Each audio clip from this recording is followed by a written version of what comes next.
Greetings, this is TK Trav, aka Travis Magus, here with LVX777. Welcome to this part 2 occult book study of Apprenticed to Magick by W.E. Butler. I hope that you're enjoying your fantastic full moon energies. As always, I hope today was a pleasant day. Let's get to studying some occult text. In other words, let's get it cracking. Peace and greetings. Starlion, peace. Nooney's Universe, peace. Sunshine Chick, peace and greetings. Always good to see you. Christian, peace. Louis, peace. J. Bald, hail, peace, my bro. Louis says, probably won't stay long, but I wanted to catch what Travis says about some of this study. Oh, yeah. How have those salutations been, brother? Gerald Tombright, peace and welcome. Dub VT, peace, bro. WT says, peace, fam. Just put the deck away and finish the meditation. What timing? Hell yeah. Hakeem Lamidi, peace. Lashad Joyner, peace. So, we left off right before we hit the topic of meditation. We're going to get into the Tree of Life tonight. Always one of my favorite aspects of magic and spirituality.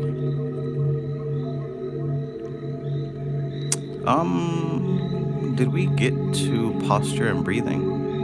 Uh-oh. There we go. Yeah, we actually stopped at posture and breathing. That's what it was. Okay, so we're gonna see, we're gonna get through chapter 4, posture and breathing, meditation, Tree of Life, and hopefully we can get through the Tree of Life as an indicator.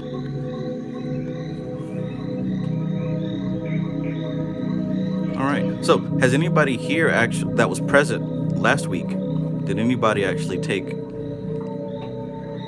any of the exercises presented and incorporate them into your daily practice? Curious to see if anyone's tried anything.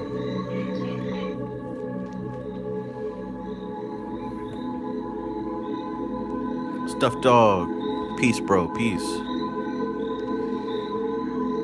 Hazard Pie, welcome. Fresh and hot off the grill. Hanifa, peace. Dara Holland, peace. Christian says, hi Travis, sent you a lot of love from Mexico. Thank you for your work.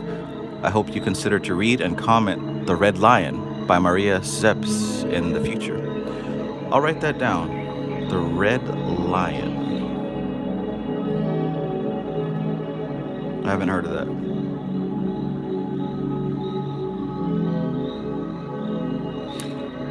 Okay. Let's get to chapter 4. Shall we? Kevin Wise, peace. Al Dickey, peace. Good evening. How's the audio? I don't sound like I'm coming through Mars this time, do I?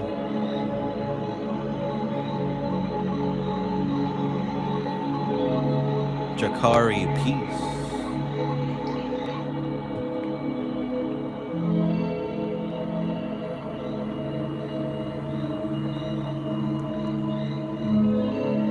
All right, Christian says the audio is great. Hanifa says you sound great. All right, well, let's get started.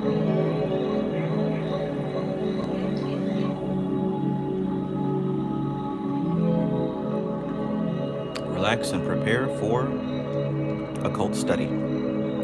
Chapter 4, Posture and Breathing. As I promised, I am sending you the instructions as to posture and breathing. You assure me that you have studied the previous instructions very carefully and feel that you are ready to start definite meditation. This is good, but you will realize, of course, that these first exercises are very elementary, so far as subject matter is concerned. At the same time, they are very essential, since they will give you proficiency in this art of meditation. Think of them as dull but necessary tasks which fall to the lot of the apprentice. I will remember how very dull and tedious was the work I had to do when I first began my apprenticeship as an engineer. But I began to see later on how it had helped me to become proficient. In this sphere of magical work, the principle is implicit. Learn by doing is the motto for the apprentice. One thing I've learned is that a lot of people on the internet are quick to tell you how long they've been in magic. Oh, I've been doing it for 10 years, 20 years, 30 years, 40 years, right? And even I've said that. But just like he said in this book a few chapters ago, that's not an indication of how advanced somebody is. Because like, you can be reading a book, that don't mean you understand it, right? You can be reading about magical practices, but if you haven't actually practiced anything, if you haven't gotten any experience from it, you can't really claim any type of status over anybody else. I love people who just go out and try some stuff, right? That's gonna be the fastest way to understand what's going on than trying to study and get it just right, and then maybe try something in the future when you feel brave enough. He says here, in this sphere of magical work, the principle is implicit, right? It's first and foremost, it's center, it's very important. Learn by doing.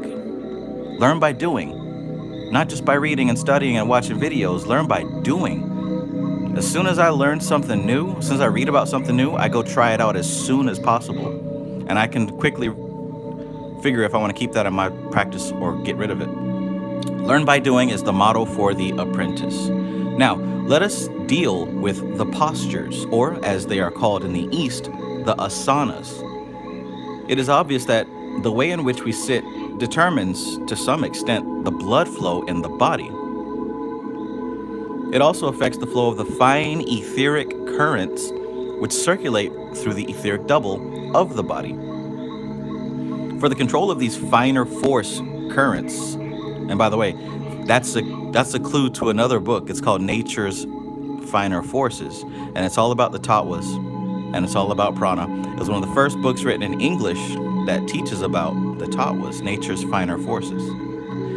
For the control of these finer force currents, many forms of exercise have been elaborated. But for the purposes of your training, we shall only deal with those which are the basic groundwork. As I have told you before, it is just because they are basic that they are of the utmost importance. Should you neglect them, your later work will be faulty. A young friend of mine was evacuated to the country during the last war. He was unfortunately unable to carry on his education in a normal manner and with customary regularity. At a later date, when he began to study for his profession, he found that the gaps in his early education were such hindrances to further work that he was compelled to start again and fill them in systematically. In the same way, the mind, being habit-forming, will establish bad habits of meditation if it is not trained in the right ones. Very important. These bad habits are most difficult to correct. To take an example, any self-taught typist who has become used to bad habits of typing, the hunt and peck methods, right? That's where you're looking for the key and you press it with one finger, and has had to break away from them, will find it far more difficult to master the new and correct ones than it would have been if she had started with them in the first place. In other words, a lot of the preliminary work, a lot of the earlier beginner exercises that sound basic, sit down and meditate, pay attention to your breath, non-attachment, right? Allow the thoughts to just pass through you. That stuff sounds basic. It's not exciting, right? You want to fight demons and you want to fly through space with angel wings and the Galactic Federation. You want to do all that cool stuff. But in the same way that if you miss the important lessons of elementary school, if you miss the important habits of elementary school, by the time you get to middle school and high school, those fundamental building blocks that you missed will make it extremely difficult to learn the larger concepts. I know when I went to school, elementary school, I remember specifically, I fell asleep and didn't care about when my teacher was teaching about verbs and adjectives and pronouns, like that whole set of education. I missed all that. And I didn't think it was important until, I started getting to high school and I realized, shit, I don't know the difference between a noun and a verb, right? An adjective, right? I had to relearn that stuff because I skipped it in elementary school. Like, I remember specifically that. I mean, of course, it didn't stop me from living life, but it makes it difficult when those things that you missed do come up. I mean, just imagine if you go deep into meditation and you don't understand what non-attachment is about, you will quickly deceive yourself. Because if you're going deep into your own thoughts, into your own subconscious mind, you're going to see things that you may identify with and attach to. You may see things that terrify you that you reject. And what you missed from the early stages of meditation was the fact that it doesn't matter what you see and what you experience. None of it is you. It's the same thing as scrolling through your phone, looking at different videos. None of it is you. But if you miss the simple concept of non-attachment, when you go deep into meditation and these things pop up, you have the risk of deceiving yourself.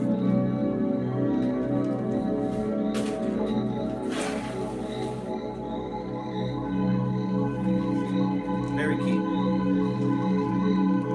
By the way, Rama Prasad is the author of that book, Nature's Finer Forces. It's not the easiest book to read, but like I said, it's one of the first books about this particular subject. You see the top was all over the cover there.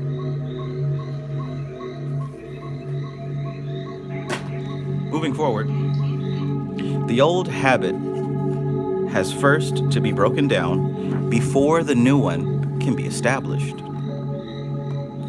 You may think I am laboring this point, but my reason is simple. My reasons are simple.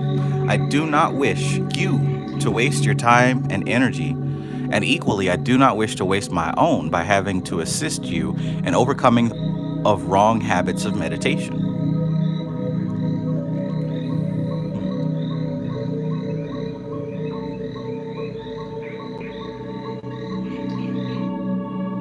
Jan Pomeroy, peace. That's my real name, nigga. That was a good one. Momo Cisse, peace and greetings. Alex Cuckoo, peace.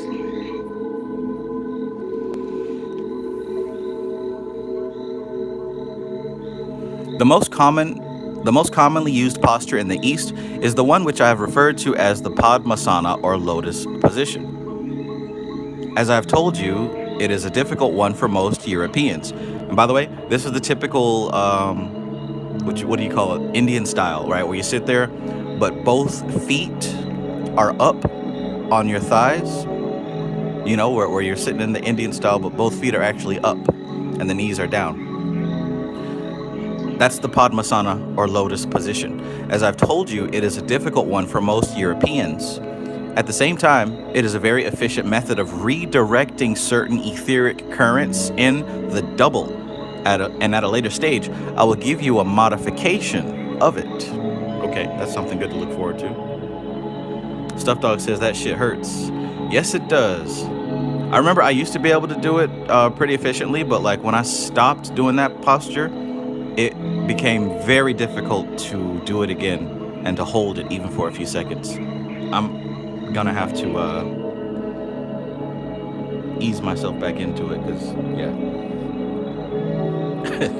Man. Hazard Pie says it feels like being in a knot, right?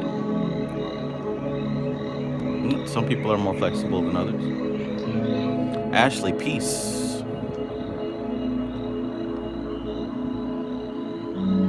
It was a very informed comment that you gave earlier about the Christianity stuff.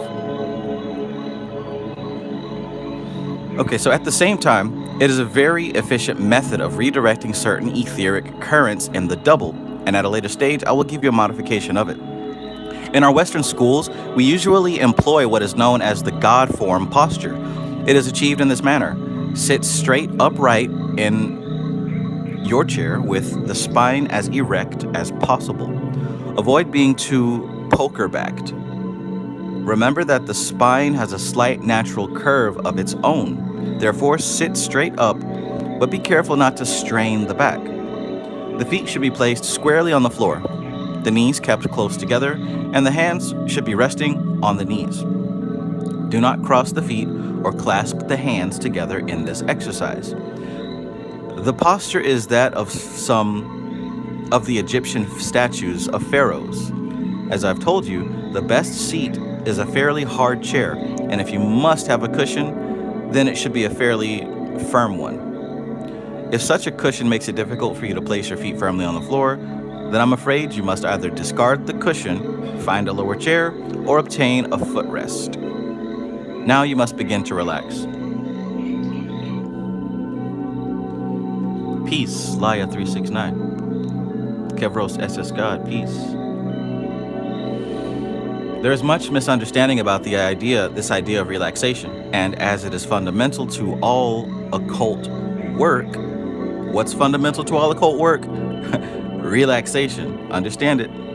Relaxation. I want to deal with it as fully as I can. First, you cannot relax correctly until you have discovered for yourself what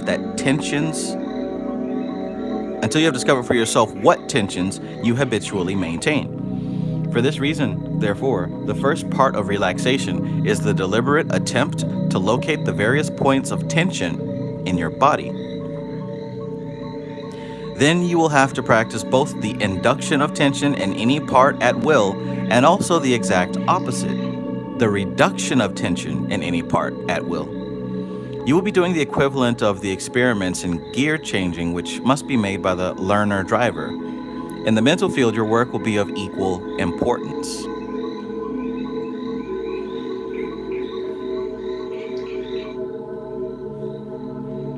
Start then with the top of the head.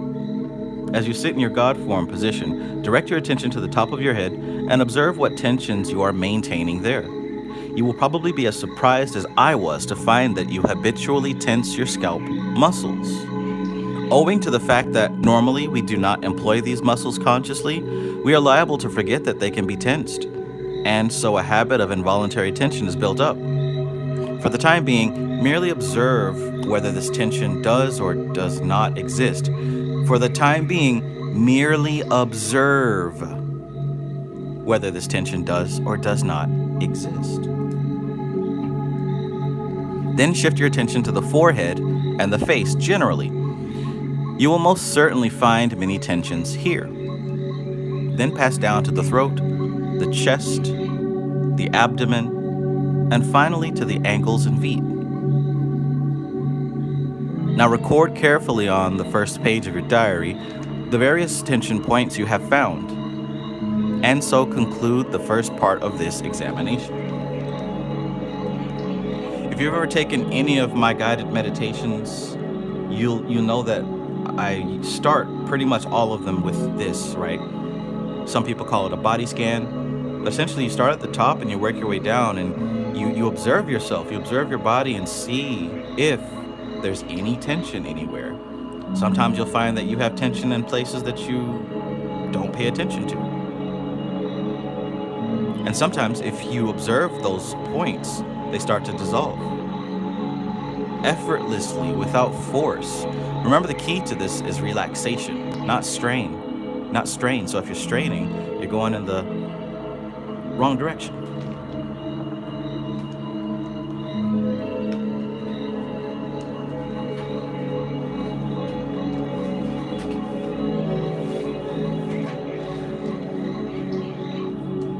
Worry about the wrong things, the wrong things.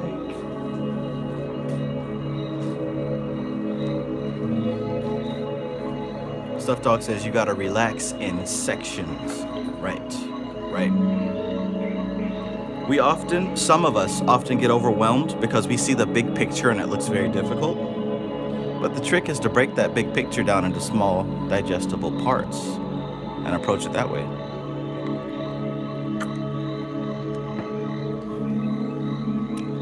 Welcome, Anna Molly. Nice of you to join us.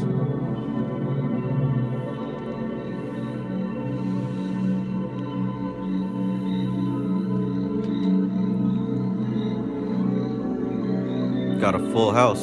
Just waiting for Stray Panther, I guess. Framestar Films.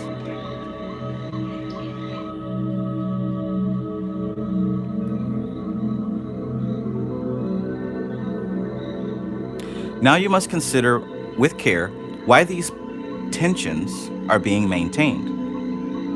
It may be that owing to defective vision or unsuitable glasses, you are straining muscles of the eyes and the face, or perhaps you are undergoing some kind of mental strain.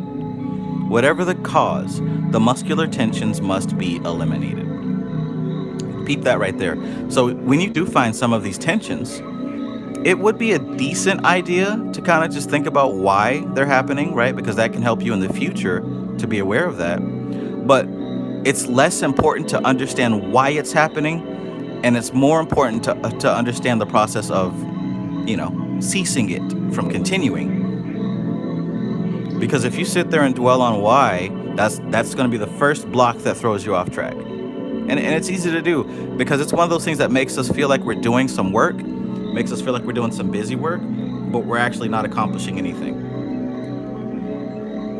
Figuring out why a problem exists does not inherently solve the problem, but figuring out how we perpetuate the problem, that's how we get to a solution.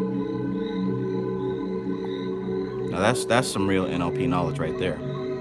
Doesn't matter so much how the problem starts. What matters is how you continue it.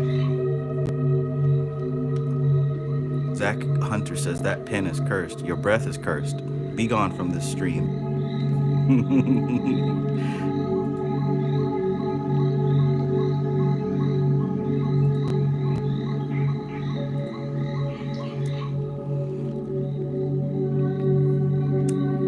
Where are we at? Whatever the cause, the muscular tensions must be eliminated. The purely physical causes, such as unsuitable glasses, can be fairly easily dealt with, but the mental causes are more difficult. However, the important thing is to realize that they exist, and then half the battle is won. The regular practice of relaxation will usually put things straight. Having noted all the tensions of the body, you are now ready for the next stage of the exercise. The foregoing tensions are involuntary, so the next step is to initiate voluntary tensions. That is to say, go over your body in the same way as before, but this time you will deliberately tense the muscles, observing at the same time the sensations which arise. Now see, this is cool. This is something that I do not do in my regular meditations, but I'm going to remember to start to try this right here. So he says, go over your body in the same way as before. Do the body scan from head to toe, slowly, gradually. But this time, you'll deliberately tense the muscles, observing at the same time the sensations which arise. So we're getting into the physiology, right? You're moving the micro muscles in your body, and you're observing what kind of feelings, what kind of thoughts arise. Because guess what? Every movement in your body has memory attached to it. Right? That's why we enjoy certain things and we don't enjoy certain things, because there's memory attached to all of our muscle movements. The body keeps the score, if you know what I'm saying.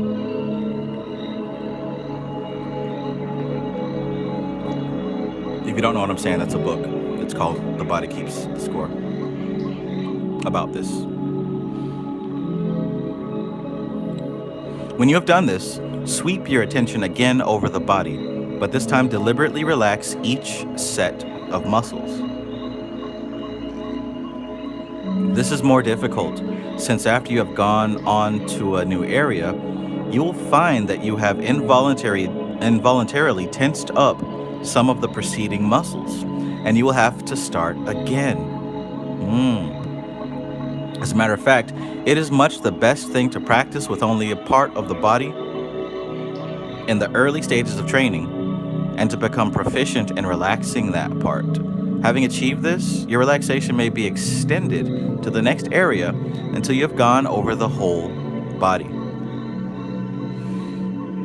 I like that. Louis says, sounds like Swami Saraswati and what he suggests. Yeah, he's really starting to sound like a guru himself. In other words, this meditation advice sounds like it's coming from a person who actually practices meditation, not somebody who heard about it. Cooley High, peace. Stuff Dog says, I do this all the time. I put cramps in my legs, feet, and arms. Ouch. I try to observe the pain. It's hard to see clear in pain, but I think it's the clearest sight one can have. That's a good point. That's a good point. When something on your body is starting to hurt, you can throw everything else out the window because all we can focus on is that pain. But I can imagine if you can start to focus during even that amount of stress, that's almost like weight training with weights on your body. I don't know the specific term for that.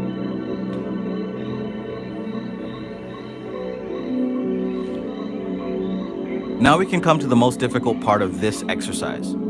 You have learned to relax. All right, and see, this is good because number one, this is going to show you how to pay attention to your body, especially aspects that normally go into the subconscious. Like you said, eyes tensing, or maybe the top of your head, or certain other parts of the body. There he is.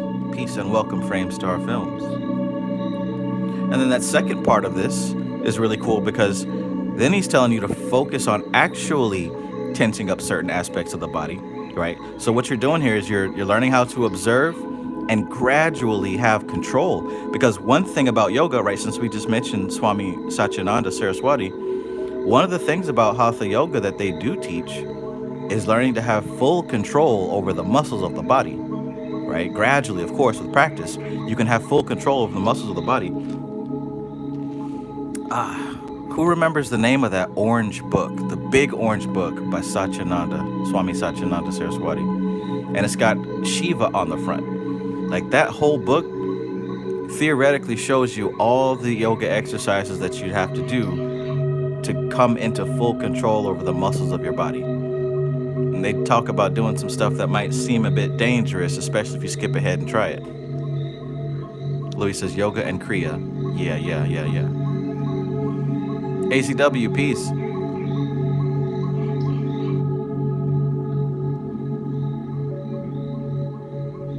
Void says, full control of the animal body. Precisely.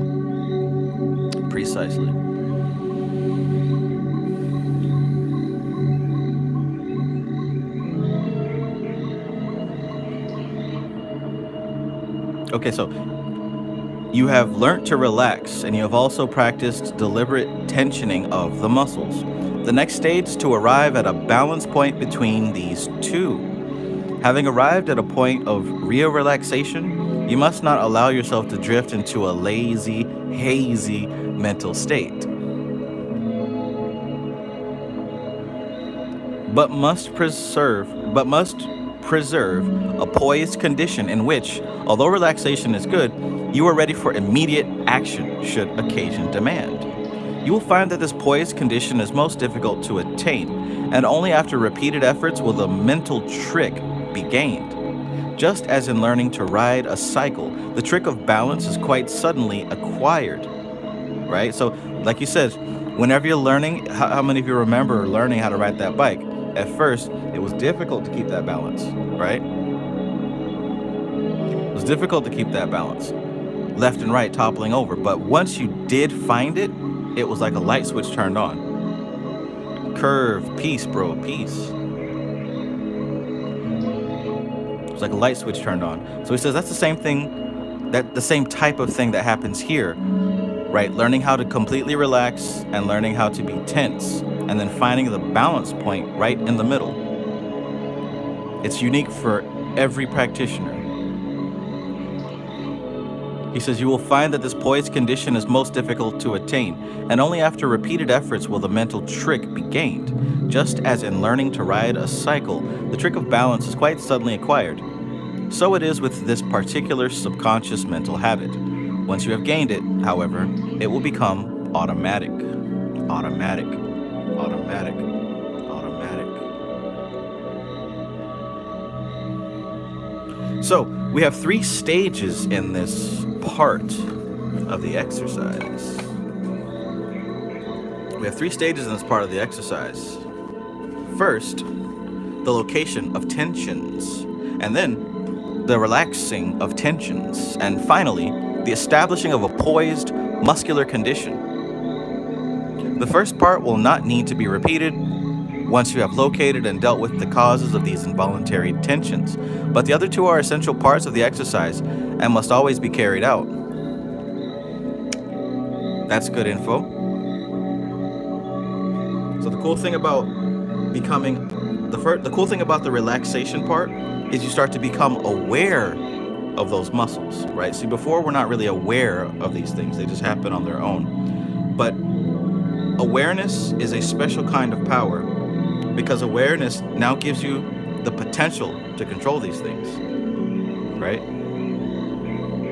To control these things.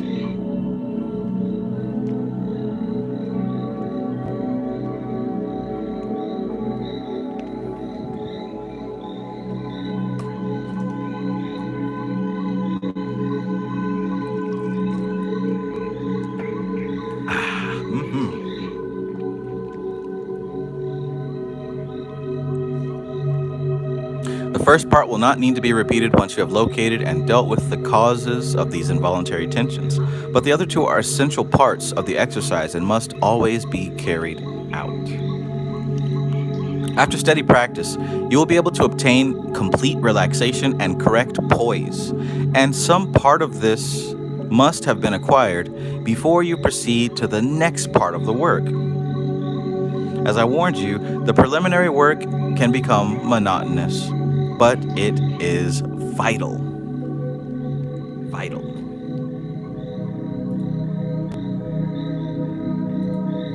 Peace oath.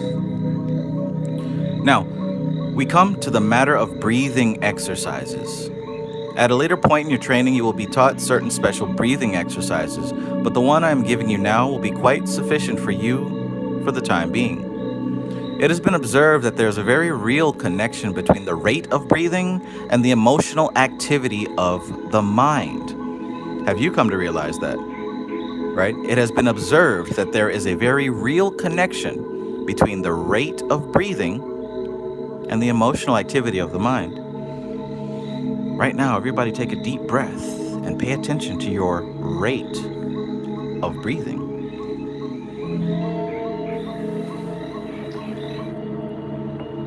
You must have noticed, of course, that when you're in a highly emotional state of consciousness, your breathing rate is considerably increased.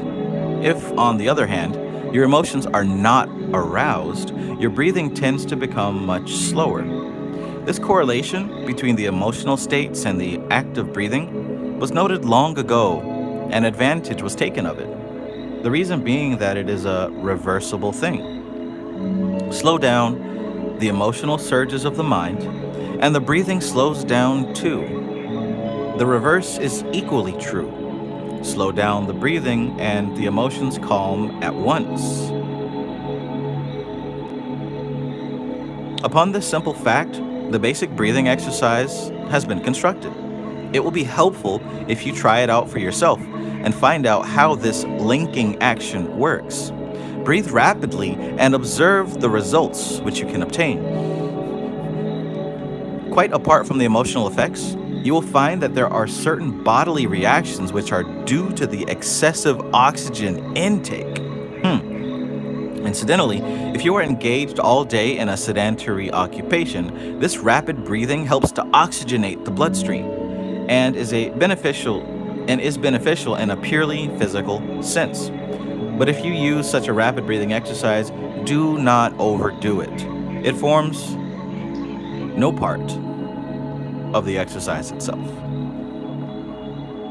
Okay. So I see two things that I'm going to incorporate into my practice this week. I'm going to incorporate the induced muscle tension, and I'm going to incorporate the fast breathing, because I certainly don't do enough physically.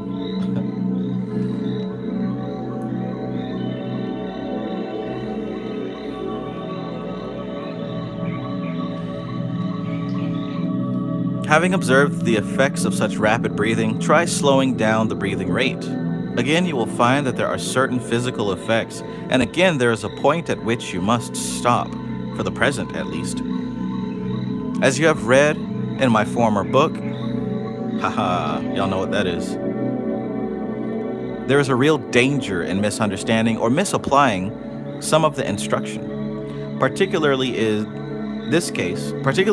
the case when you are told to hold the breath. As I pointed out, there's a tendency to inflate the lungs and then to close the mouth and hold the breath in by muscular tension. This can place a severe strain on the lungs. And however necessary it may be under certain physical conditions, it must not be used in the breathing exercises. All right, so listen close to this. Pay attention to this. Check this out. We will now consider the first breathing exercise. Having assumed the meditation posture, which has already been described, and having relaxed, breathe in through the nose and fill the lungs as far as you can. Let's all try that right now. I say as far as you can, for as a rule, we are seldom using the full capacity of the lung system. What is known as shallow breathing is the general method of breathing, and it is possibly responsible for much of the ill health we see around us. Keep taking that deep breath, because apparently it's good for you. More particularly is the case where people are pursuing sedentary occupations, right? Those of us who sit on our ass all day. From the purely physical viewpoint, therefore, these breathing exercises are of value. From the magical standpoint, they are still more valuable, as I shall again point out at a later stage. All right, especially if you are somebody who works from home or doesn't do too much physical stuff, let's be aware of that deep breathing, shall we? At least for right now. Maybe it'll make you feel better in the moment.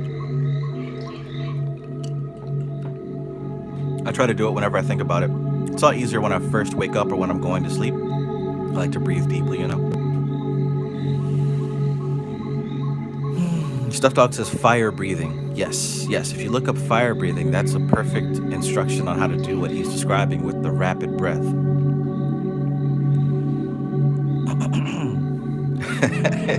MC Maestro. I know that quote.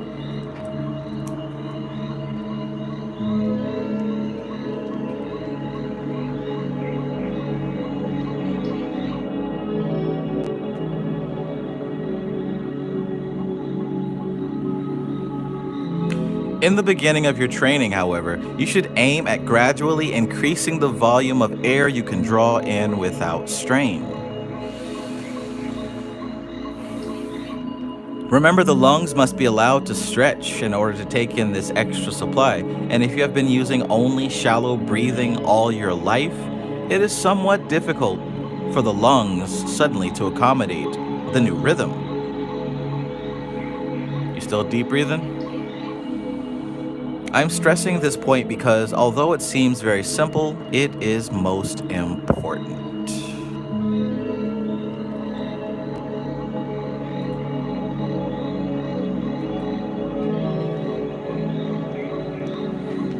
Now, you have inhaled what is, for the present at least, a full charge of air. Use a rhythm in this. Count mentally. 1, 2, 3, 4. For your in-breathing, and then try to base your speed upon some natural rhythm around you, or upon the ease with which your lungs work.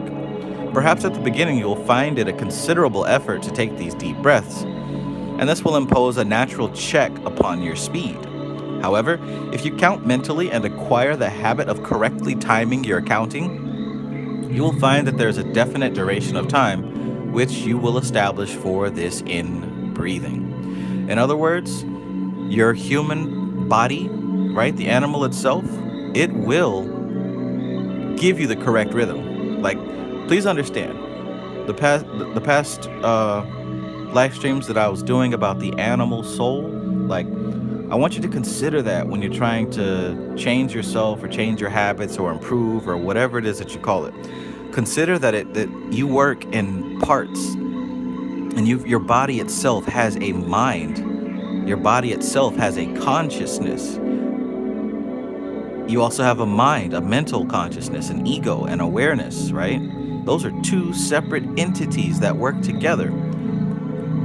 There are times when the mind says it's going to do something and the body says, yeah, right, make me, right? I think we all have had that experience, but it happens subliminally, below the liminal threshold. It happens below your awareness. So you just think, oh man, I tried to do this new habit, but I just can't make it stick. Well, that's because you haven't convinced the animal body to jump on board.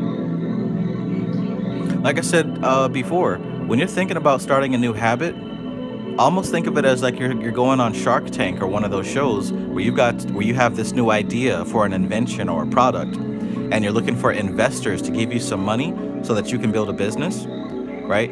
That's how you've got to talk to your animal body. You're not going to dominate it by force, unless you're just that guy or that girl, which, let's keep it real now, probably aren't. Unless you've been through some intense training, then by all means, you already know the answer to this. But for the rest of us, you've got to talk with that animal body because it wants something, just like you want something. And if you can get both of your wants on the same page, it'll be much easier to create new habits, right? You want to lose weight, but you can't stop eating them, sweet pies and Coca-Colas and Popeyes and all that good stuff. Well, your body wants that. It wants the sweet. It wants the flavor. It wants the sugar and the salt. But maybe there's something that your body wants even more that has to do with that weight loss. If you can convince the body to get on board and trading, doing some type of award system, that'll work. That'll go so much further for you than trying to force the animal to do something that it doesn't want to do. Even though the mind can be more powerful, you're still riding on this body like a vehicle. So there is an equal power exchange. It is an equal power exchange. MC Maestro says parts negotiation. Oh yeah. Oh yeah.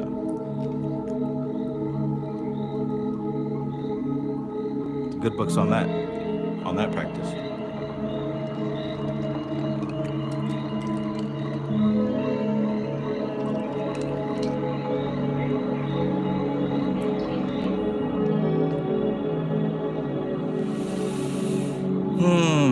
Philip, peace, my brother, peace.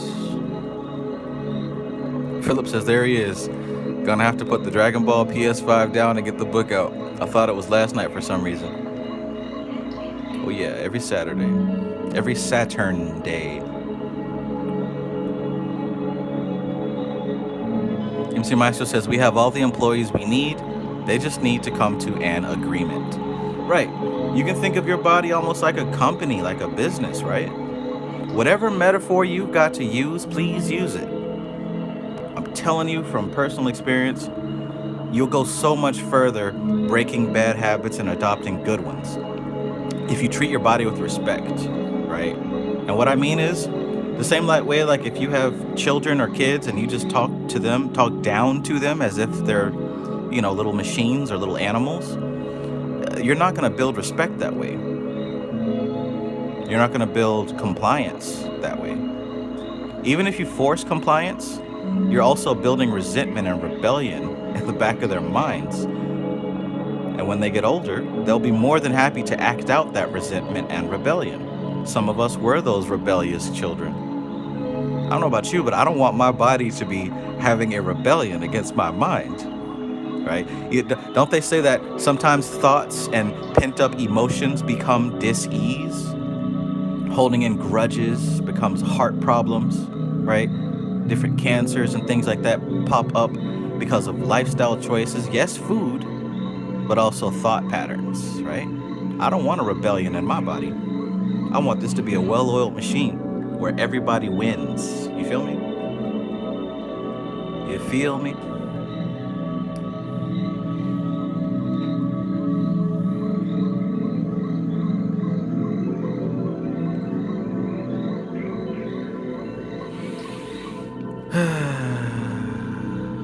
MC Maestro says the food reacts with thought pattern. Yeah, but make sure you drain that blood.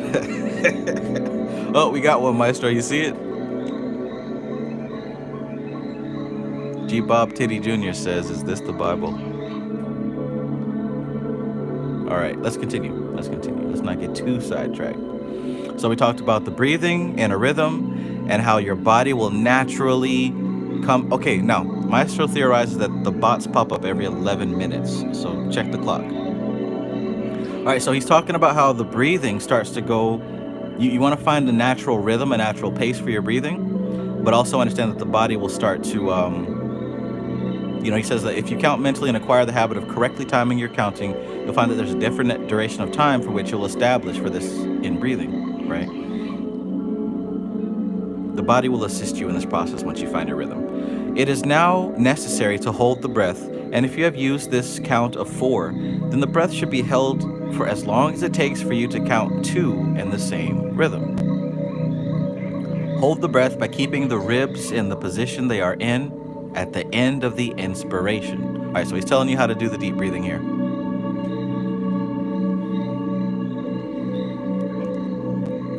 Hanifa says your biography becomes your biology, or is it the other way around?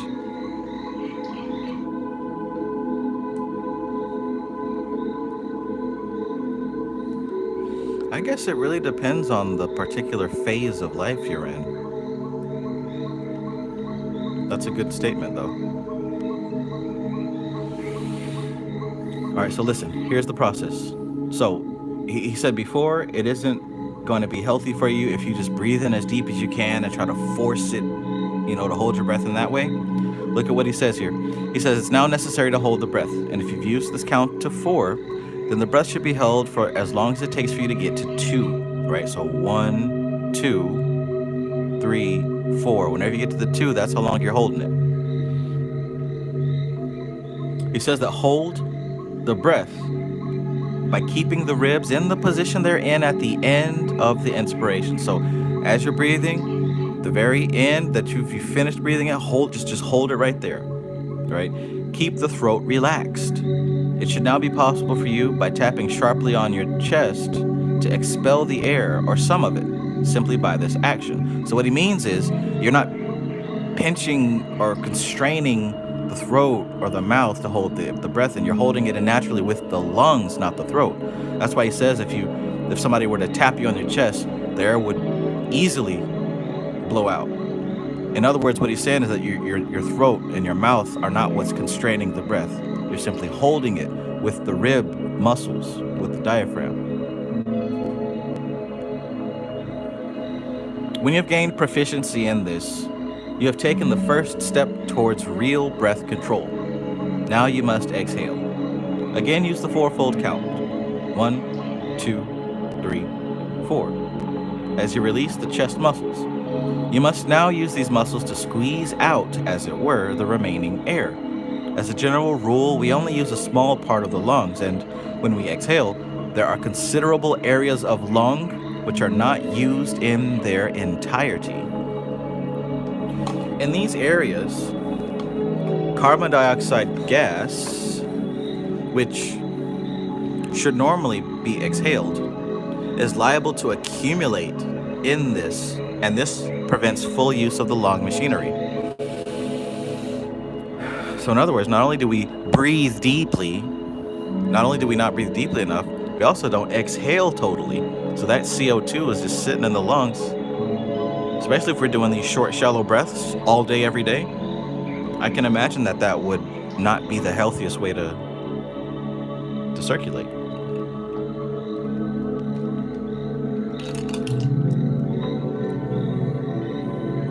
I wonder how easy it would be to set up some type of visual reminder in your immediate environment to kind of keep you aware of your breathing. I wonder how easy it would be to create some type of symbol or some type of object placed in a specific spot that could be a nice reminder for you to pay attention to your breathing. I wonder how easy it would be to set that up. I wonder what you would use. Would you write it down? Would you use some type of toy, object, a color, a shape?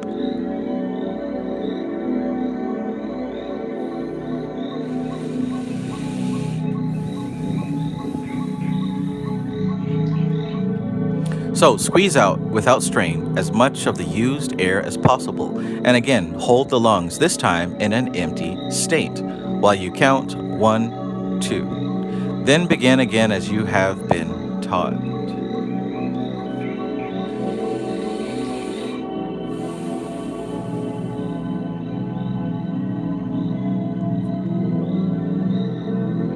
Do not overdo the number of deep controlled breaths at this stage of your training. At a later date, when you will be using more advanced forms of breathing, you will be able to increase them. But for the present, restrict yourself to 6 complete inhalations and exhalations.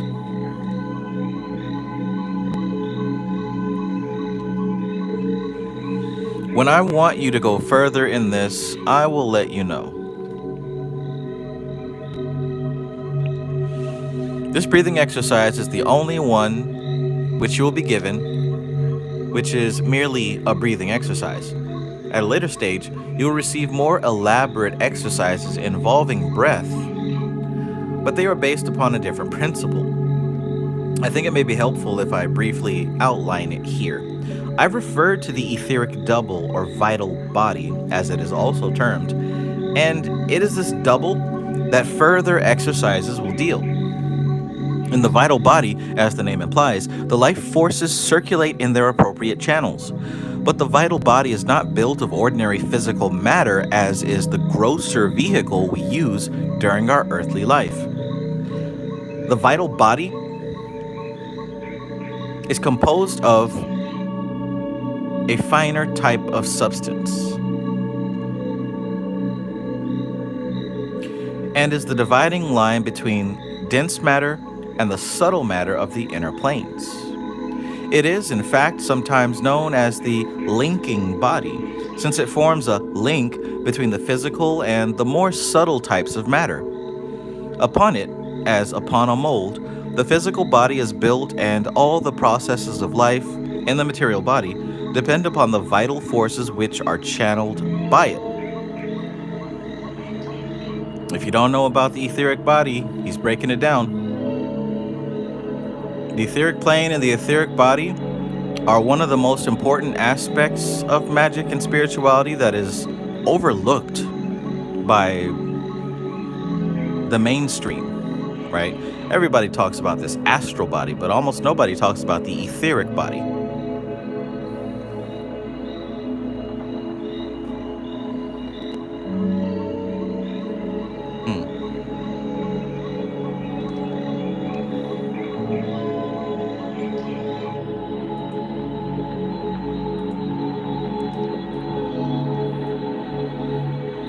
So he says that the vital body is composed of a finer type of substance, and the dividing line between dense matter and the subtle matter of the inner planes, right? That's the line right there.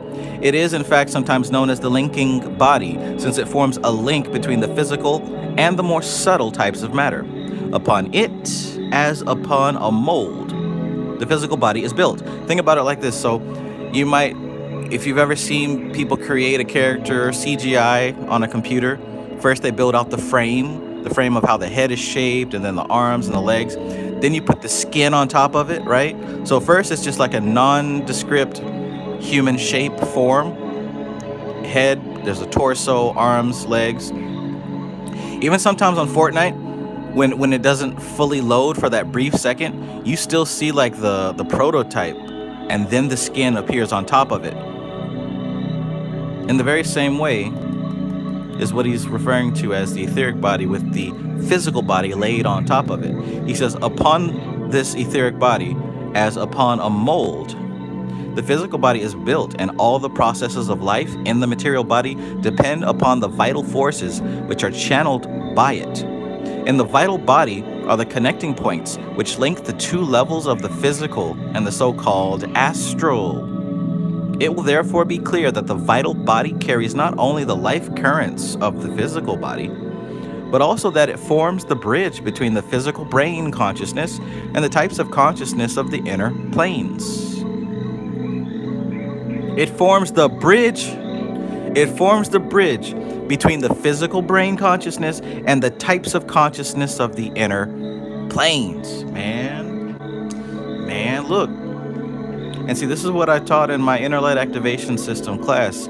The etheric body is the key to tapping into the astral body and the mental body and any of these others. See, the etheric level is almost like this interdimensional airport or train station. Like, from it, you can reach all the others.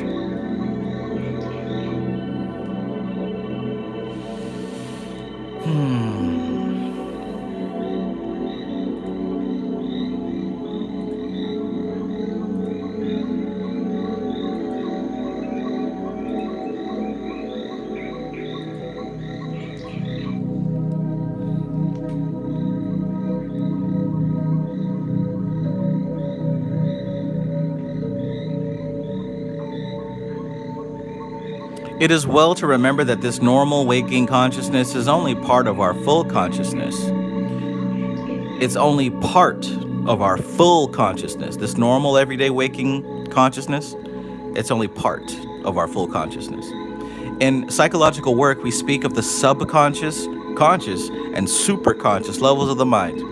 And of these three, the physical brain consciousness is very much the junior partner. Check this out. In psychological work, we speak of the subconscious, the conscious, and the superconscious levels of the mind. And of these three, the physical brain consciousness is very much the junior partner. At the same time, although in many ways it is inferior to the other two, it is the growing point of our mental evolution. And as such, it is of the very greatest importance. Very greatest importance.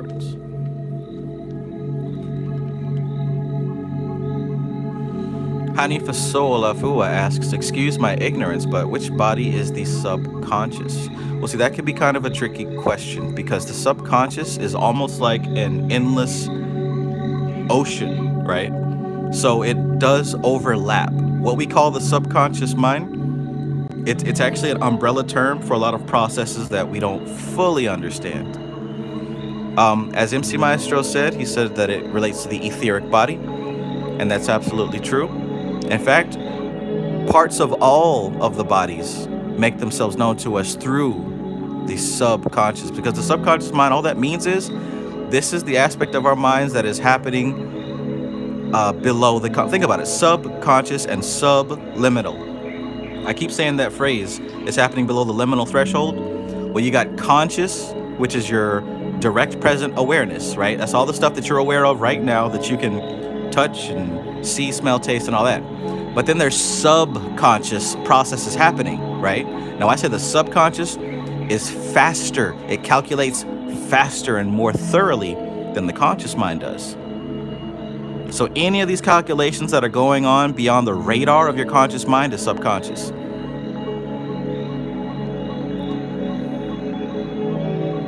The animal body, the animal soul, is also the subconscious mind, because it's the animal soul that processes, it digests, it blinks, heartbeats and lungs and all that good stuff. And it's also dealing with your memories. It's also dealing with your emotions. All these different things are going on in the subconscious.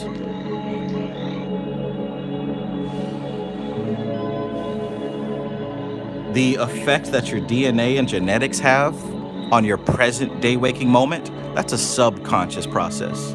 right? You talk about ancestors helping you and guiding you. Well, the ancestors are working through you at a subconscious level.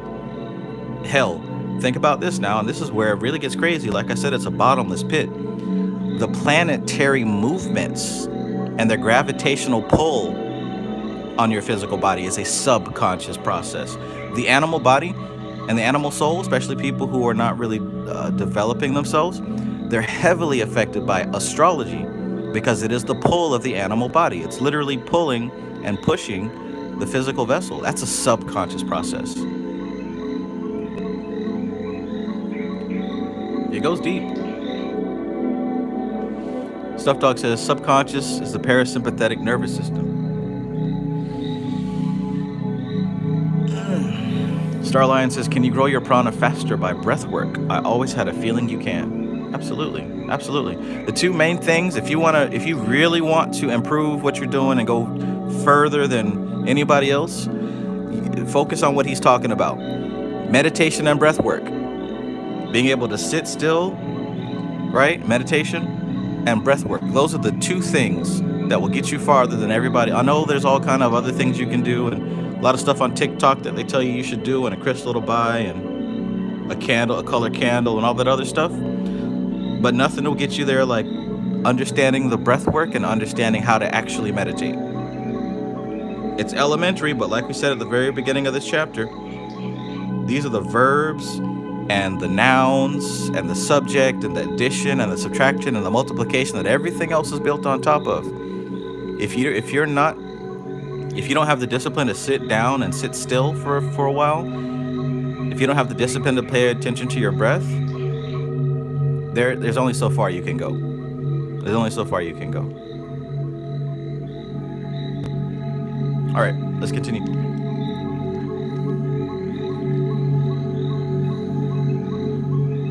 Michael Young says, is there a way to help somebody remember dreams? There's a way to help yourself remember dreams.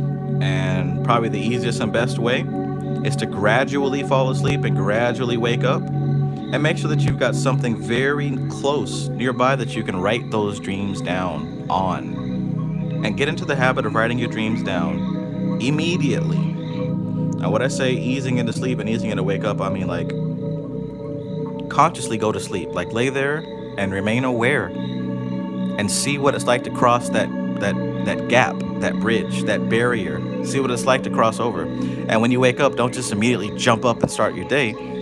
Gradually bring your consciousness into your body and let if you can afford to do this, right? I'm sure you can. Even if you have to go to work early in the morning, you can wake up a little bit earlier. Maybe set your alarm, but don't like jump out of bed, you know, just kind of ease into it. But those are the two best ways. The two best ways.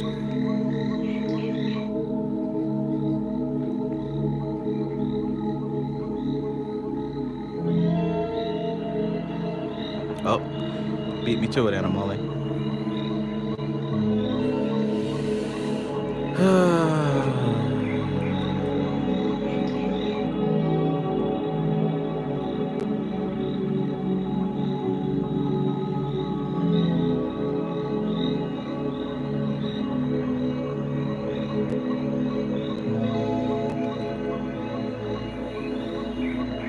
Starlion says they taught so much golden shit in old school anime like Airbender and Dragon Ball Z when it comes to breath work.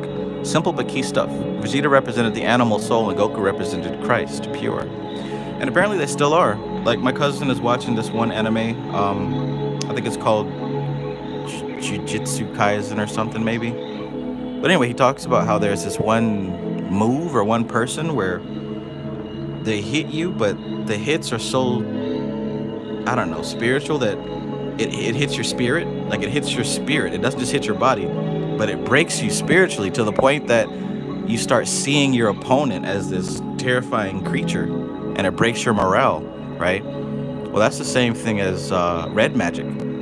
Like you've heard of black magic before, but there's actually a type of magic for all the colors. Red magic, being attributed to the sphere of Gibera, deals with warfare, but not in obliterating your opponent, in weakening his will, right?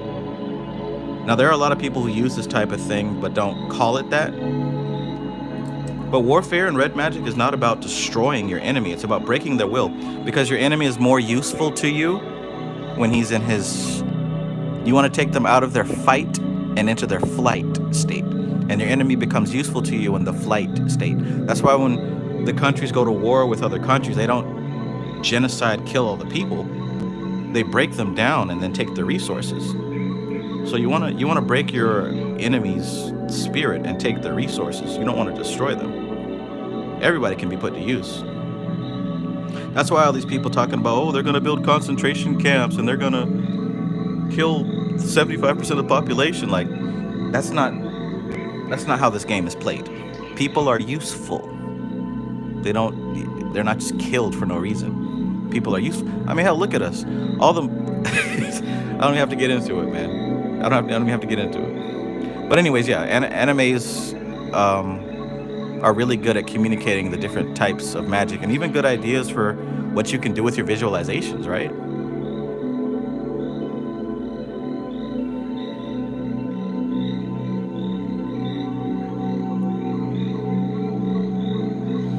See, Maestro says Neji was like that. He'd fuck up their prana, and Rock Lee fucked up your body.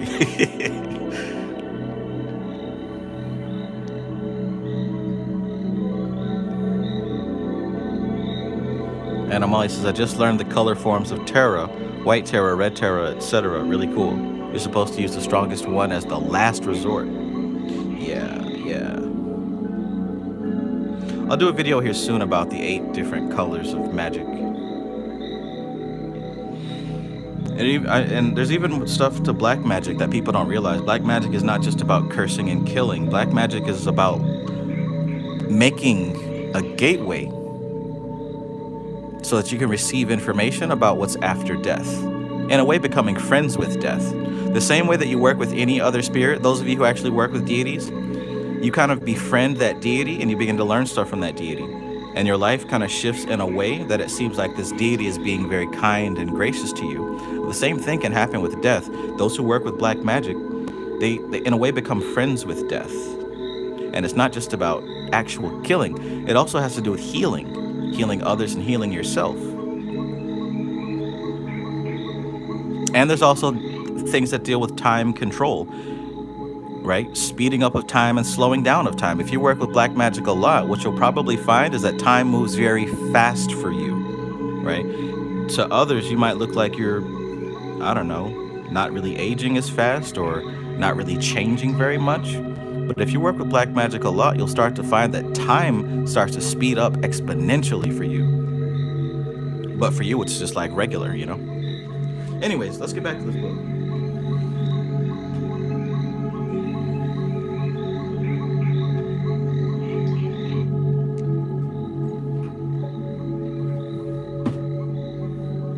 Sure, everybody wants to hear about blue magic.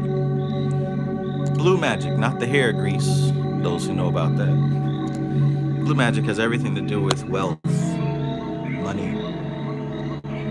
If you ever listen to a wealthy person speak, they talk about the spirit of money and how you have to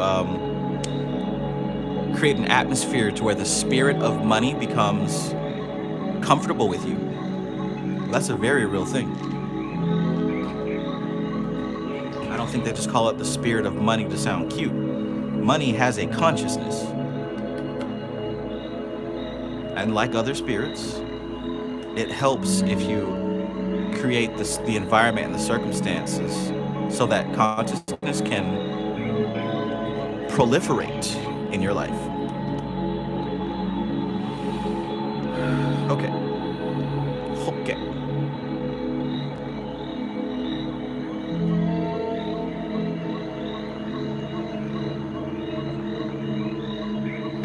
Starline says your color aura feels as if it would be purple.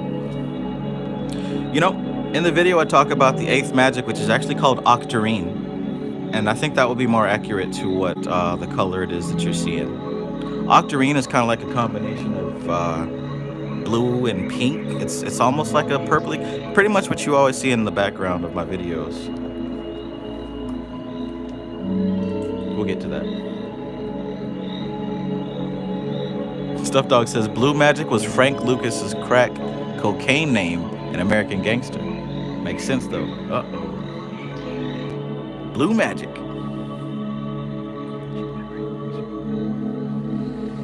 Okay, let's continue.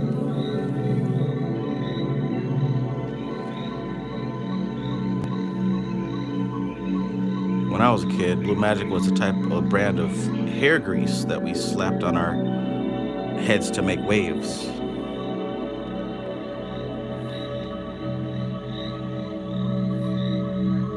I don't think y'all young folks had to go through that, but some of us remember the Blue Magick hair grease. If you ain't rub that stuff in, you'd have a big shiny ass glob of goop on the back of your head.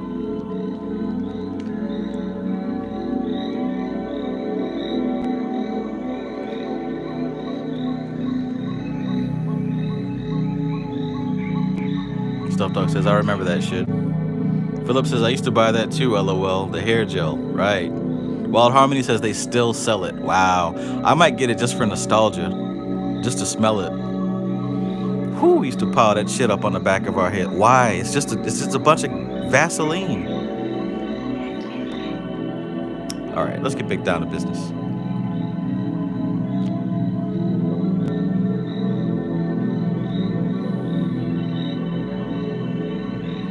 All right, where was I? Okay, we're talking about the subconscious and all that other stuff. Gotcha.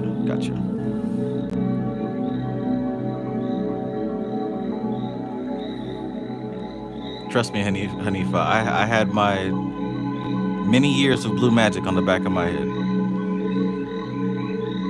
I do not want to emphasize this point, for so many of the books you will read which deal with these subjects give the impression that the physical body and the physical plane consciousness are in some way evil and must be abandoned for what is referred to as the higher consciousness.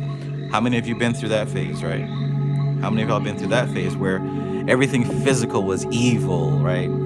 The physical plane and the body and food and all that must be given up and abandoned for the higher stuff. How many remember that phase? MC Maestro says, program the Blue Magick gel with wealth and walk around with it on the back of your head. And my hair will stop growing if I do that. I'm trying to get my hair to grow, not kill it. Nice. Sunshine Chick posted the link in Target. Target, they're selling it. Let me open that up in a new tab.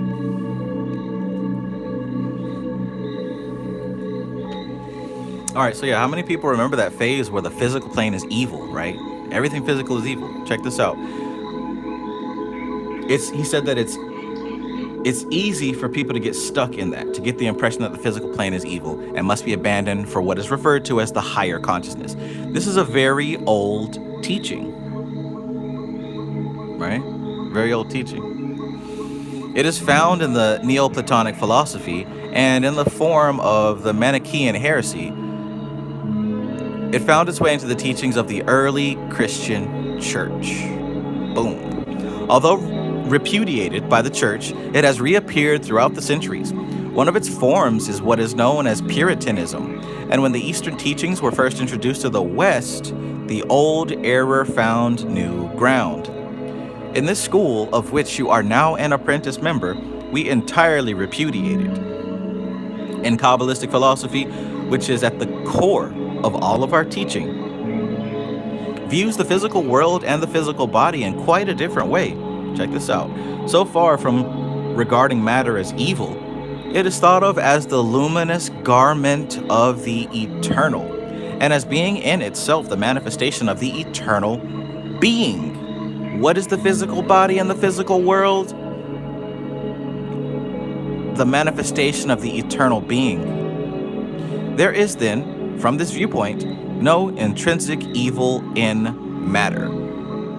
I love the way that Swami Satchisangananda Saraswati put it in her book Taught with Shuddhi, right? She talked about how there's nothing physical that is evil.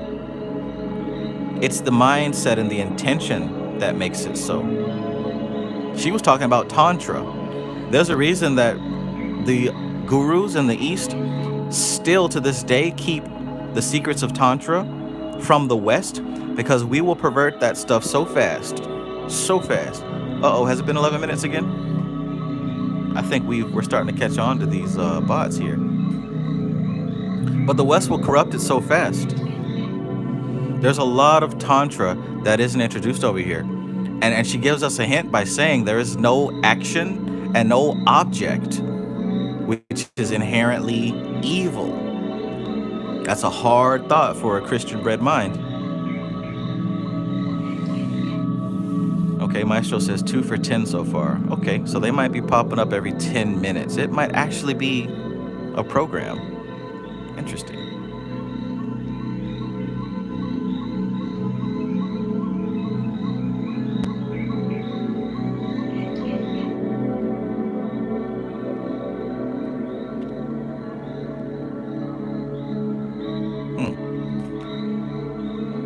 No intrinsic evil in matter, and the physical plane is just as spiritual. The physical plane is just as spiritual as any of the so-called higher planes.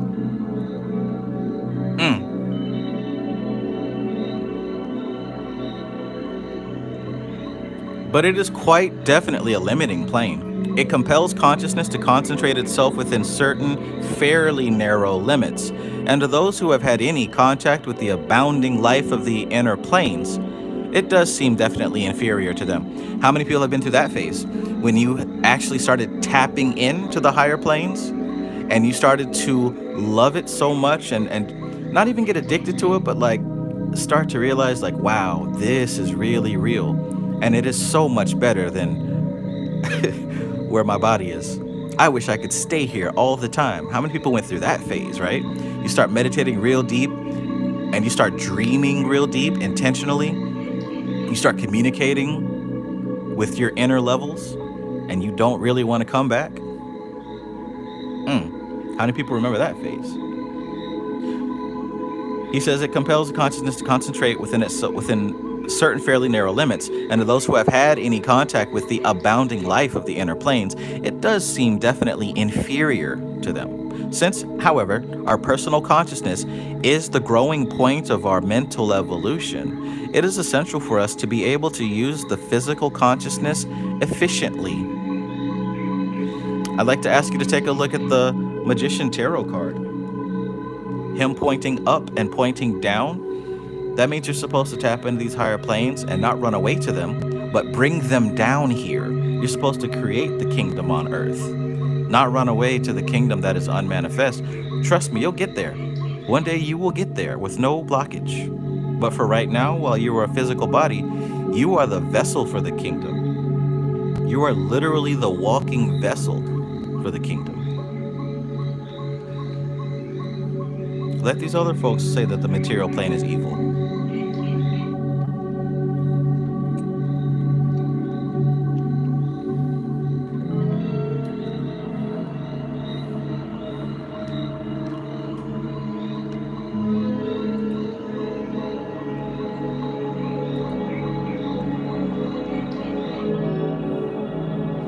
MC Maestro says, so Trav, are you saying that rap music is inherently neutral and won't mess up my vegan kundalini body spirit? Hey, absolutely. Absolutely. If you can stand to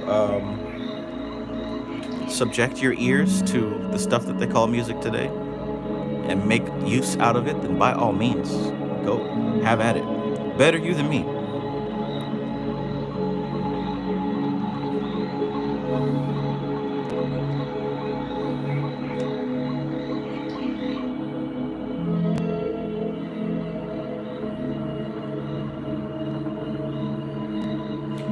It is of very little use to develop the higher consciousness if it is not possible at the same time to correlate it with the waking brain consciousness. So everybody talking about, oh, just take LSD. Somebody said that once in my live stream. Oh, you don't have to do all that stuff.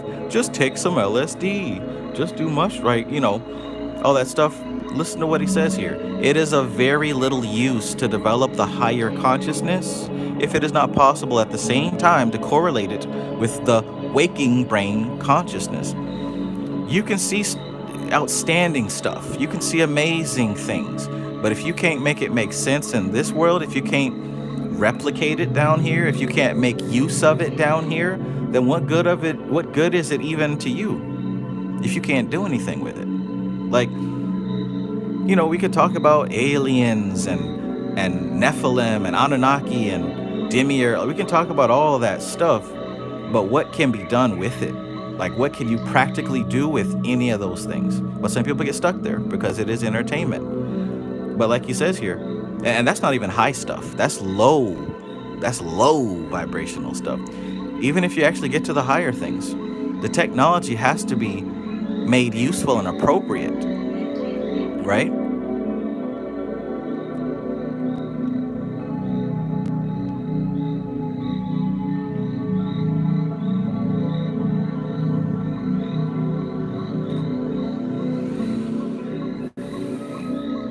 The descent of the godlike consciousness into the physical can only result in such a case.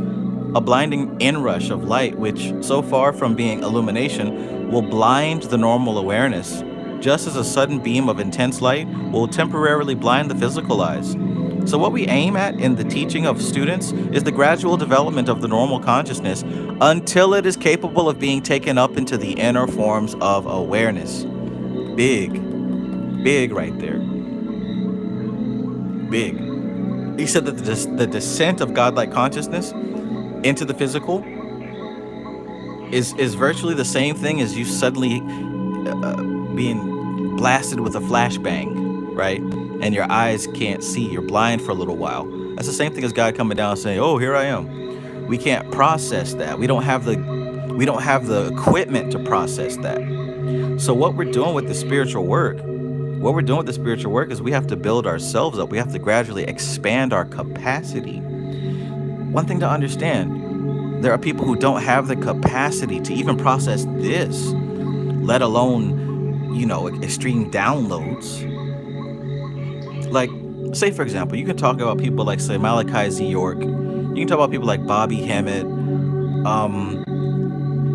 Like people like those two are good examples of people who have an expanded capacity to receive this information, and they have a deep desire to share it. The Honorable Elijah Muhammad, they have an expanded capacity to touch this high-level information, and they have the terrible task of breaking down that information, digesting it, and translating it to a simple, unprocessed mind. You know how much work that is. You have to be a translator of the language of the eternal and turn it into simple street English. That's a gift right there. That's a gift. All these people, and see, from the outside, it looks like a cult, right? When you look at Malachi Z. York, you look at Nation of Islam or whatever, it looks like a cult. But when you can hear what they're saying, when you start to develop the ears to hear what they are talking about, you can hear that they're actually trying their best to make that information understandable and desirable to the average common American person. That's not an easy task. That's not an easy task. But see, what has to happen is that each of us have to gradually expand our awareness and our capacity to receive the information. Otherwise, we'll get blinded. Ashley Just Souls says that takes tremendous amounts of patience, precisely. And on top of that, you know what I'm saying? It's out of pure love that the people even want to listen. Then you got a whole host of people calling you all kind of terrible names, blaspheming you in the news and shit like that, right? You got to put up with that too. Man. I mean, hell, Stuff Dog says, speak like Jesus. Same thing happened with Christ. He had to break his stuff down into parables. And they still killed the man. That's how it goes. That's how it goes.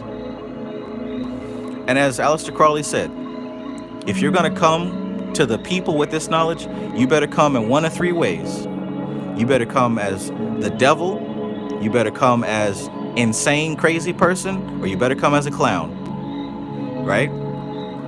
You can come as a crazy person, you can come as a devil, or you can come as a clown. But if you come as a savior, as a Christ, you will be crucified, period. Crazy person, they'll write you off. A devil, they'll write you off. A clown, they'll write you off. But if you come as that savior, you can count your days. You can count your days, buckaroo. I'm still trying to figure out which one of those that I'm gonna come in. I guess I'll have to pick the devil because, I mean, I guess that's the easiest. I'm only funny to myself, so I can't go the clown route. Take myself a little too seriously. Crazy person, I'll let Kanye do that. Devil it is.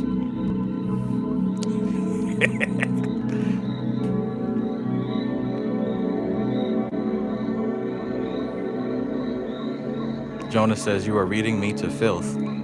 Well, you know, you are what you are.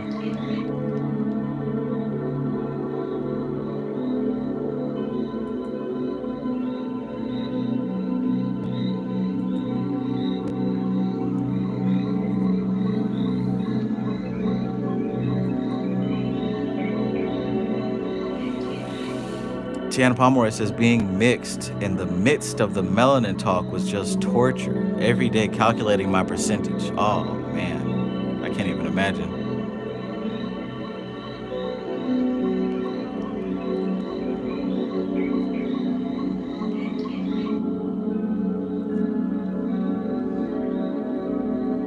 Full moon, full moon.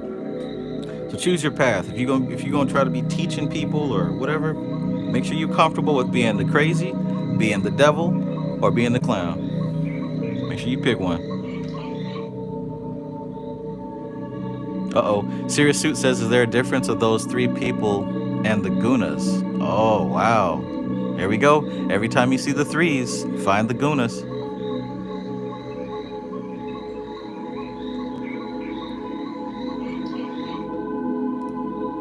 I don't think Cooley High's a bot. Cooley High's been here a few times.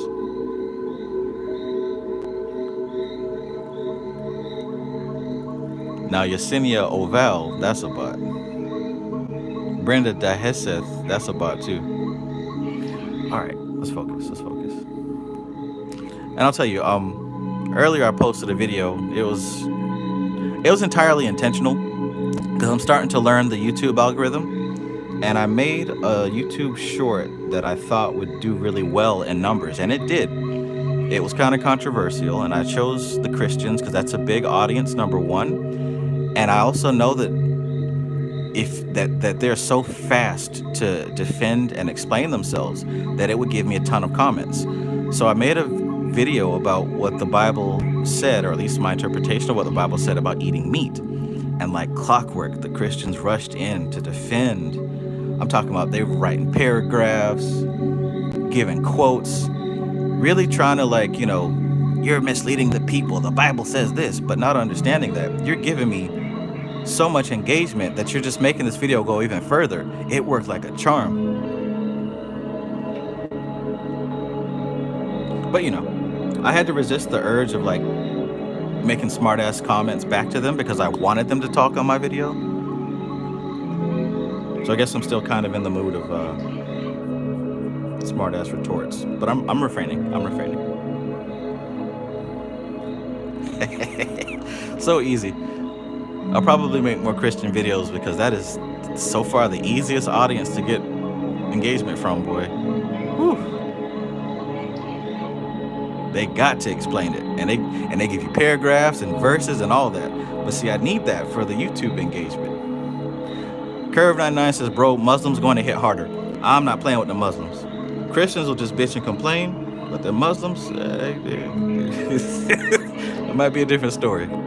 I'll pick on the Christians. They won't do anything about it. The Muslims, on the other hand, I pick my battles. I choose my battles. I don't need no inshallah at my doorstep. I don't need no Allahu Akbar at my doorstep.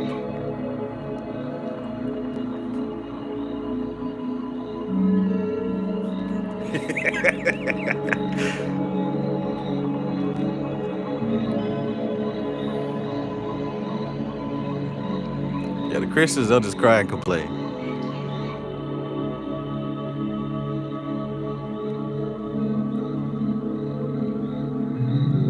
All right. Brandon Marcus says, page 28, please. Thank you, Brandon Marcus. All right. Let's focus. All right. So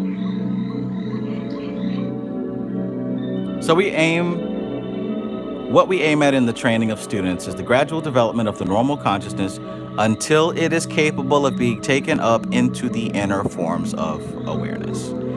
So in all your training, bear this cardinal teaching in mind. That which God hath cleansed, that call not thou common. That which God hath cleansed, that call not thou common. Whatever God cleansed, don't call it common. Never despise or denigrate either the physical plane or the body, which is built of the substance of that plane. I shall constantly remind you of these things in the course of our work together, and I do want you to write this fundamental law upon your mental tablets, so that in all your magical work, it remains a conditioning factor therein. Again, never despise or denigrate either the physical plane or the body, which is built of the substance of that plane. I want here to give you a very serious warning about the use of the psychophysical exercise, one based upon my own experience. It is very necessary, of course, to take into account the physical body and its etheric counterpart. And there exists in the East a considerable amount of teaching and practice which is concerned with this aspect of training. This is commonly termed Hatha Yoga. And so many people who are working or attempting to work along Eastern lines are wont to give us portentous warnings of the dangers of Hatha Yoga. There is truth in what they say, but the abuse of a thing should not prevent us in making a wise use of it. In our school, there are the same teachings and practices as those in the Hatha Yogis, but they are adapted to the physical and psychic makeup of Western pupils. However, we are all somewhat apt to make mistakes, especially in the period of our training when we begin to think that, as so far we have satisfactorily done the work set us, we can add something from another source, a book we have read, or the teachings we have heard from other organizations. I was no exception to this, and although I was warned against mixing exercises, I thought I knew best. So I tacked on to my routine meditation work one of the yoga breathing exercises. It certainly produced results, but these were of two kinds. I developed an increased psychic awareness, but at the same time, I most thoroughly disorganized part of my psychological machinery. It took me a long time, even with the help of my own teacher, before I was able to clear the effects of my ill-advised action. I am anxious that you should not fall into the same trap. It is far too costly a method of acquiring experience.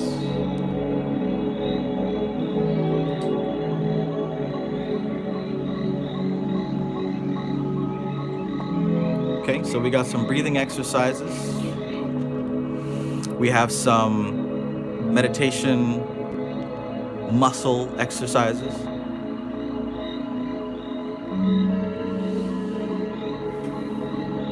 We have the understanding that the physical plane is not any less divine than the etheric, astral, mental, or causal plane, because truly they're all the same. We're just witnessing it in a different vibration.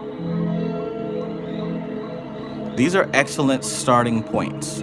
These are excellent elementary points. Ashley Just Soul says, I got a gun for both Christians and Muslims. Yeah.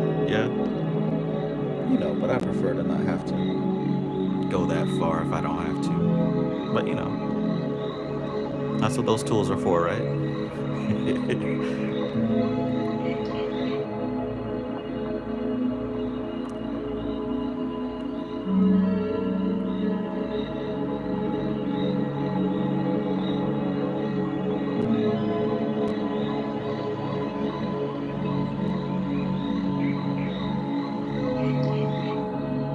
Al-Diki said, I used to practice Islam. You're right, my bro.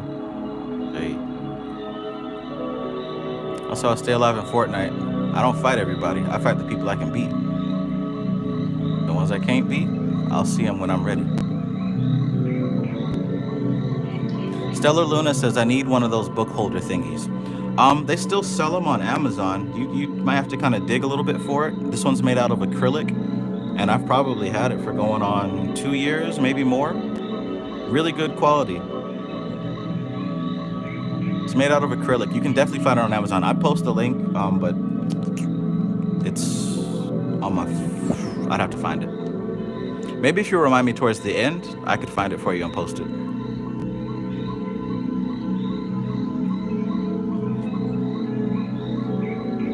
Jan Pomeroy says, is there a Vedic Sanskrit word for Saturn or Saturn's process?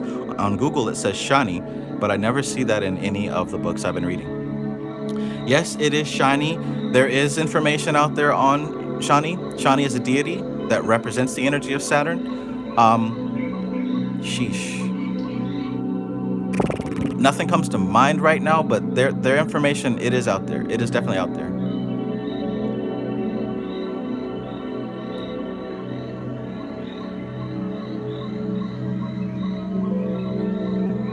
Sup Dog says you can't be the devil then, Trav. Yeah, like I said, I still got to figure out which one, man.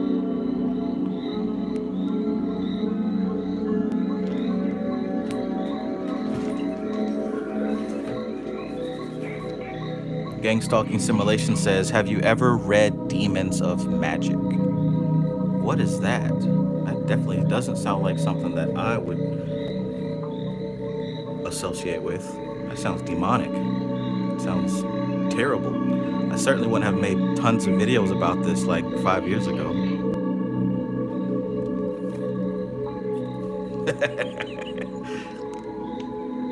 You know that, man.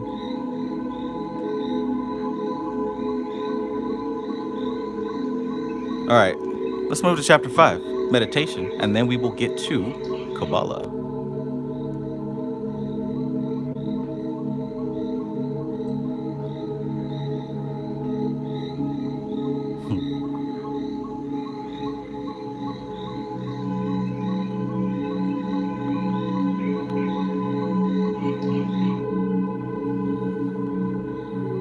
MC Meister says, got that shit right under his Bible. There's a few books that I keep very close to me. Chapter 5, meditation. The first mental exercises you have been given are, as you will remember, the preparation of the place and the calling back.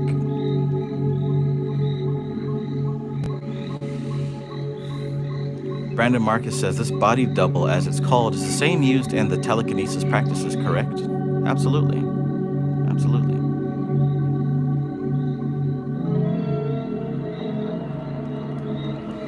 Okay, now that person that you just swiped, Anamali, imagine that's the best that you can come up with. I can't even get mad. I can't even get irritated. Like, that's the best you can come up. That sucks, man. You in the wrong place. Anyways,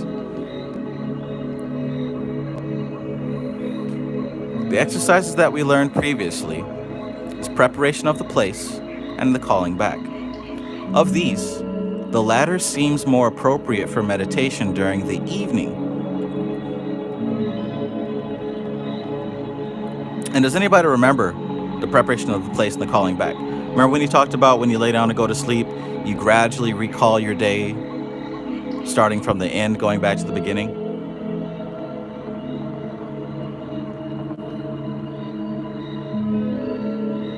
Of these, the latter seems more appropriate for meditation during the evening rather than in the early morning. It is not advisable, however, to meditate late in the evening when the body is tired and the fine etheric double is strained. Any meditation done late at night should be of a quiet, non-strenuous nature. I will tell you more about this later.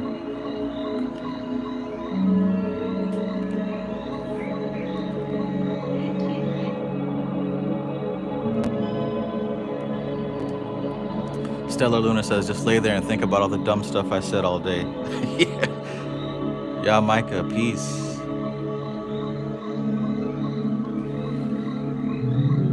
So you will start with the calling back exercise and then proceed to the preparation of the place. When you have done this, you can approach the definite subject which has been set for you.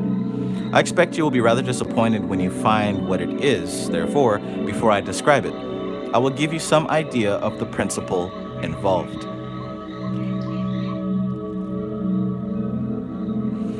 You are familiar, of course, with the statement that all knowledge is ultimately based on the impressions received through the senses, right? All knowledge is ultimately based on the impressions received from the senses. By many physiologists, this is limited to impressions derived through the physical senses alone. But we have found by experience that there are very many impressions which come into the mind through the non-physical senses. In this first series of exercises, however, we shall be dealing with the knowledge gained through the material senses. I've told you of two types of exercises. One in which images are allowed to arise in the mental field, and the other where the mental images are deliberately formed. Right? Is everybody remembering this stuff so far from previously?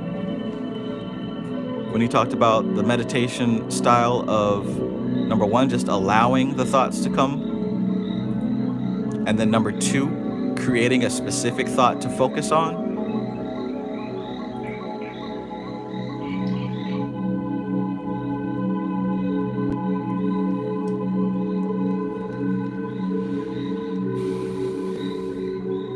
It is therefore necessary that the student should cultivate the power of observation, which results in the building up of a stock of clearly cut mental images, which can be recalled at will into the consciousness.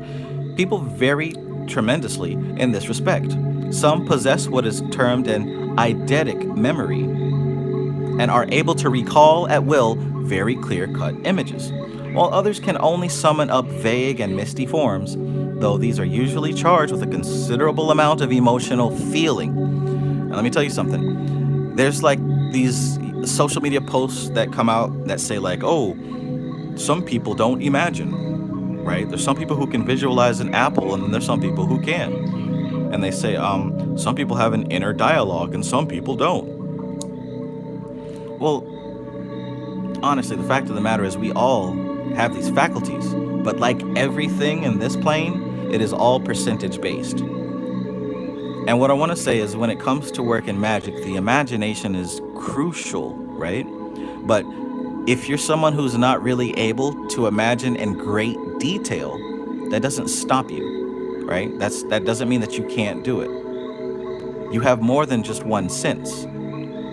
When we say imagine, that doesn't just mean visualize with seeing. That also includes the hearing. That also includes the feeling, right? One is not more powerful than the other. You know which one is most powerful? The one that works. The one that evokes a state change within you. The one that invokes the state change within you.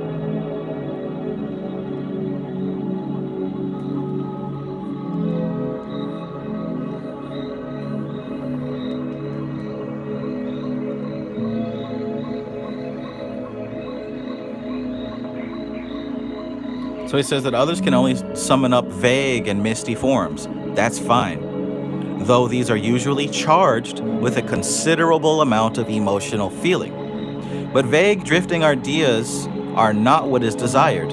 It is very necessary, therefore, that you begin to form definite pictures in your mind.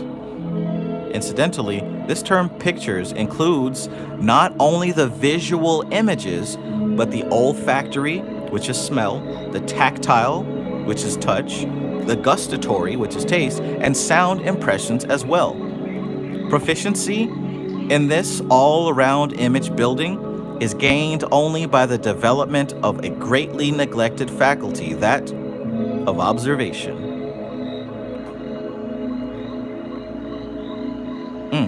Proficiency in all-around image building, and when he says all-around image building, that means you're not just seeing it with your mind's eye. There's also an element of hearing, of feeling, tasting, smelling. The more involved you can get, the better. VAKOG. Has anybody ever heard of VAKOG? VAKOG. while you might think that this is hocus pocus, there's a very real science of change that utilizes this very same process. You can do it yourself, or someone can help you do it. It all works. Proficiency in this all-around image building is gained only by what? Only by the development of something that is greatly neglected, and that's called observation. That's called observation.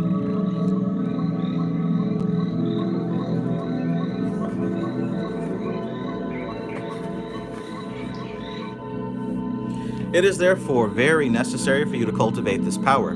This may be done by using the events of the day as your field of work. Now you see why he's saying that that is the exercise to do. Now you're seeing why. Because when you're sitting in your bed and you're recalling your day and you're recalling the stuff that you've gone through, you're exercising your image building faculties. And guess what? You're gonna need to know how to use that moving forward.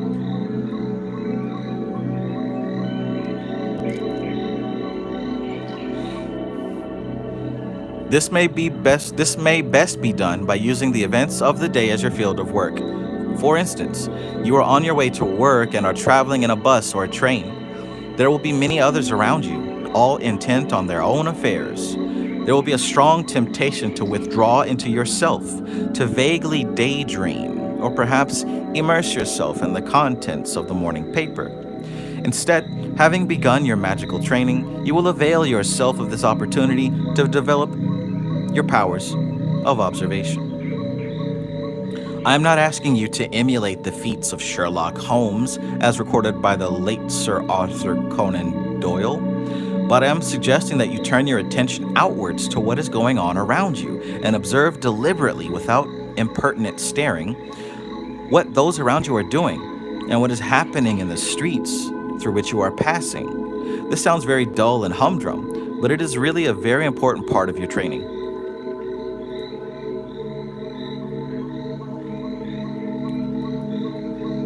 So know that there are a lot of people, and always, I guess this is just the thing with young folks. When we are not in our comfort zone, when we're out in public, we start to withdraw into ourselves and we start to daydream or get lost in our thoughts. But we generally take the awareness from the outside into the inside. Now, personally, I don't think that's the safest thing to do. If I'm ever out in public with people around, I'm not going to retreat into my inner world. I'm going to stay outwardly and observe. Right? Not necessarily, I'm on guard, ready to fight or flight, but I've learned that when you observe the scenario, you kind of stay one step ahead of the game, right? Nothing really catches you off guard if you're paying attention. That's what I try to tell my son whenever we're out and about anywhere. I always tell him to pay attention, and I'm going to keep repeating that to him as long as I live, as long as I'm a part of his life. Pay attention. Because I notice, we might want to go into our headphones, or we might want to scroll on the phone, or we might want to, whatever. But it is so much more helpful in many ways to simply observe the environment. Number one, it helps with safety, but number two, you start to learn the crucial art of reading people. You start to recognize patterns, you start to recognize body language, right? Sometimes you can catch things before they happen. Like I said, it's not always about looking for threats. Sometimes it's educational. I remember when I was young, me and my brothers, whenever we'd go to Walmart, we would have a hilarious time just laughing at the weird looking and weirdly behaving people in the store, the customers or whatnot. Like, we did it out of fun because we were little mischievous kids. But I mean, it taught me to really just always pay attention to the people around me.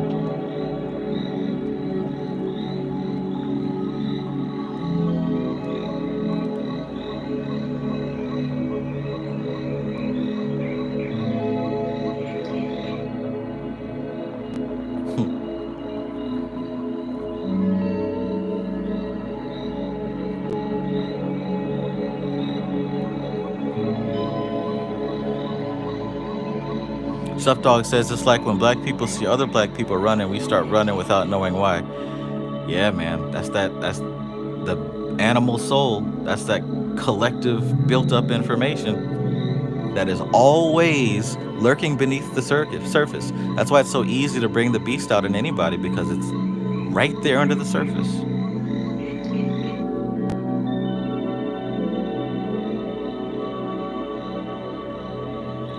Louis said herd animals. Exactly. Oh man. Apart from anything else, you will remember that one of the objects of life on this physical world is to develop the power of control over matter, or so we believe.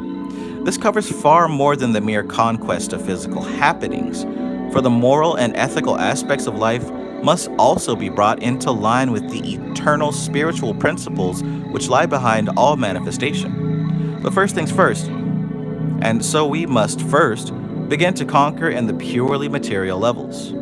All subjective emotional spirituality which endeavors to escape from the moil and toil of everyday life on the physical plane is an escapism.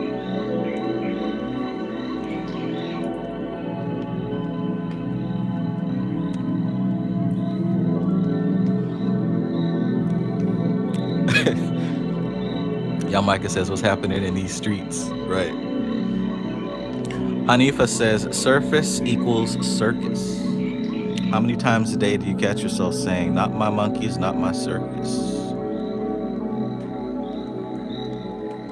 Not my monkeys, not my circus. I say that when I feel myself starting to get wrapped up into somebody else's affairs, which absolutely have nothing to do with me. My name is Bennett, and I ain't in it.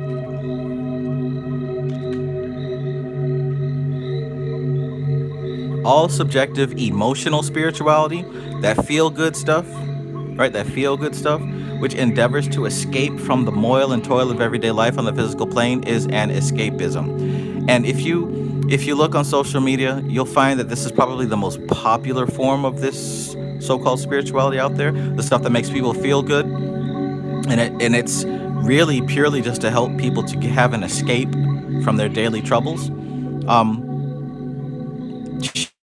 For example, no offense to anybody if you love it, but I saw a video today on Instagram, and it's old. Like, I remember Brother Panic talking about it back in like 2017. But it's this picture. It looks like this mummified black woman, and she's got dreads, and they're saying, "Oh, we found this ancient black astronaut. This corpse is 1 billion years old. They found it on the moon. She had dreads, y'all. She's black and beautiful. Look at her melanin. It lasted for 1 billion years. This is proof that we're from the stars." I would have laughed at that years ago, but it hurt watching and listening. She was so proud of this black mummy space astronaut lady. Just listening to it, she was so proud of her blackness and her dreadlocks and the fact that she's from the moon. And I'm just like, bro, like, but that's an example of emotional spirituality, like escapism. People, we gravitate to that stuff because it makes us feel, oh look, I'm unique, I'm special, I have this galactic origin from everybody else, right? And this is the validation of my specialness, right? Starlion says, but what if it's true though? I mean, I'm going to need a better story than that. A 1 billion-year-old spaceship found on the moon, and the only way we get knowledge of this is through a couple of strange TikToks.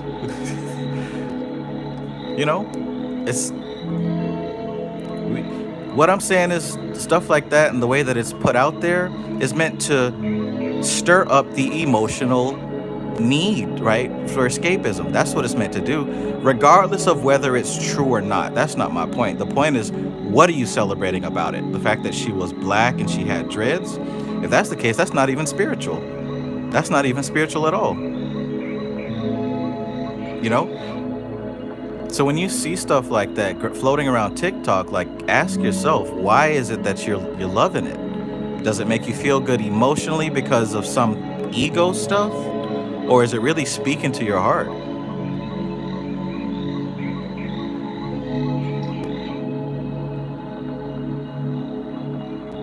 I'm just saying. Emotional spirituality, which endeavors to escape from the moil and toil of everyday life on the physical plane, is an escapism. And although we may occasionally allow ourselves the luxury of a rest behind the lines, we must always remember that we have to return to the battle. This battle of life is one in which we must all take our part, and to endeavor to escape from it is entirely cowardice in the face of the enemy. I can't do it. I can't do it. You have to kill me. I can't do it. Cowardice in the face of the enemy. Like I said about the red magic earlier, the point is to switch your gears from fight into flight. It goes deep because we're talking about the reptile brain here. Are you in fight mode or are you in flight mode? Because if you switch to flight mode, you've been conquered. You've been defeated. Now your only options are the options that are given to you by your master, by the ones who've conquered you, right?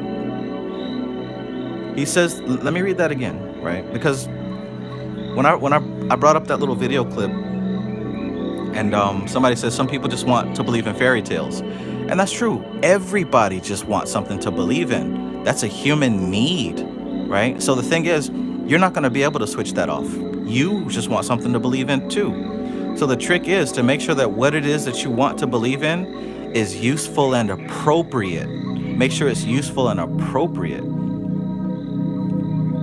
You're going to have to make that billion-year-old spaceship lady with dreadlocks found on the moon. You're going to have to find a way to make that useful and appropriate.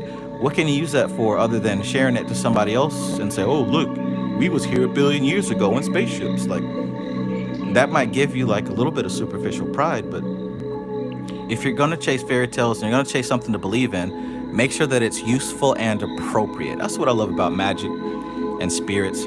I read somewhere that you have to have a double mind. You have to know that all these demons and angels and gods are aspects of the subconscious, but even knowing that, you still have to believe in Santa Claus. Like, even knowing that, you still work with these entities as if they had their own independent experience. If you can somehow trick your mind into living in both realities, that's that balance he was talking about between being relaxed and being tense. You got to walk the line knowing that these things don't exist, but they exist enough for them to make an impact on your reality. MC Maestro says, create your own narrative to believe in.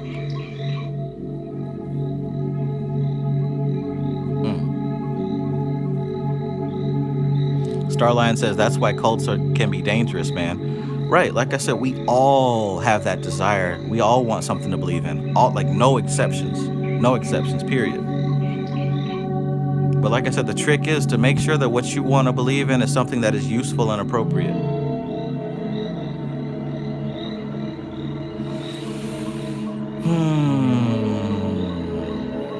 Can I get an amen? Anna Molly says, hey, the placebo effect still worked when they told people it was a placebo. It was the fake pill they swallowed that did it. Facts.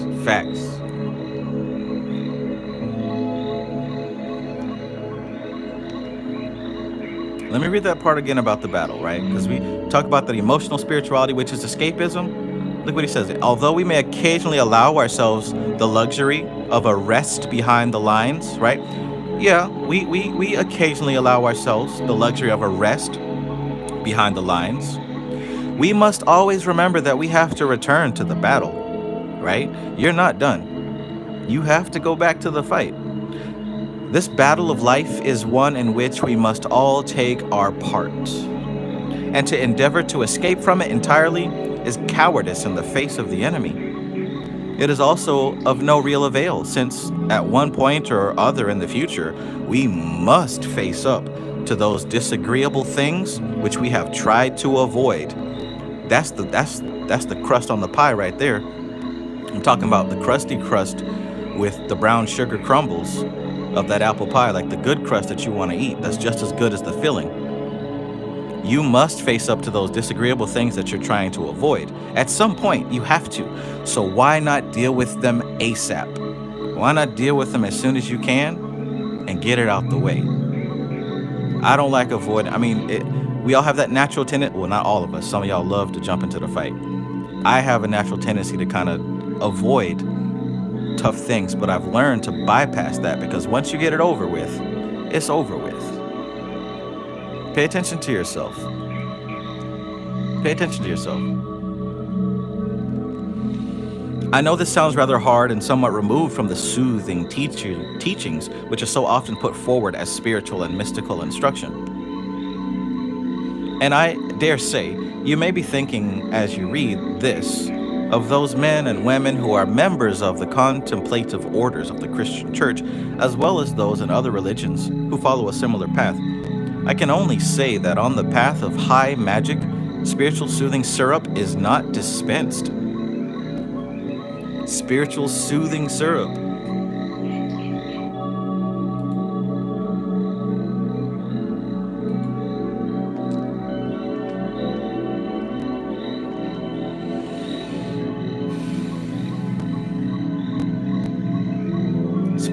I can only say that on the path of high magic, spiritual soothing syrup is not dispensed any more than it is on the mystic way.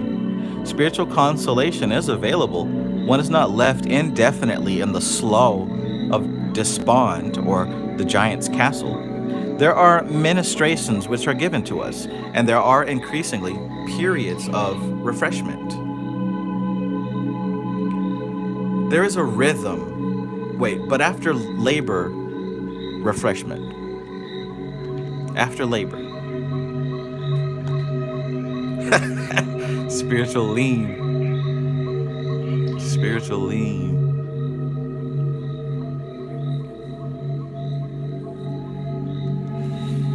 There is a rhythm in these things. As for the contemplatives, if you were to have the vocation for their path, you would find that it is not mere escapism,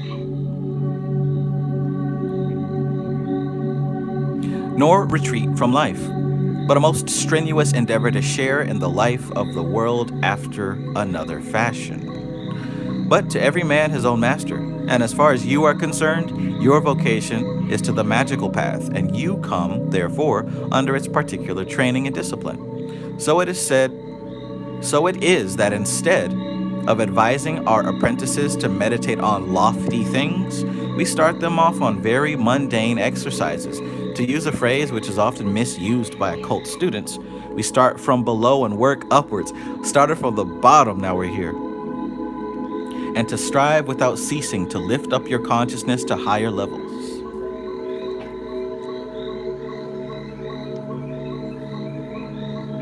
Always winning, peace. Always winning says, I really appreciate all of this. Good, man, good. I hope that you're able to find practical use in your daily life.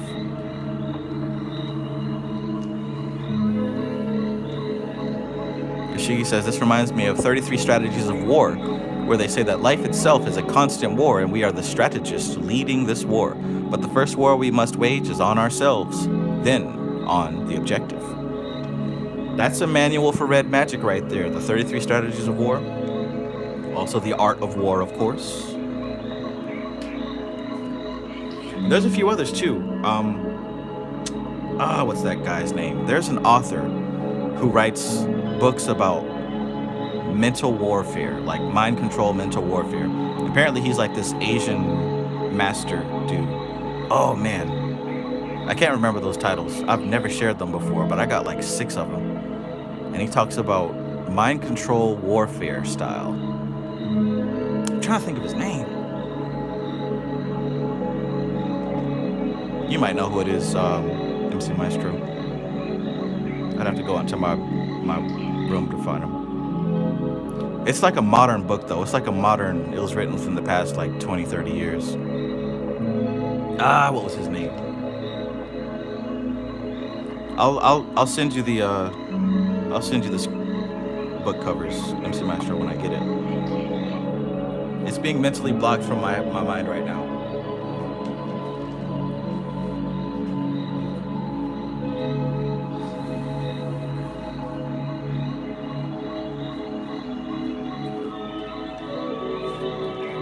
I mean, but this was written before all those books about the Dark Triad and, you know, those other books talking about narcissistic whatever. Way before those. Them PDF only books. PDF only. PDF only is like straight to DVD.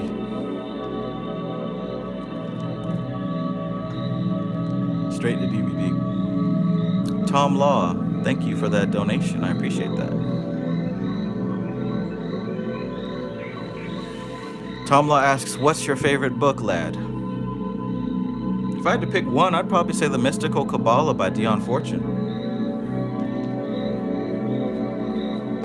If I had to pick just one, I'd say Mystical Kabbalah. This is like the one book that I know for a fact I can read over and over again and always get something new out of it. Because I've been doing that for the past, I don't know, since I bought it in 2015. There we go. There we go, Isaiah Johnson.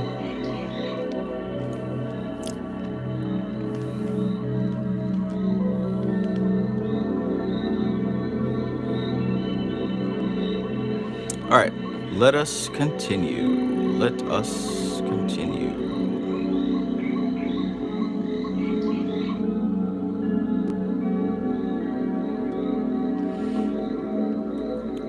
Sunshine Chick says not Tatwashudi. I mean, Tatwashudi would be a very close second. Very, very close second. Don't get me wrong now. Don't get me wrong now. Tatwashudi is probably going to be the very, very close second. But if I had to pick number one, it would be Mystical Kabbalah.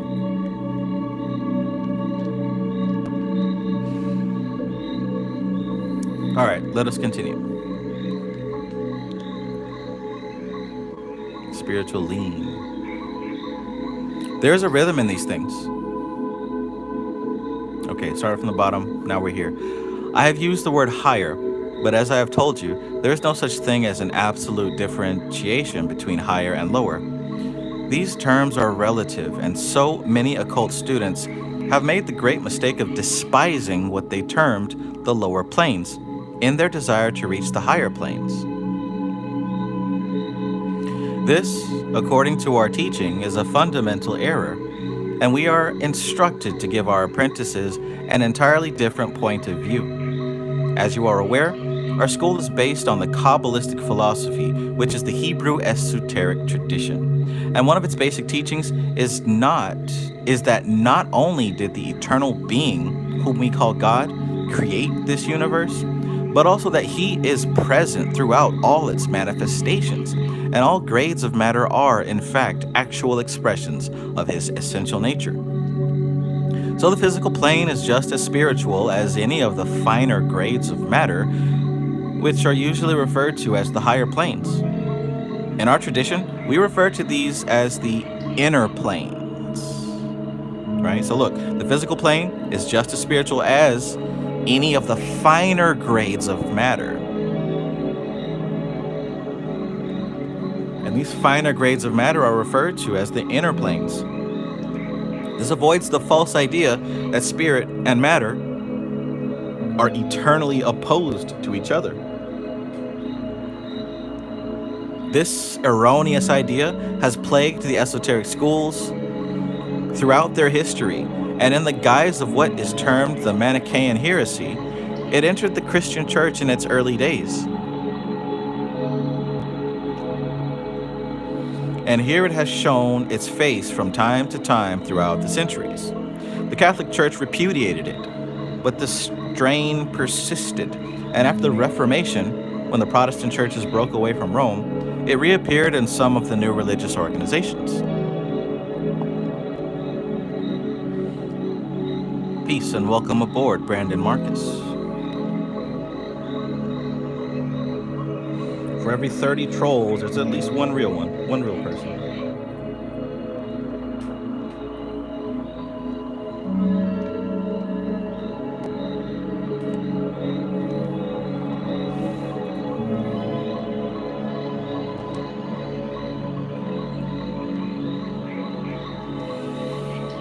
We, however, regard matter, of whatever grade it may be, as the luminous garment of the eternal, a living garment, part of the eternal, or to be more precise, a direct expression of the infinite life.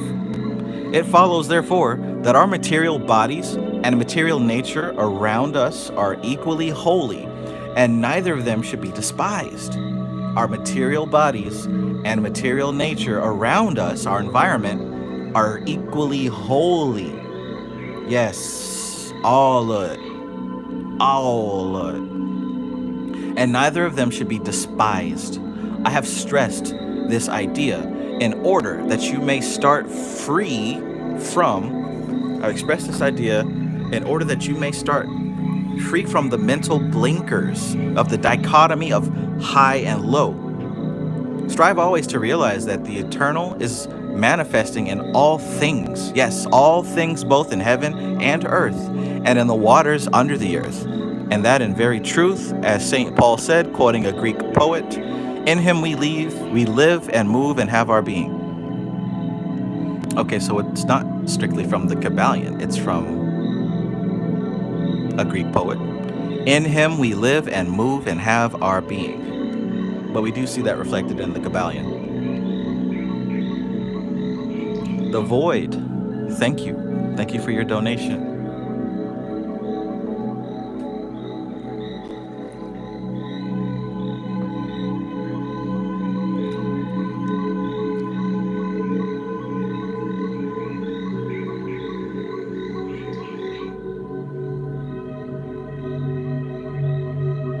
Bum, bum, bum.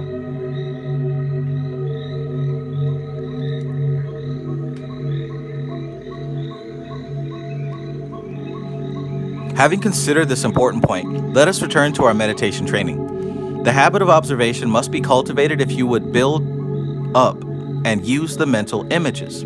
And the best way is as I have indicated.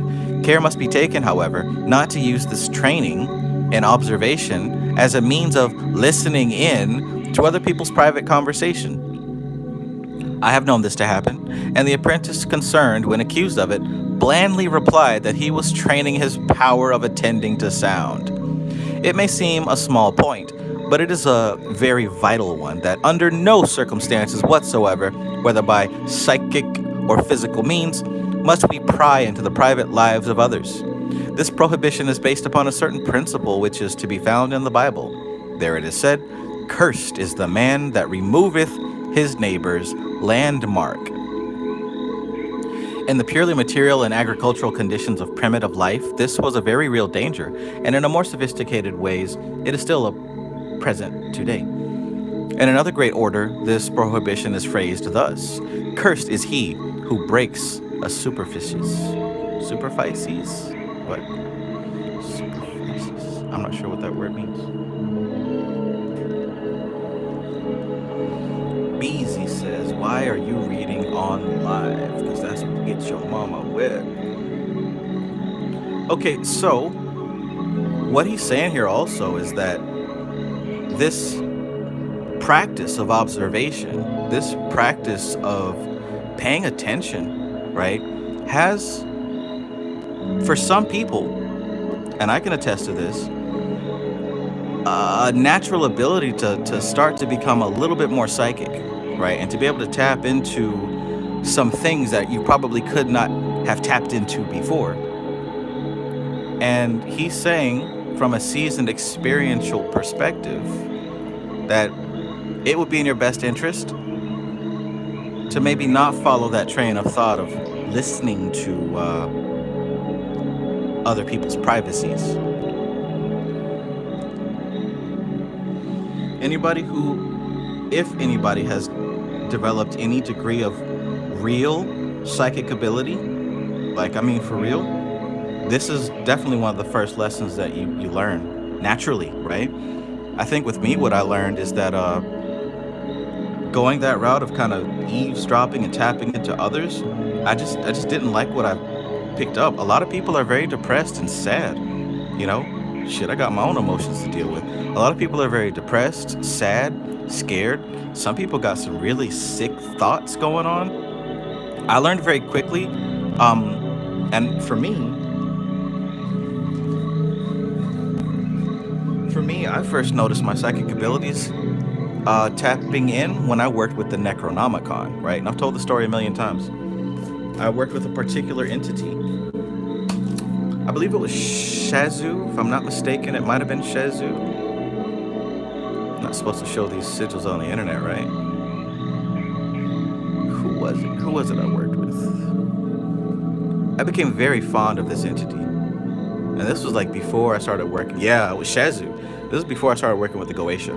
I became very fond of Shazu. It says here, the 18th name is Shazu. Knows the thoughts of those at a distance as well as those in the vicinity. Nothing is buried in the ground or thrown in the water, but his power is aware. His word is Mashanana, and his seal is this. Yeah, so I started working with Shazu from the Necronomicon, and that was probably the first time that I worked with a spirit that opened up my psychic ability, and it was really fucking cool. I went to the grocery store and I ran into some people, and I could hear and I could feel, and it got a little bit disturbing. And I didn't like it. Over time, right? That was 2015. That was 2015. So over time, of course, I really learned how to deal with it. But eavesdropping on people's thoughts is really not what it's cracked up to be. I promise you that. And if you don't want to listen to me, you can find out on your own. Evoke Shazu from the Necronomicon. But anyways, that's what he's talking about here. Allow other people to have their privacy.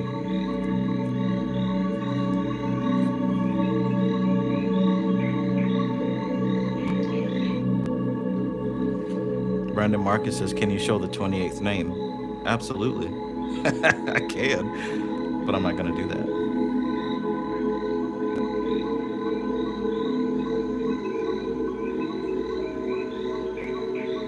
I mean, you already know who it is if you're asking me to do that. You already know the children, the grown folk.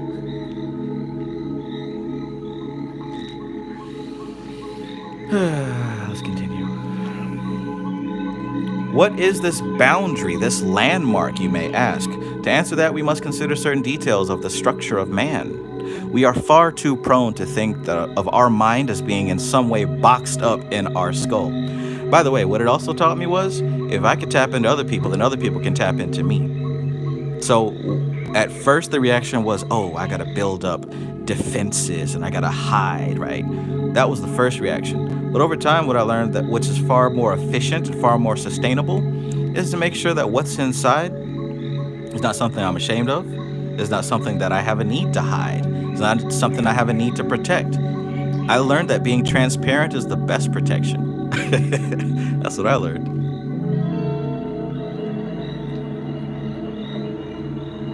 Get a sip of that spiritual lean. Shout out to MC Maestro. The plug for that spiritual lean. Shango in the building. Peace. No, it's really a full house. I'm telling you, all we need is Straight Panther. Then we got everybody here. Shango, peace. Good to see you, man.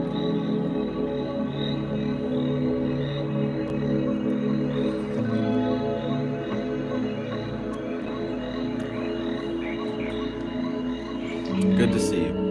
All right, so what is this boundary, right? We talked about cursed is the man that removeth his labor's, cursed is the man that removeth his neighbor's landmark.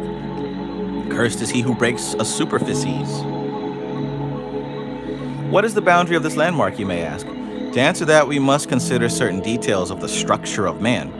We are far too prone to think of our mind as being in some way boxed up in our skull, though just whereabouts therein we are uncertain. But the truth is that the mind is in all parts of the body. Uh-oh. Wait a minute now.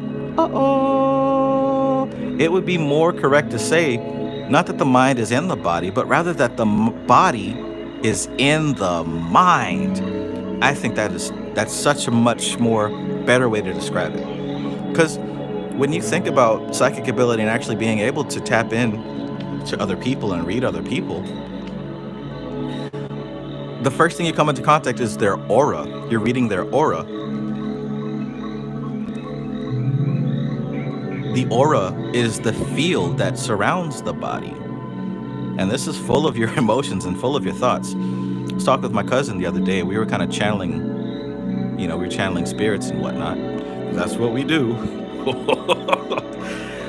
And it dawned on me that we're not actually hearing voices of entities speak in our heads. That's not how this thing works. What's actually happening is we've become very sensitive, and we are picking up on vibrations, right? We're picking up on frequencies. And what the mind does is translates those frequencies into language that the mind can understand. So when we're channeling spirits, when you're channeling spirits, when you're working with these entities, you're becoming sensitive enough to feel that vibration, and then you begin to translate it into English. So it's never exactly what you're getting as that communication. What you're receiving, that's you translating it into a language you can understand. But this type of thing is also happening with other people when you're getting vibes from people. Or have you ever had the experience where you go to pick up your phone, and just as you pick it up, that friend that you're close to messages you? That happens to me all the time. Maybe that happens to you too. Like, they didn't message you before, but the minute you pick up that phone, right? And it wasn't even that like you could say you felt it. It just happened like clockwork. Little things like that are always happening when you become sensitive, because it's the vibration. It's the subtle movement of the mind, not even the body. This is the subtle movement of the mind and the spirit. Alora, peace. Man, this must be a serious full moon tonight. That's that frequency, right? That's that subtle frequency.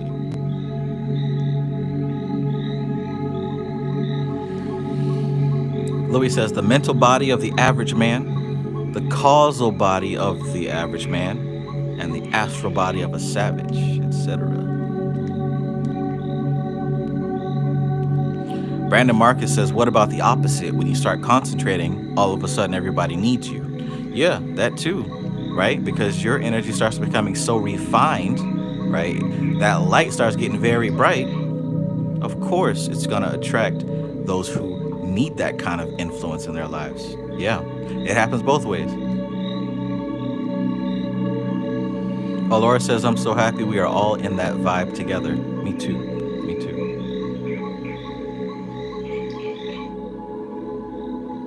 Philip says, I think I got ruled out on page 33. Damn seduction, magic, and 22. Uh-oh. Let's get to page 33 then.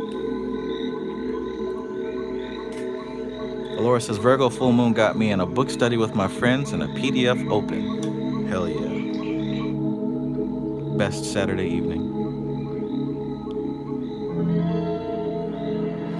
Philip says, I'm cracking up. If you use your magic to influence anyone, you are not my apprentice. Too late. Uh-oh. I think we all might be disqualified on this channel.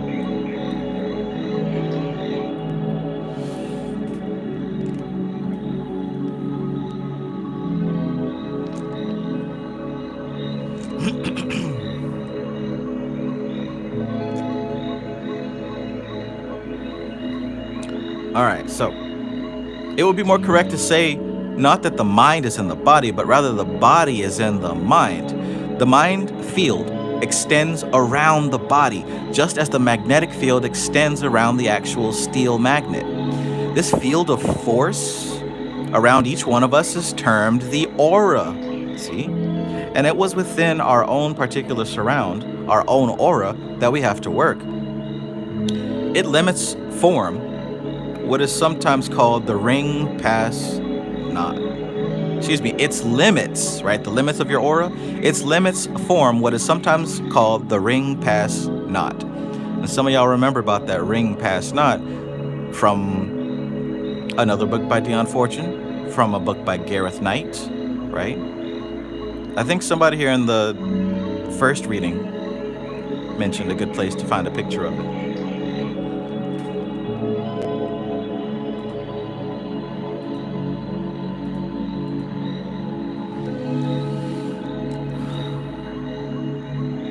This term is applied in esoteric schools also to signify the boundary of the universe, for we teach that the whole universe is held in the consciousness of the eternal, just as the little universe of ourselves is held within the consciousness of that spirit which is our real self.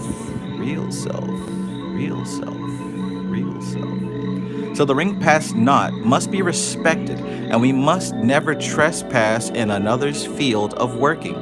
As you will see on reflection, this fundamental law covers a very wide field, and it is important that you should build it most thoroughly into your philosophy.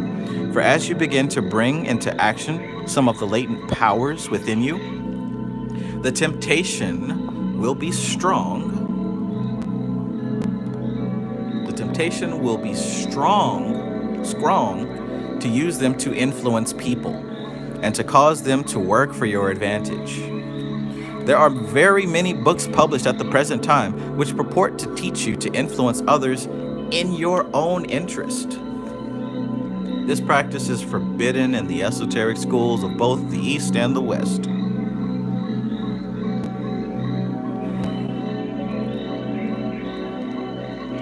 So the bots come every 10 minutes, huh?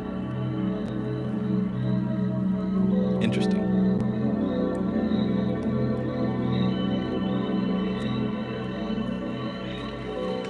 Forbidden. Should you infringe this rule, you will soon find that you have ceased to be my apprentice. Dang, man.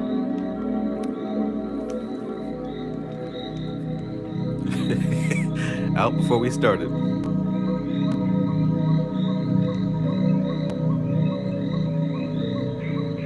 Always remember that the motive of your work is summed up in the words, I desire to know in order to serve. But what if you seek to influence somebody in order to help serve them? In order to help serve them.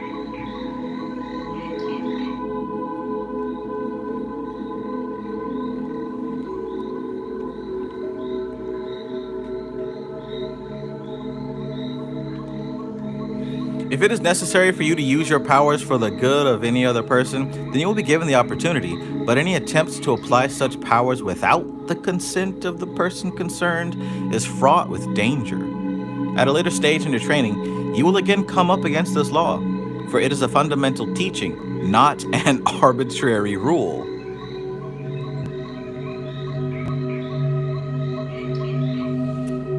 MC Maestro says, W.E. Butler is for real not a Sith. Yeah, it's true. It's true. However, it is wonderful to learn from anyone who is very experienced and a master of their field. I'll tell you that. The Jedi might not learn from Sith, but the Sith certainly learn from the Jedi.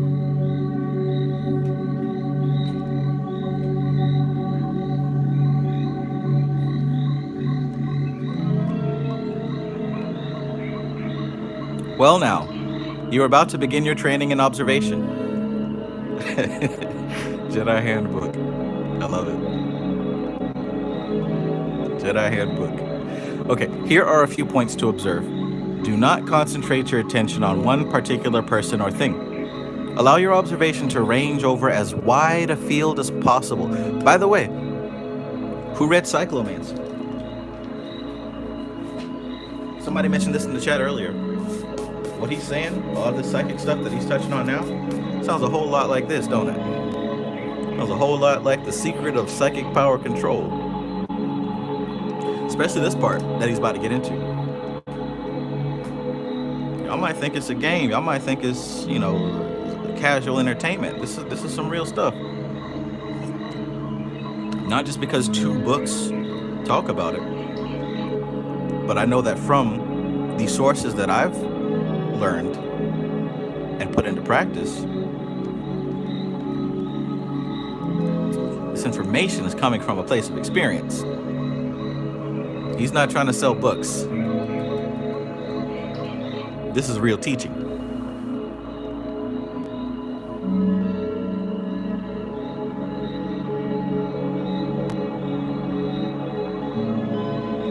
Shango says, Butler was a very important Magickian in the Church of the Jesuits.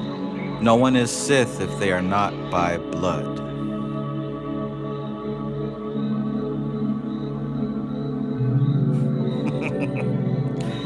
Stuff Dog says, Trav, it just sounded like you were spraying Soul Glow on a Jerry curl. You must be tapping into a previous incarnation.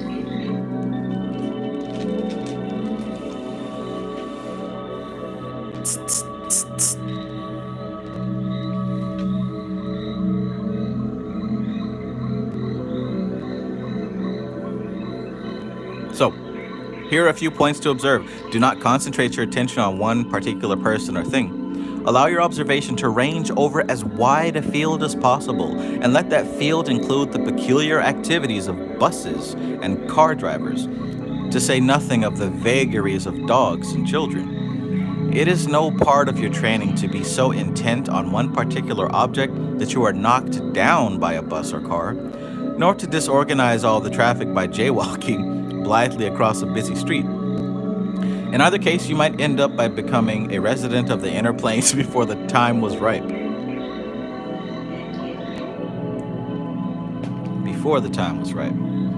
Hanifa Soul Afua says cyclomancy, same as mind manipulation. There's at least, maybe 2 or 3 chapters worth of manipulation of other people, but primarily the book Cyclomancy is a collection of exercises to unlock and loosen the constraints and bounds and locks that separate the conscious mind from the unconscious animal mind. Because it's within the unconscious animal mind that the so-called psychic powers reside. And in performing these practices of cyclomancy, you start to acclimate those parts of the subconscious mind with the conscious mind. You gain control over them so you can do some of the stuff on purpose.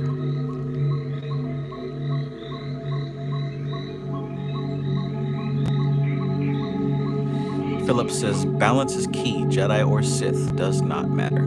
Absolutely. You're talking to a middle pather here.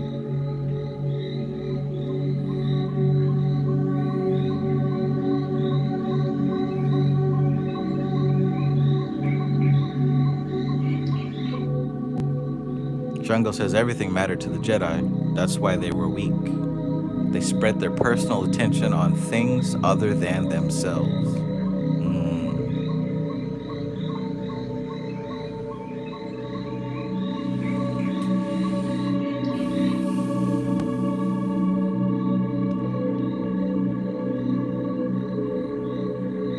I have known an instance of this in the case of a psychic who was in the habit of opening up her psychic perception without any regard to what was happening around her on the physical plane.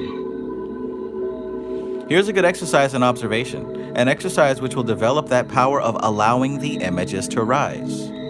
Ask yourself, and by the way, the exercises he talked about a couple chapters ago, allowing images to rise up from the subconscious and focusing on a specific image, that is the basic transmission of psychic ability.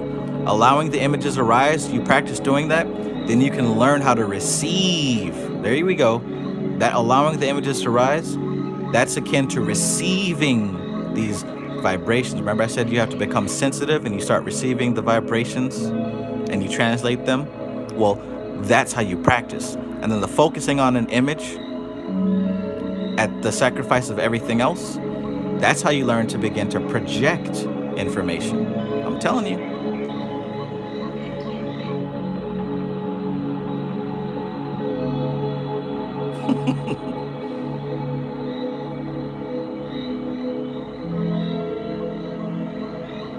Shango said Sith are not concerned with others, not even their own bodies. Only the goal, only the obtainment of power.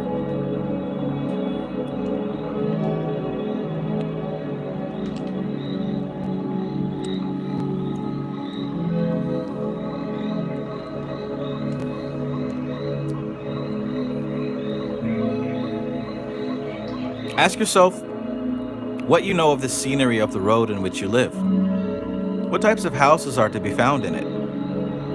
How many windows has the biggest house? What is the difference between the two sides of the street?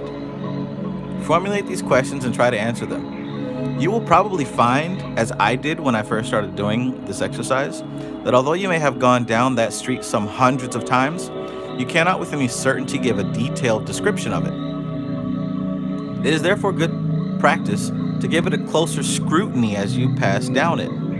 Then you will be able to, at a later stage, to use both the images you have built up and those you can summon by the developed power of observation.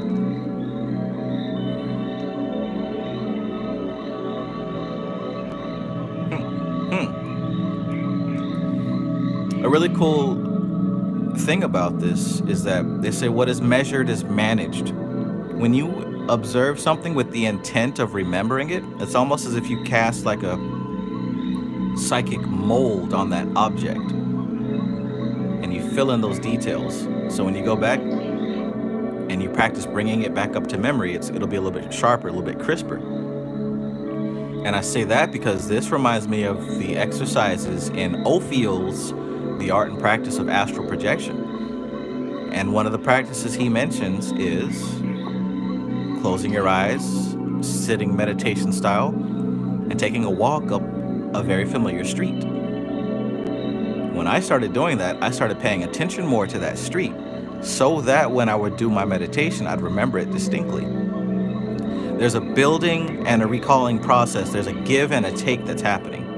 There's a positive and a negative. There's a masculine and a feminine. And everything this is how power circulates. Just like a battery has that masculine side and the feminine side. You got to have those two poles to allow the prana to flow.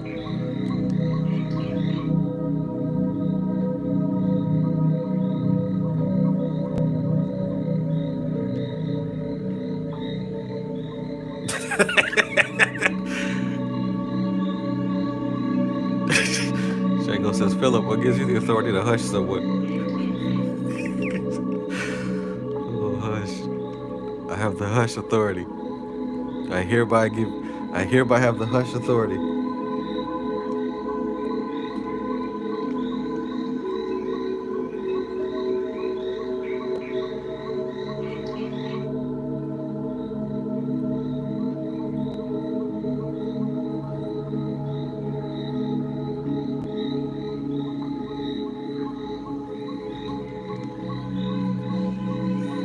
All right. Everybody chill. Everybody be cool. Be cool. We're all here for the same purpose, except the bots, right?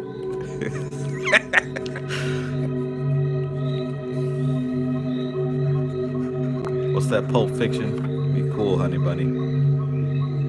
And if you fucking pricks move, and I'll execute every last one of you. Tell that bitch to be cool. Tell that bitch to be cool. Be cool, honey bunny. Such a good movie. Tell that bitch to be cool. And see, that was that's a Jedi right there. I forget his name. How could I forget his name? All right, where we at? It is therefore good practice to give it a closer scrutiny as you pass down it.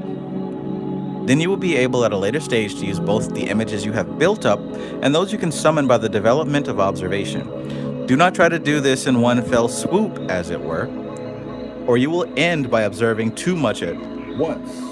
Mace Windu, thank you. Mace Windu, that's it. Before you have trained your mind to record the sense images in an orderly fashion. I have spoken of visual imagery alone, but it is obvious that you should observe also the impressions received from the other senses.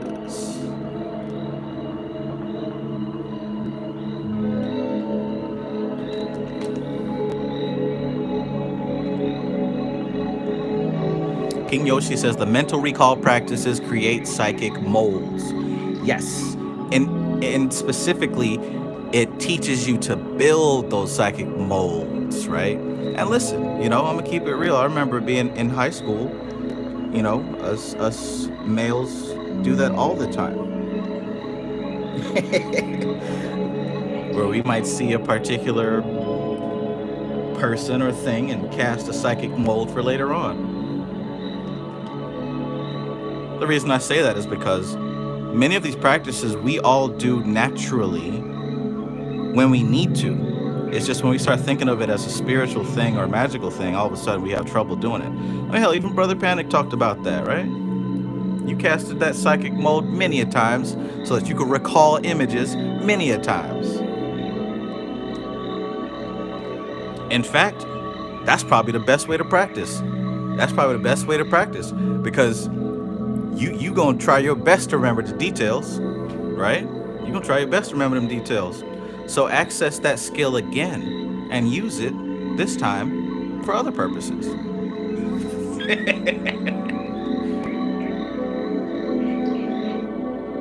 Some of y'all who were around before the time of the internet, before the time of cell phones, we had no option but to cast a psychic mold.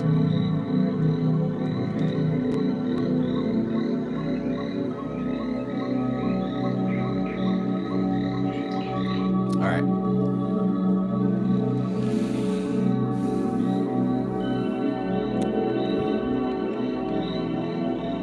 A variant of this exercise is the so-called Kim's game. As you will remember, Kim undergoes a test for this very power of observation.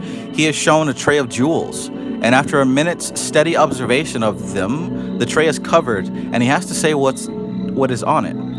Actually, this is a rather difficult exercise for the beginner, though it does give some idea of the extent of his powers of observation. I would suggest to you that you occasionally use Kim's game as a check on your progress in observation. Oh yeah, that's a strong, easy way to practice building up that capacity to recall. I mean, you probably have to play it with somebody else, but getting a couple of objects and then covering it up and then trying to recall everything that was placed there, that's an easy, practical way to test your growth with this.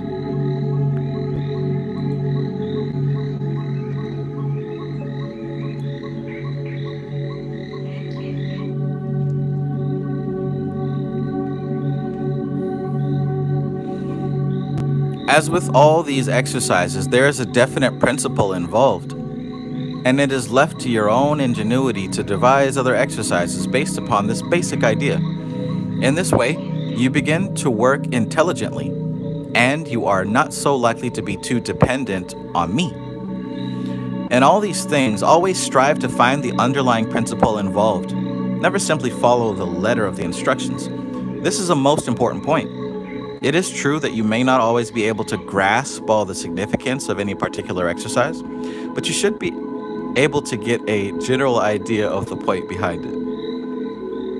If you cannot do this, then in all probability the fault lies in myself. So whenever, after careful study of any exercise, you cannot grasp the principle involved, please tell me, and I'll do my best to make it clear. Never think that to query instructions in this way will show you to be backward in your work.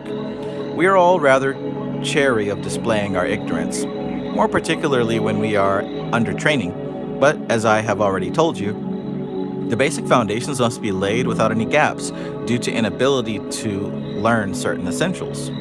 There's another point involved here. The mind, being a creature of habit and inclined to laziness, will sometimes try to dodge the performance of some exercise by a curious blurring of perception.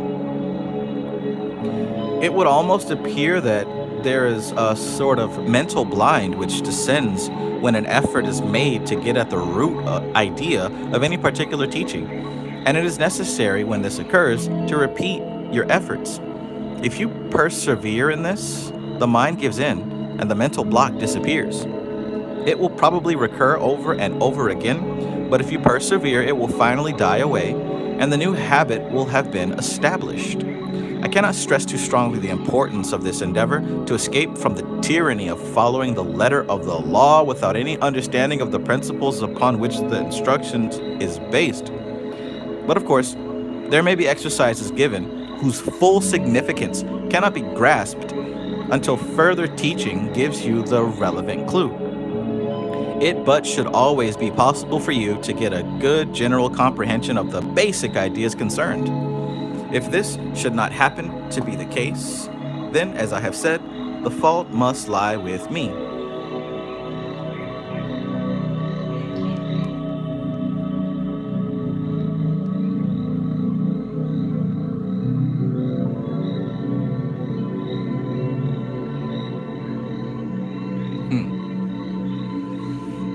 Pork Hill, peace.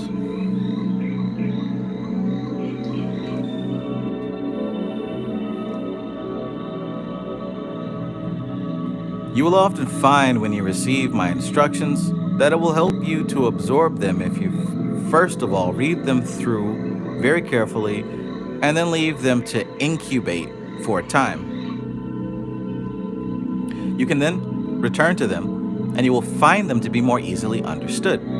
This is because your subconscious mind has been doing some preliminary spade work on them. This particular activity of the subconscious should be used to the full. It saves a lot of conscious mental struggle. Yes, I can tell you that from experience as well. When it comes to learning and studying and creating, you shouldn't have to sit there and stress and strain, right? You can't force yourself to come up with an idea, at least not the best idea. And a lot of this information here, it also shouldn't be forced. Definitely acknowledge and use to your advantage the fact that this information, as it's going into the subconscious mind, needs a little bit of a moment for the conscious mind to shut up and chill so that this information can digest, right? So if you're going hard, study, whatever, be sure to give yourself time to do no mentally strenuous work, because the subconscious mind definitely needs time to process what you've given it. Definitely.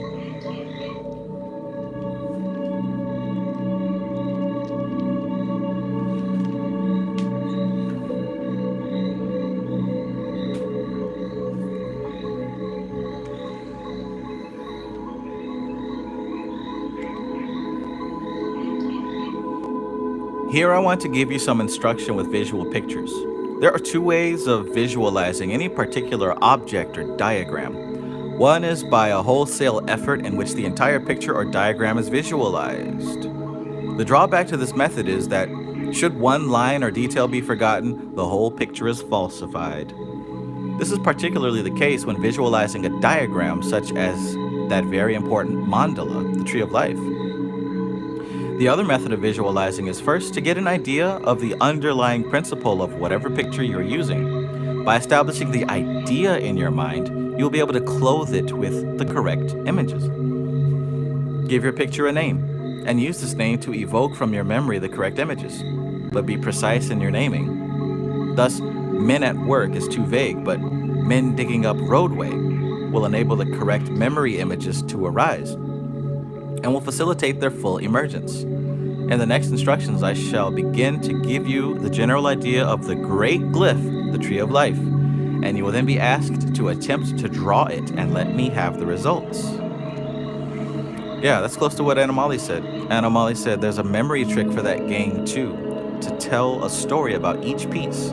A banana went to a tennis ball and took 3 marbles and a tissue. Yeah.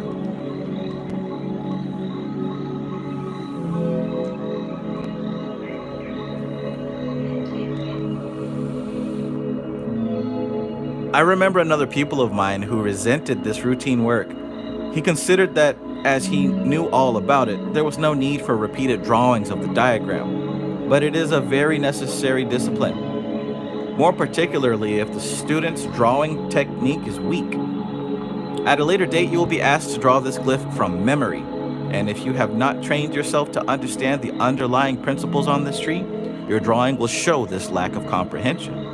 So do not be annoyed if you have to make these drawings, and if I severely criticize them. When you begin to work with the tree, you will find that all this preliminary work in observation will stand you in good stead, for the work you will have to do with that great glyph falls into the 2 divisions we have already noted, the building of images and the recalling of them at will. Do not forget to record your results in your magical diary.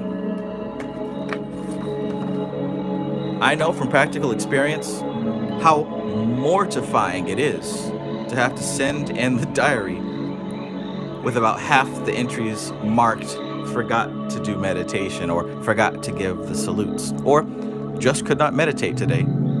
Until the mind has been trained, entries such as these are bound to recur with monotonous persistence in the diary, but they must be recorded even though you feel ashamed of them. Often I wish the earth would swallow me up when I received back my diary, with the addition of scribbled comments of a more or less sarcastic nature against the entries.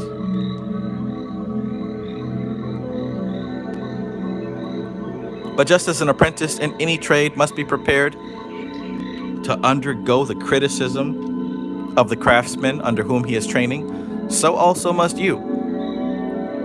There is, of course, constructive as well as destructive criticism. As a general rule, I shall criticize your efforts from the constructive angle. There may, however, be occasions, as there were in my own training, when only a definitely destructive criticism can be given. When this is the case, I hope that neither of us will be found wanting. I to make it, and you to take it. Okay.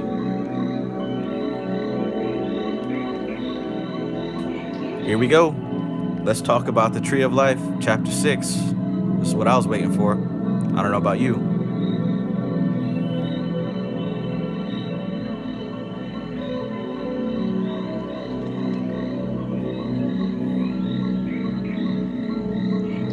The Tree of Life.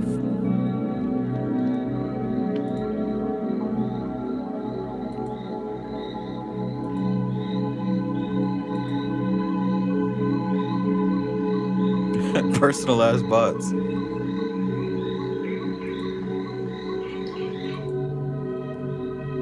MC Maestro says, I think the algorithm throws in a stream for doom scrollers. Per one real person, 2 bots or so enter.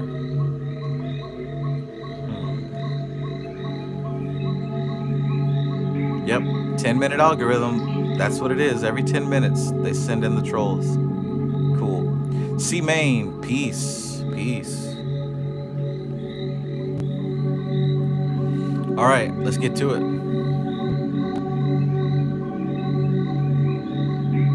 Let's get to it.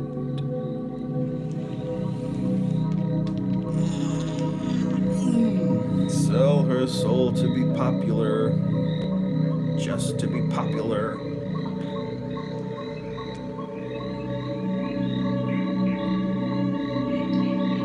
Y'all all right?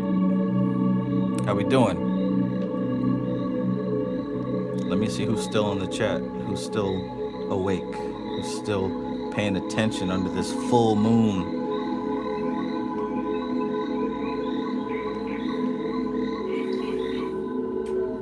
Let me see who's not a bot.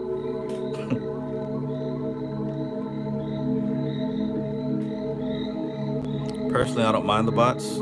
They are making my engagement skyrocket.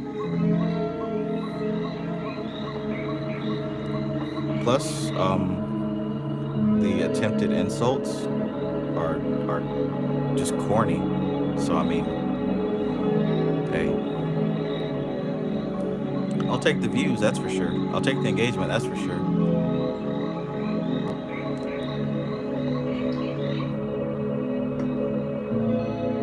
Now the real ones came out for that Christian video, boy. They had to stand up. This is just wrong. This is 100% wrong. Here are some Bible verses to prove it. I'm not reading all that. However, I appreciate the engagement. And I'm gonna do it again. Chapter 6, The Tree of Life.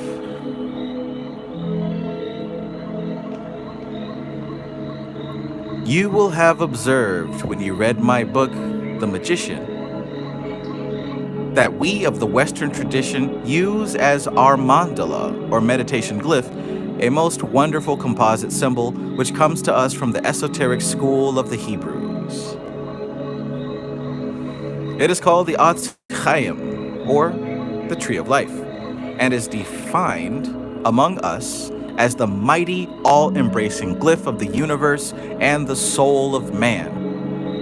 I do not propose to describe it in detail, since a far better exposition of it has already been given to the public by one of the greatest of our Western teachers, the late Dion Fortune, in a book entitled The Mystical Kabbalah. Hey, like I said, my favorite book for a reason. This is a real one right here. You got to read this book about 6 times you've been following my channel, you should have at least read it 3 times by now, maybe twice. The Mystical Kabbalah, right? This book will give you the best outline of the Tree of Life, and it is imperative that you obtain and use it, both as a textbook and a source of reference.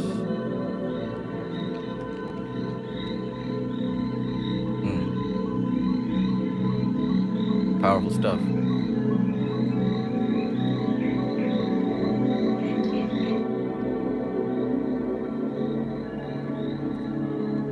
Jay Baldale says, Trav, how do you feel about the statement Kabbalah is grossly appropriated?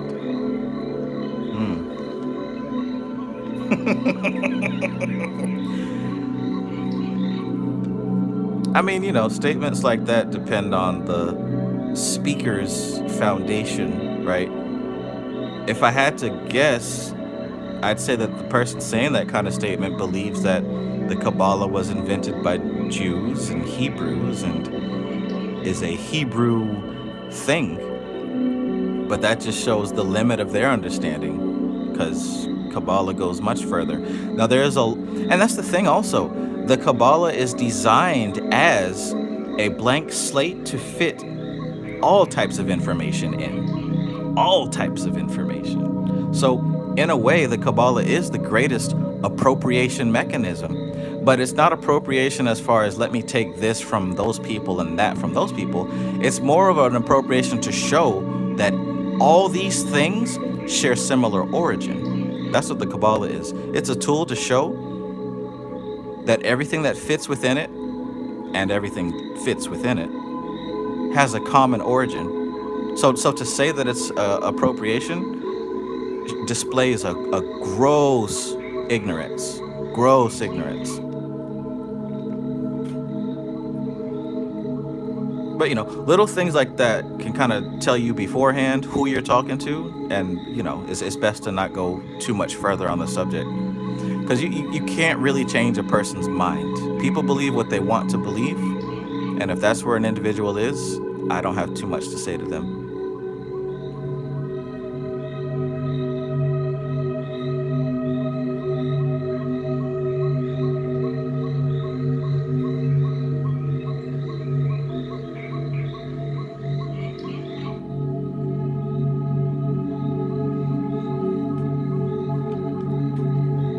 When you start talking about like the real deep spiritual stuff,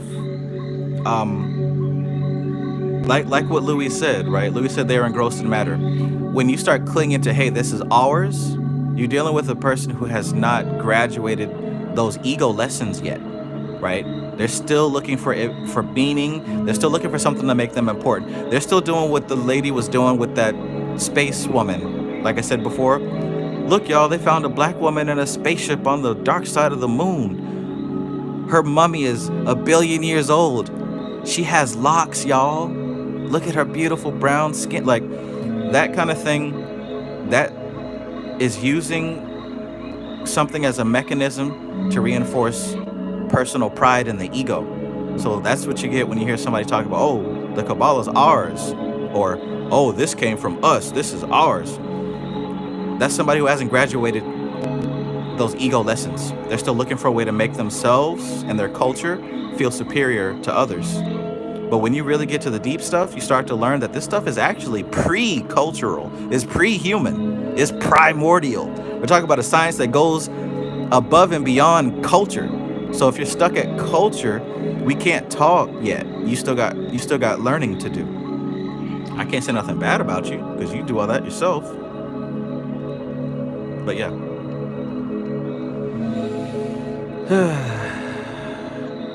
Versace and Protein Shakes says, what is this stream? My advice is to keep on scrolling, good man. Keep on scrolling.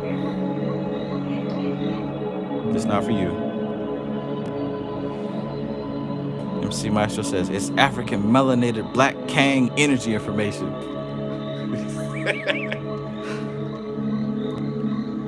J. Baldale says, person is a very skilled witch but comes from Wicca and other similar traditions and doesn't work these systems. Right, so there we go. That's the limit of their understanding. And hey, you know, I have limited understanding in some things, right? It's some stuff I don't know about, but I wouldn't call myself an authority to speak on those subjects.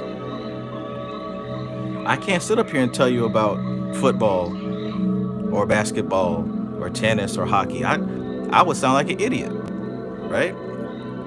Now imagine me trying to speak as an authority on it and then telling you that I don't even work in that field, right? That's what that person's doing. Everybody wants to sound smart and important.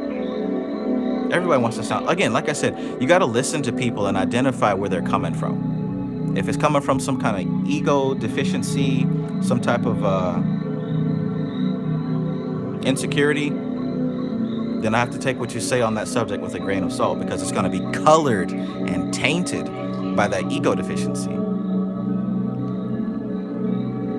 Louis says everything got to be dipped in chocolate for them to fuck with it. Right. I heard people say, why you reading that book? It's written by white people. Are you kidding me? Why not read books written by your black brothers and sisters, Trav? Our conversation is done. I don't even know what the author looks like. I'm getting the info. But, you know, here's what it is, man. Here's what it is.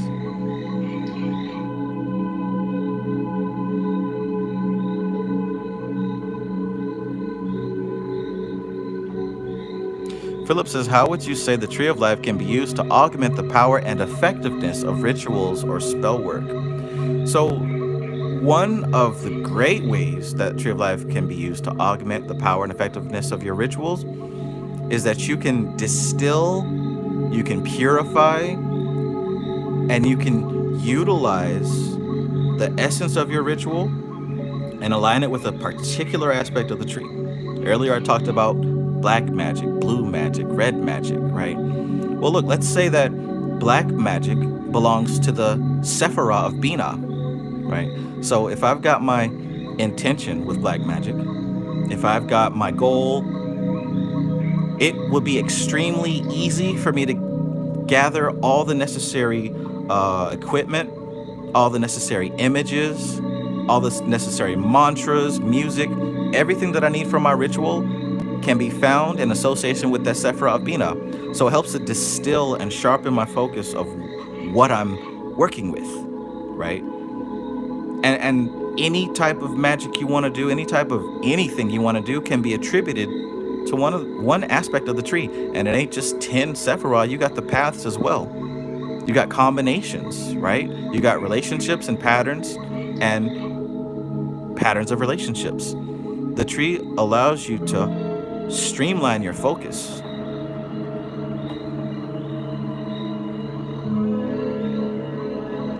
That's one of the best ways I would say that the Tree of Life can augment the effectiveness. You know, like, and also to help you see the success of your ritual. One of the ways that you can tell that your ritual is successful is by seeing correspondences and synchronicities. Well, what do those correspondences and synchronicities align with?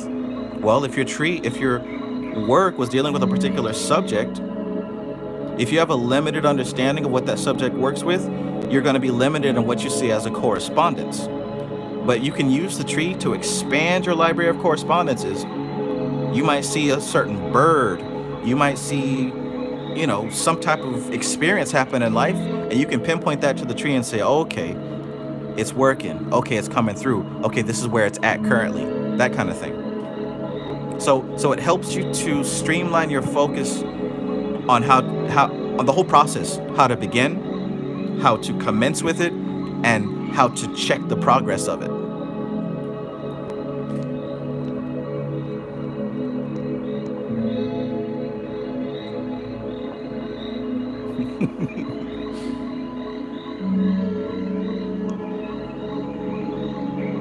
The food guy says, does this work with any Moorish beliefs?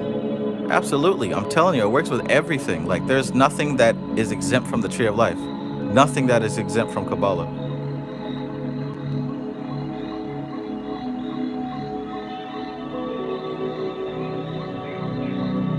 Sundiata, peace. All right, back to it. We just gave a beautiful shout out to the wonderful Miss Dion Fortune. Don't get it twisted. She was practicing some high-level tantra.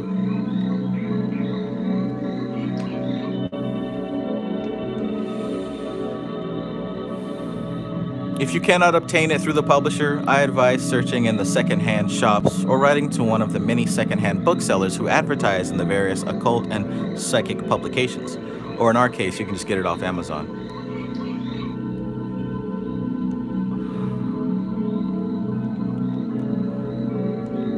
It may seem that you are being set a somewhat difficult task, but this is in line with the general practice of the magical schools.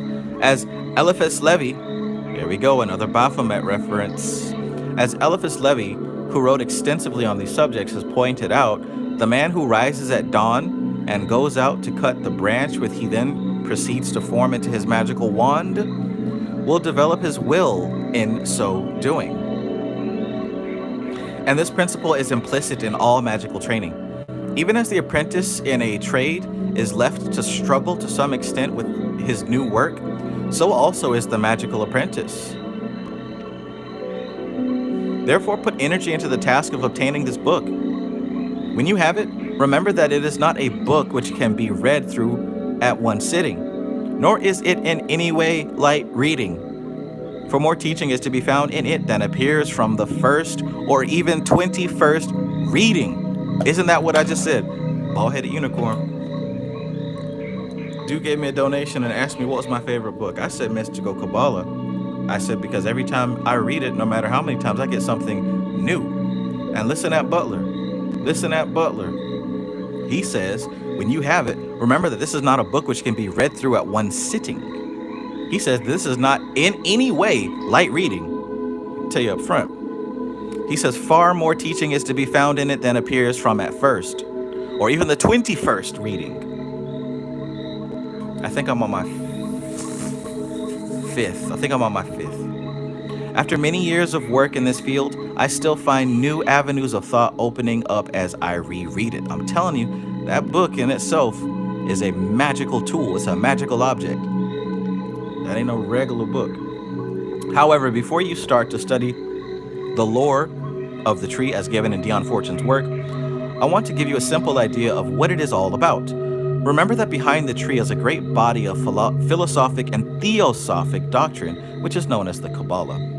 The name signifies from mouth to ear. In other words, it was a teaching which was transmitted orally from teacher to pupil. It's supposed to be read out loud and talked about, just like this. It was only in about the 12th century that any of it was written down. 12th century, right? It was only about the 12th century that any of it was written down. And even then, it was not very clearly defined. The Western tradition is like a river which receives the tributaries from many sources and is enriched thereby. In this, it resembles the Christian church, and the same simile was applied to that church by St. Augustine.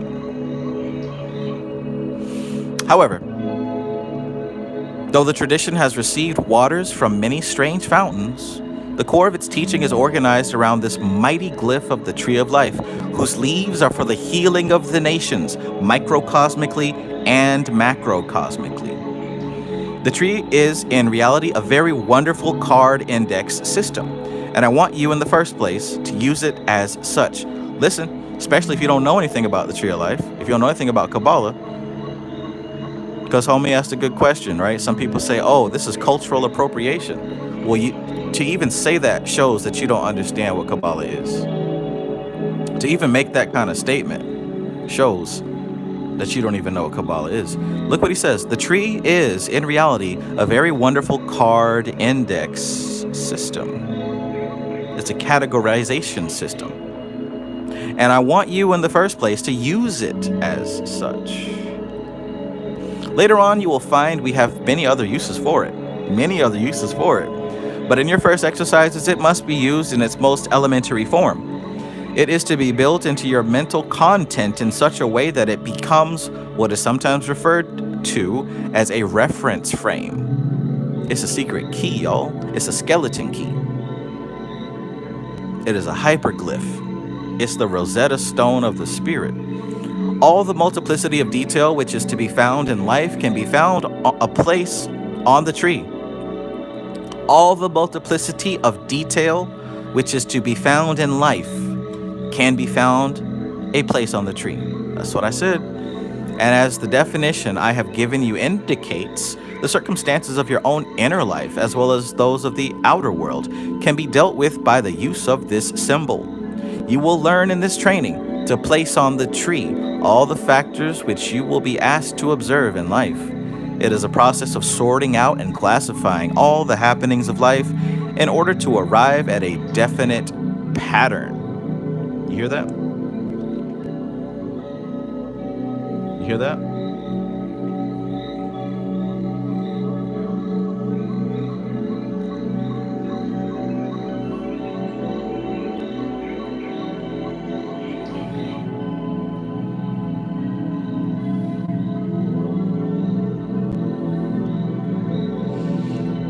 MC Maestro says, I think Butler given a hint about the saints being the occult writers of the past age.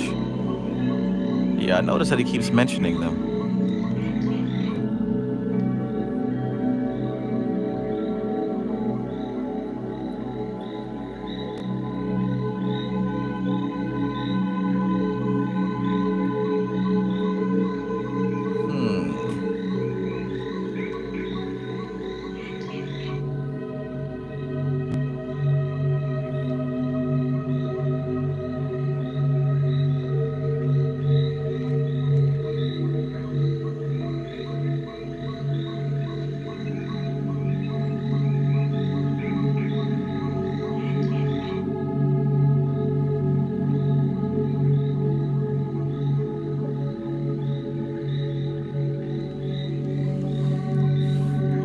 Alchemy. Real alchemy, Alora says.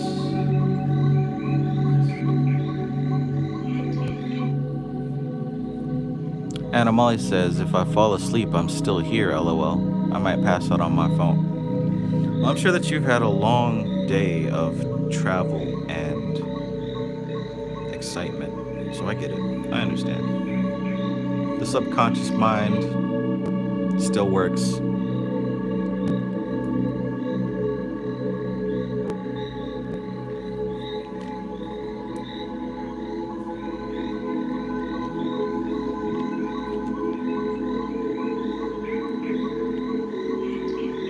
The subconscious mind is a great pattern former, but its own private mythology often bears very little relationship to the actual facts of life. And whoever came up with that concept, the fact that I've heard people say that they have lore, right? You ever heard people say jokingly about their own lore? Do you realize that your subconscious mind has created a private mythology for you? Right? There was a time where you regarded your caregivers as God, right? Now, of course, as you got older, you fell out of that thinking. But just like in elementary school, when you learn your ABCs and then you learn how to build words out of them, then you learn to build sentences, then you learn grammar and how to write paragraphs and essays. The stuff that you built up about the world as an elementary school, kindergartner child, those are the building blocks of your life today. And if you have problems with interacting with others, it's entirely due to those building blocks that you created and how your personal mythology, right? It's nobody else's fault. We can blame other people because it's easy to do that. But your personal mythology, it's got to be checked for inconsistencies. The same way that, look at this now, as above, so below. The same way that you grew up as a Christian or some other religious type, and all of a sudden you started seeing videos about Illuminati and Jay-Z as a this, that, and there's the Freemasons, and there's actually Anunnaki aliens and reptilians. Like when you started seeing all that stuff and it turns your reality upside down, and all of a sudden you don't trust the church, you don't trust the government, right? You need to wake everybody up. And all of a sudden you learn, oh, wow, we was in Egypt building pyramids, right? And you start to go down memory lane and realizing, oh, we was kings. We were great kings and we did all this other stuff. We created this and we created that.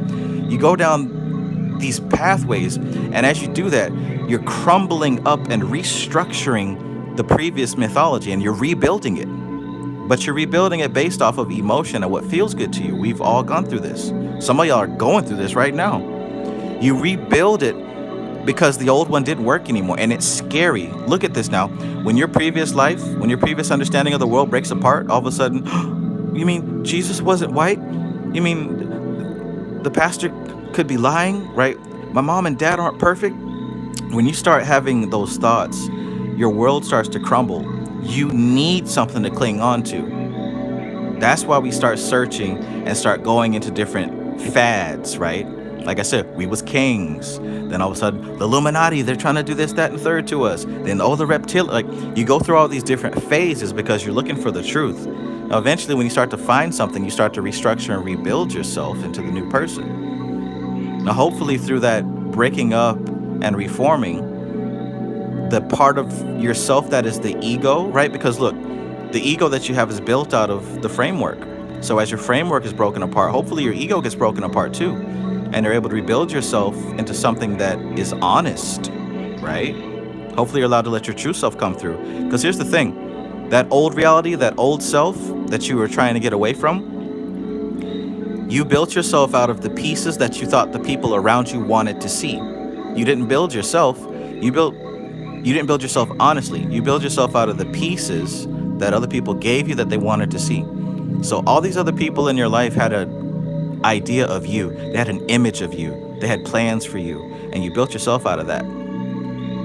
Hopefully, when you started to learn the truth and throw away, I'm throwing away white Jesus. I know better now, right? When you start throwing away all that other stuff, hopefully you threw away that ego that was built out of the parts that they gave you.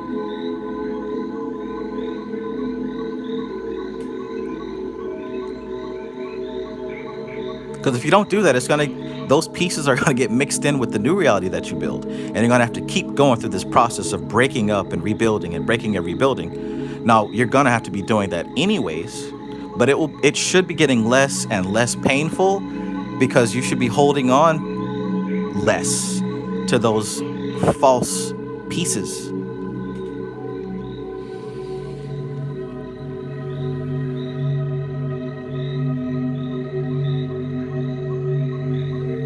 We was kings.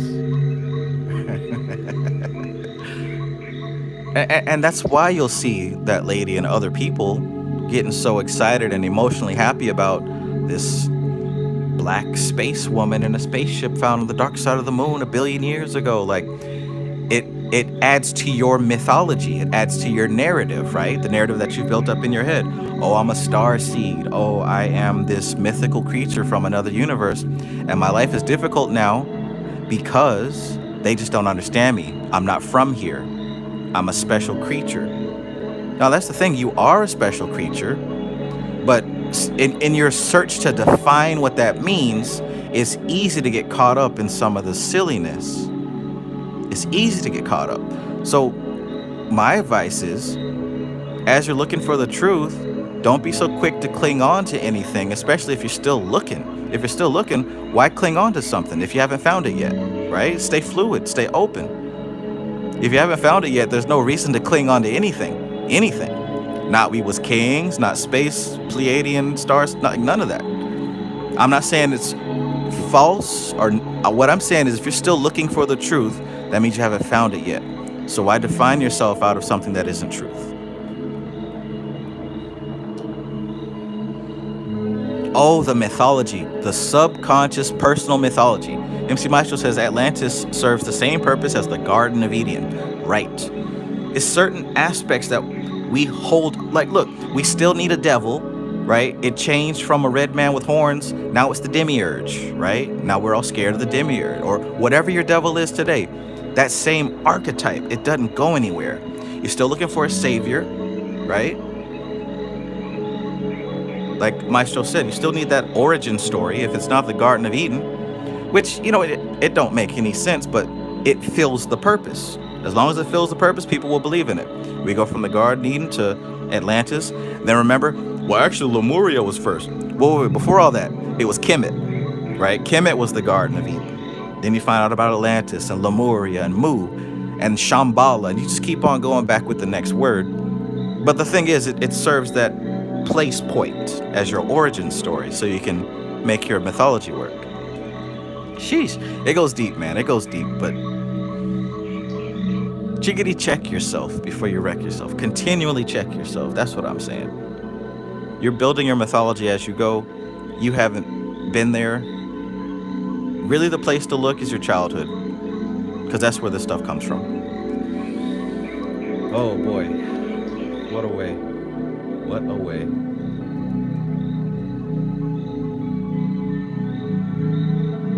Stuff Dog says that's the part of you they get disappointed in when you go against the way they view you, right? And it hurts, but as you start to tear that off and rebuild yourself, it hurts less, and you start to realize, wow, y'all don't even know who I am. In a way, it's selfish because they're using you as a symbol and an archetype for themselves. That's why you got to be around people who don't want anything from you, right? Because people who want something from you, if you're not giving it to them, they get upset.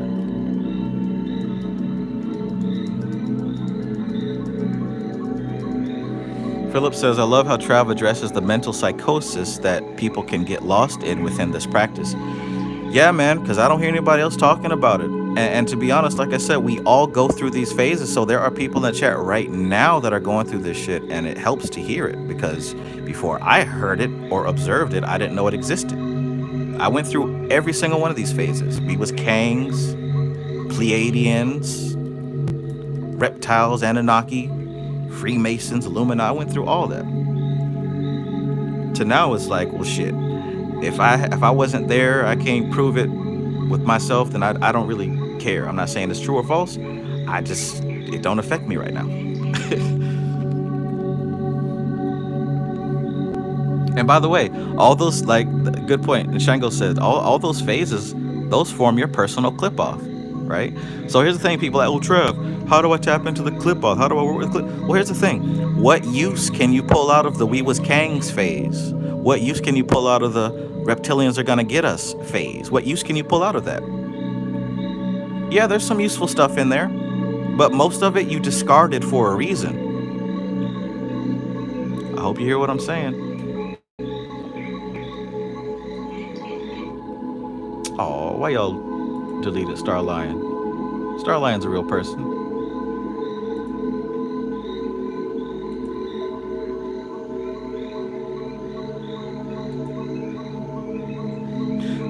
But I want to say thank you to all my mods. I appreciate you guys and girls. Thank you for helping to separate the wheat from the chaff.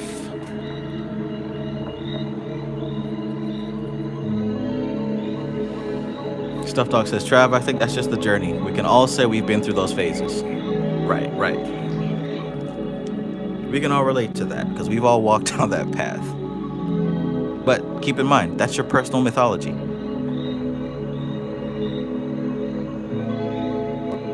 And when we hear something or see something that correlates with it, we gravitate to it. Not because we want to learn more, but because it validates what we already believe. So the subconscious mind is the great pattern former. It's a great pattern former. But its own private mythology often, what? It often bears very little relationship to the actual facts of life. In a certain neurosemantics book, he talks about how, what is insanity? Insanity is when the inner world does not correlate to the outer world. No matter what it is that you believe, sanity is defined as the inner world correlating with the outer world. It's got to correlate. It's got to correlate.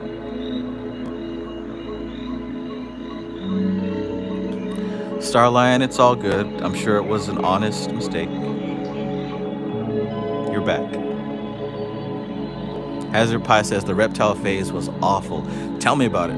I remember being at work and rallying up all my coworkers, telling them about these reptile beings. And I had them convinced too, boy. I was passionate about it. Yo, we got these reptiles. They could blend in with humans. And I swore I saw one too. I sold this dude an iPod. This is back when iPods still had the little wheel that you turned and clicked. I sold this old dude an iPod. He was like, you know, he came from the rich part of town. And I swear I saw his eyes blink sideways and he had a slit pupil. I swear I saw it.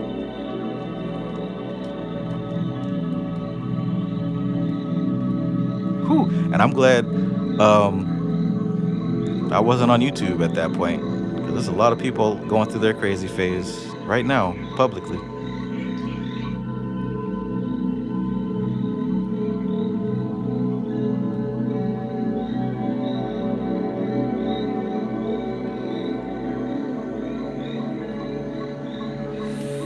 Sheesh. All right.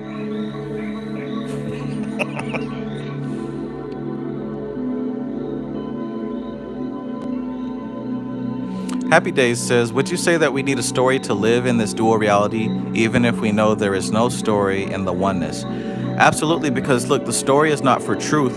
The story is for the ego. That's what I said earlier. I know full well that the demons and angels and gods and spirits are symbols of the different processes within my subconscious and unconscious. I know that. I'm not confused.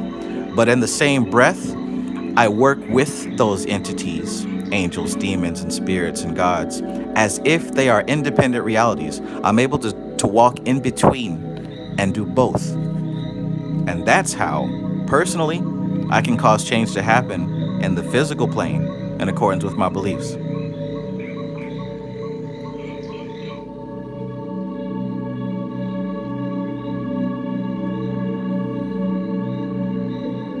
Sandiata says a lot of folks in their flat earth phase right now.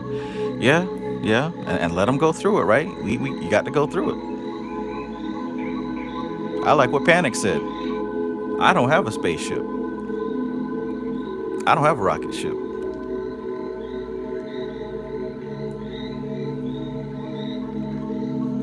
All right, let's continue. WVT says Zeitgeist and Hidden Colors 1, 2, and 3 at the same time. Whew. I remember when my parents tried to sit me down to watch Hidden Colors 3. They caught on to Hidden Colors 3. All right, come on now, seriously. So, it is therefore necessary to give it some foundation upon which it can build, in the same way that we give the bees in a beehive sheets of foundation wax upon which they can build the honeycomb in an organized way.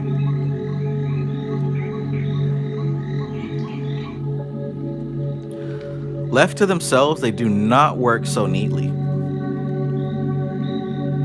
So look, he's talking about the subconscious mind being a great pattern former, and that it's necessary to give it some foundation upon which it can build, just like what you do with bees. Bees create nice, pretty, neat honeycombs when you give them foundation wax to build with, right? He says, left to themselves, they do not work so neatly. It probably looks very natural and chaotic. The same thing with your mind. If we want to build it up on the best lines, then we must have some pattern upon which to work. This is what Kabbalah is for. You will see, as you study the tree diagram, that there are 10 circles joined together by 22 lines in a certain pattern.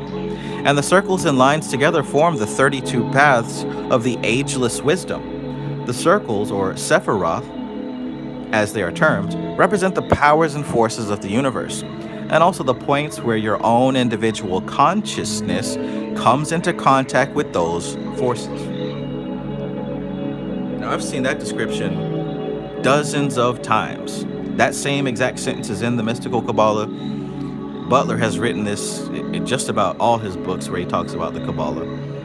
And each time I come across that term, I have to stop and try to think about what that means. Like, does an image come to your brain when you hear this sentence? The circles, the Sephiroth, as they're termed, represent the powers and forces of the universe, and also the points where your own individual consciousness comes into contact with those forces. Are you able to see that sentence? Like, are you able to visualize what that actually means? Because if you're able to visualize what that means, you can understand what the Sephirah are.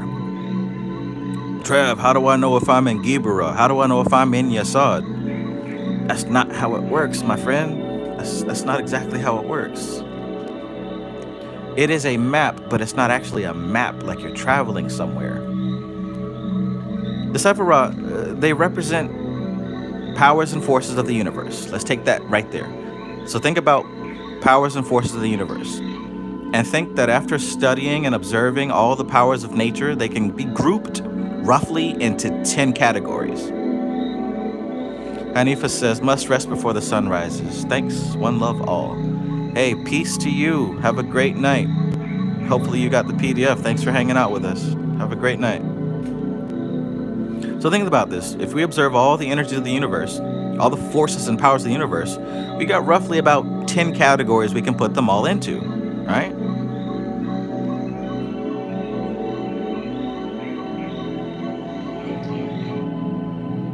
You got about 10 categories that all the world, the universe's forces can fit into, okay? Roughly 10, roughly 10. Then he says, also, the Sephirah represents points where your own individual consciousness comes into contact with those forces. So check it out. Not only are there roughly 10 forces of the universe, you say if there's any point in your existence where you experience that force, listen to me, if there's any point in history that your personal consciousness touches and works with those forces, that is the Sephirah. I'm trying to break this down because I know for me, I had to really, each time I read this, I understand it better, which means the first few times I didn't understand it fully. So here we have two concepts. The first concept is there's about 10 specific forces of the universe that everything can fit into one of those categories. And then there's your personal experience of those forces. There's your personal experience of Malkuth, Yesod, Had, Netzach, Tifereth, Gibra, Chesed, Bina, Hakma, Kether, Doth, Ein, Ein Sof, Ar. There's your personal experience with those 10. You get me? That's what the Sephirah is. They don't work without you. Well, they do, but for all intents and purposes, you can only come to know the tree through your own experience, like literally through you experiencing Gibra, you experiencing Yesod. And it's not that you haven't, you definitely have already. Because like I said, you can break down all of life's experiences into roughly 10 categories. So you've had the experiences. You just have to do the study so you can connect the dots, no pun intended, right? Speaking of connecting the dots, let's continue. The lines between them, the lines between the Sephirah, usually are known as the paths, and they represent the subjective inner world of consciousness, which is common to both yourself and the planet on which you live.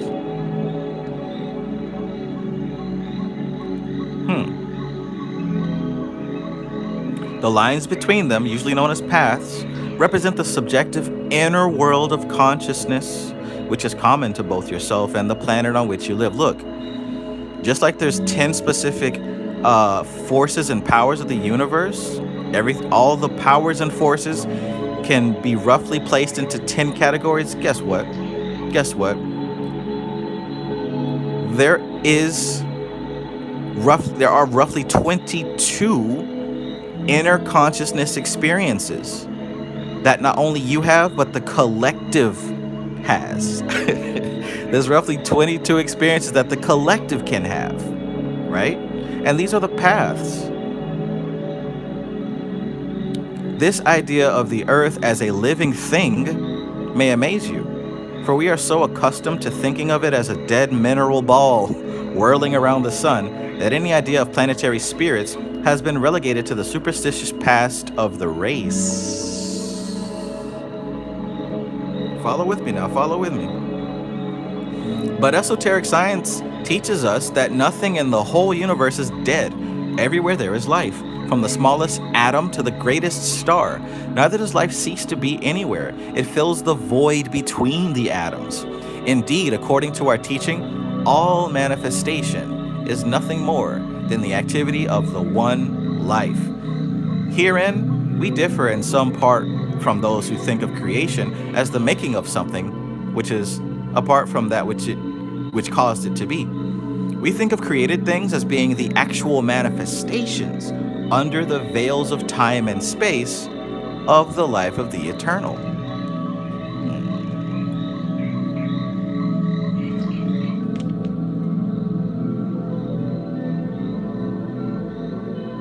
We get into the deep stuff. We're at the deep stuff. Really consider this, and you've got the secret keys to the Kabbalah. Like, it don't have to be super complicated. It can get super complicated, just like anything can get super complicated, but it doesn't have to be. You don't have to know how a car works to be able to drive one. Well, let me rephrase that. You know how to turn the steering wheel and press the gas and the brakes and observe the laws of the road, but you don't have to know how and see, look, I don't know shit about cars. I'm searching for words. You don't have to know how a spark plug fires off and pistons and horsepower and all that. You don't have to know all that. Likewise with the tree. Now, of course, the more you know, the more you're capable of.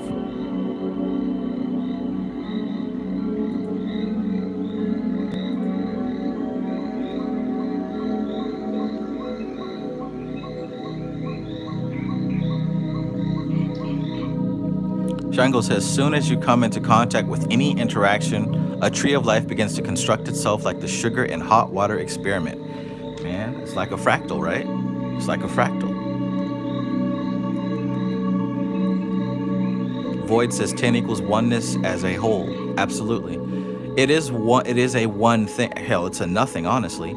But the fact that we exist and we're experiencing life as an individual consciousness, we can only see it as separated because we see ourselves as separated. Once we return back to where we came from, and I don't mean some galaxy star system, I mean when we go back to awareness beyond this body, we'll see it as it is. We see the tree as fallen because there's a disconnect in our consciousness.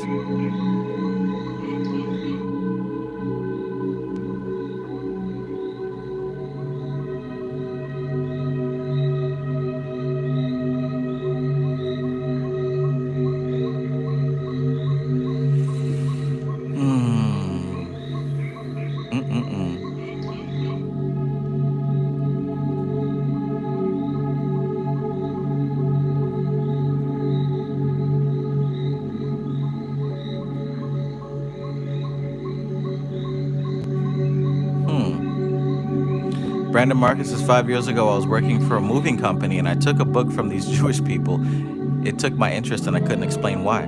Tell me why. I just remembered it was the Kabbalah and the Tree of Life right on the cover. Wow. And here you are at a random live stream with one of the best people to teach this subject of our modern age. Right? Not the best, but one of. I have surveyed the landscape, and I say that with confidence.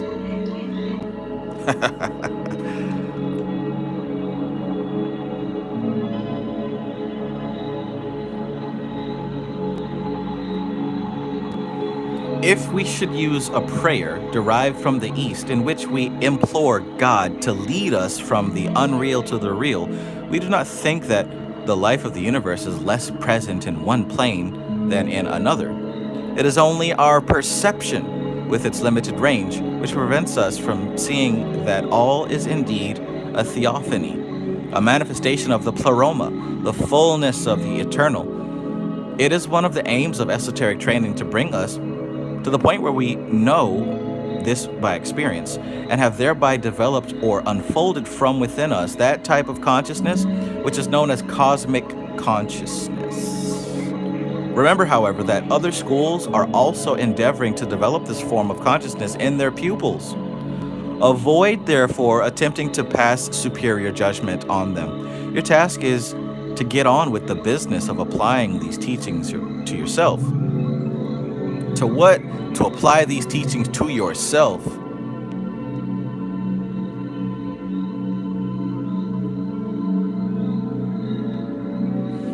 Now I want you, first of all, to get or make up a card index system with 10 heading cards. Each of these cards is to be given the title of one of the Sephiroth on the tree. And under the title, the general idea of the significance of this particular station is to be written. Then, and this is most important, the rest of the card is to be filled in with a colored circle, the symbolic representation of the Sephiroth concerned. When you have made up your 10 heading cards in this way, you are ready to begin your work with them. And you may do this as follows.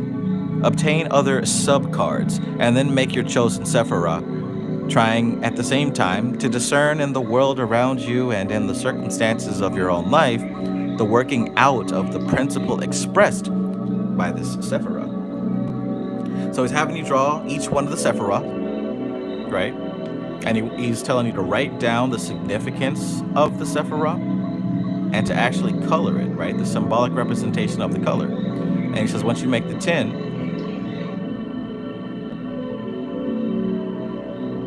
get you some sub-cards, other cards that go along with each of those Sephiroth, and to actually look around in your life and to take note, write down specific experiences of that Sephiroth at work in your life.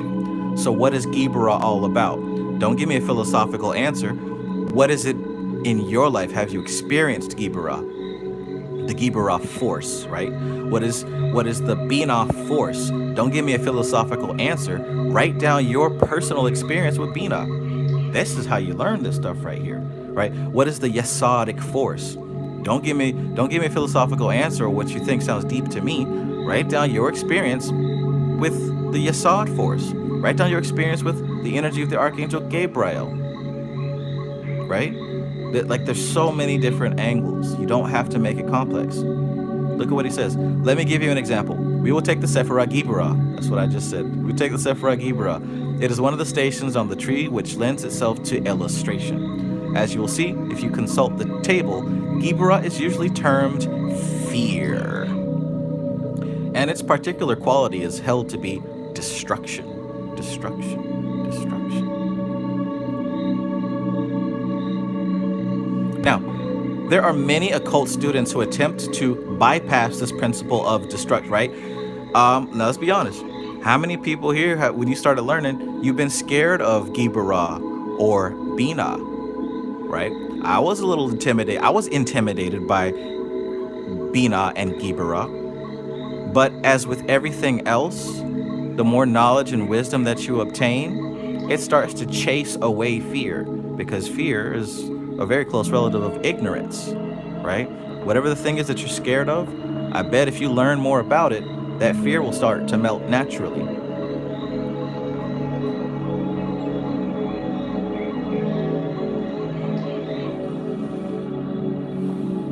Gibara is usually termed fear, and its particular quality is held to be destruction. Now, there are many occult students who attempt to bypass this principle of destruction. They regard all destruction as evil. Indeed, I have heard it put forth as an axiom that all that destroys is evil and all that constructs is good. But this is an infantile view. This is an infantile view of life. And it does not correspond to facts. Here you must remember that the Sephiroth on the side pillars of the tree are arranged in balancing pairs, and the opposite station to Gibara is Gidula, whose quality is constructive. You should here bear in mind that one of the magical statements is, equilibrium is the basis of the great work. This is beautifully expressed by Tennyson in the words which he puts into the mouth of the dying Arthur. The old order changeth, yielding place to new, and God fulfills himself in many ways, lest one good custom should corrupt the world.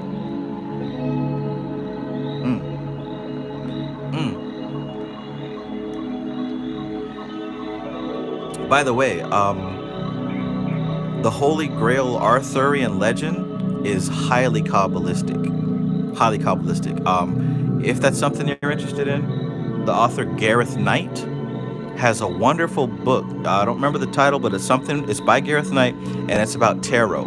He's got a book about tarot, and I thought when I got it, this was gonna, be all about tarot, because he was also trained by Dion Fortune. But I saw within this book, it goes deeply into the Arthurian legend and connects the archetypes to the tarot cards, to the Kabbalah, and a couple of other things that's really cool. In the Bobby Hemmett book, it actually has quite a few references to that text as well.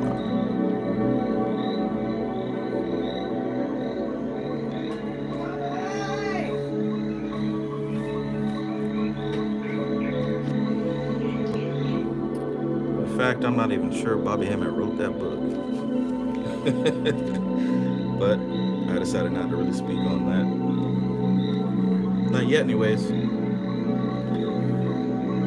Bobby!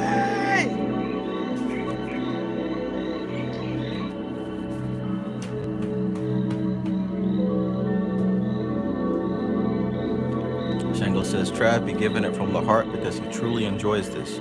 Inner joy. Trav has inner joy. I do specifically love doing this.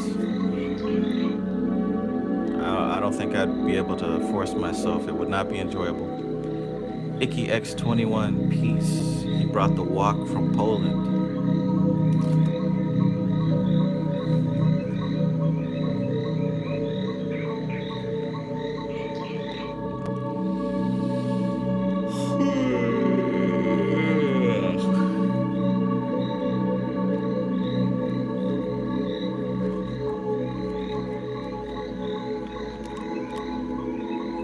What no fun.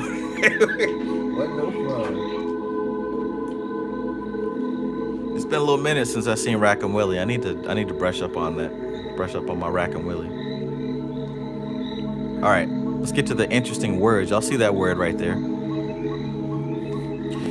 Too great concentration of any one quality or its persistence for too long of a time is evil, for it is an unbalanced force. One of the kings of Edom, to use the Kabbalistic term. When a power is working in this unbalanced way, we refer to it as being in the kingdom of the clip-off. Uh-oh. Every station on the tree, therefore, has its obverse counterpart, and your work is to balance the forces in your own little microcosm, your own subjective world within. When you achieve this in any degree whatsoever, then the corresponding forces in the universe will become responsive to your will.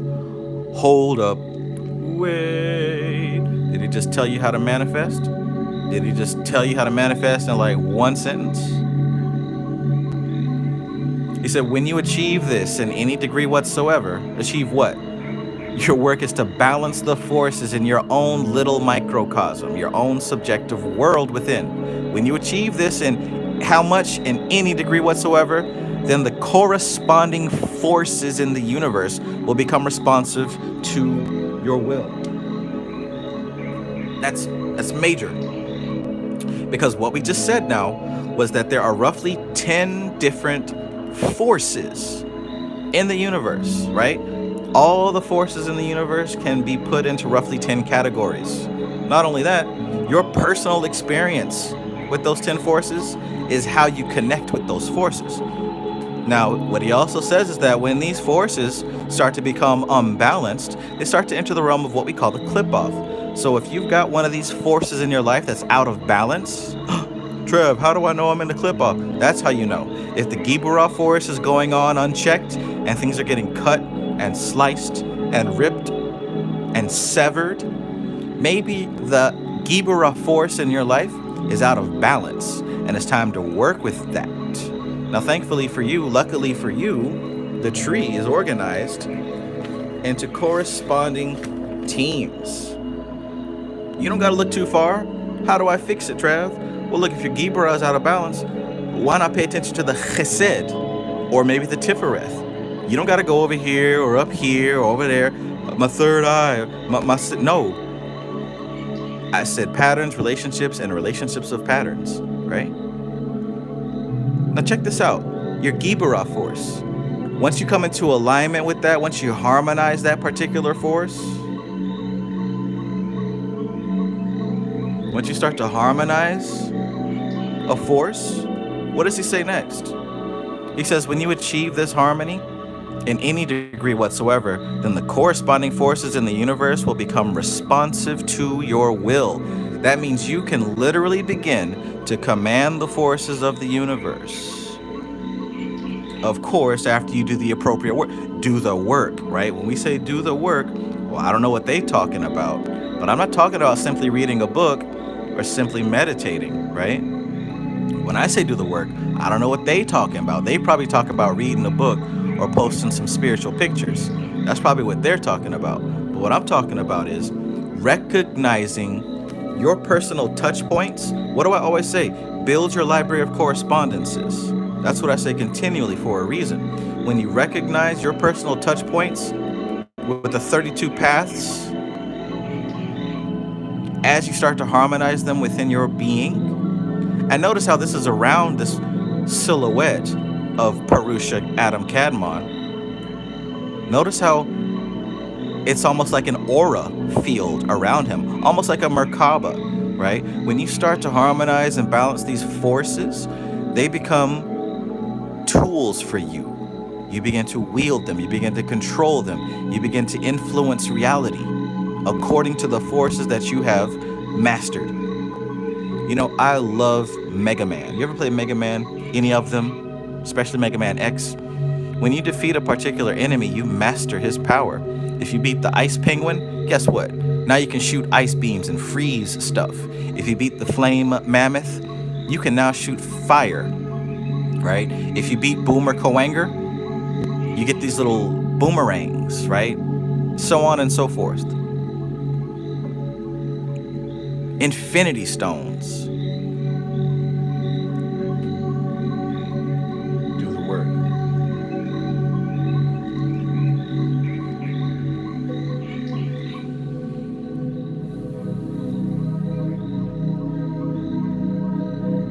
Brandon Marcus says, clip off from the tree. Yeah.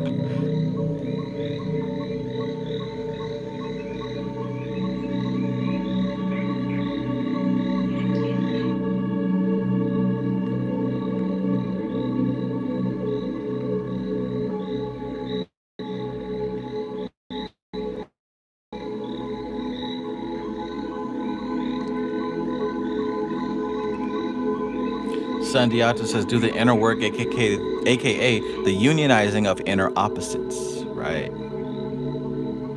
Shango says, but you have to experience both forces to eventually merge them to complete them. Absolutely. Absolutely. Because how else would you know what balance looks like if you have not experienced both extremes? Both poles. So when people talking about abilities that they've mastered, it's typically due to having balance within themselves within a particular region of that tree. Could these be the 32 cities that have been talked about?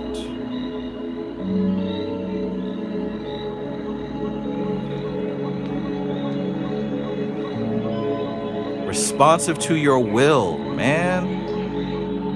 Now let us study in action of our chosen Sephirah. Let us study the action of our chosen Sephirah. As we walk down the street, we see that demolition has started on some old and dilapidated houses, which have been an eyesore for a long time. The workmen are busy with pick and shovel and bulldozer, and soon there will be nothing there but a bare patch of ground. However, we have been told by our local council that this plot is to be used for the building of a new school, which will give to the neighborhood a vastly improved education service. This is a good example of the activity of Gibera. But as we continue our walk down the street, we also see that an unoccupied house, which was in quite good condition, has been attacked by some irresponsible people, either children or adults, and the windows have been smashed, doors forced, and some of the woodwork stripped away. This is an example of purposeless destruction and comes under the heading of cliphotic activity. That's an example of cliphotic activity related to Gibera. Unbalanced force, and is therefore evil. Look, He's telling you what evil is. It's not some goat-headed man sitting in Indian-style position with his fingers pointing up and pointing down. That's a picture of a goat-headed man. What evil actually is when force is applied out of time and out of place, right? The force itself isn't evil. It's the fact that it's happening in a place that is not useful, not appropriate, and not in a correct time frame.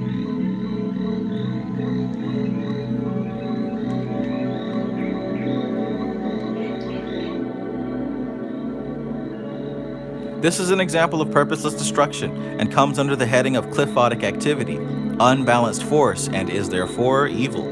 Not only can you see the activity of this Sephirah and its unbalanced presentation in such obvious examples, it is also to be seen in all aspects of life.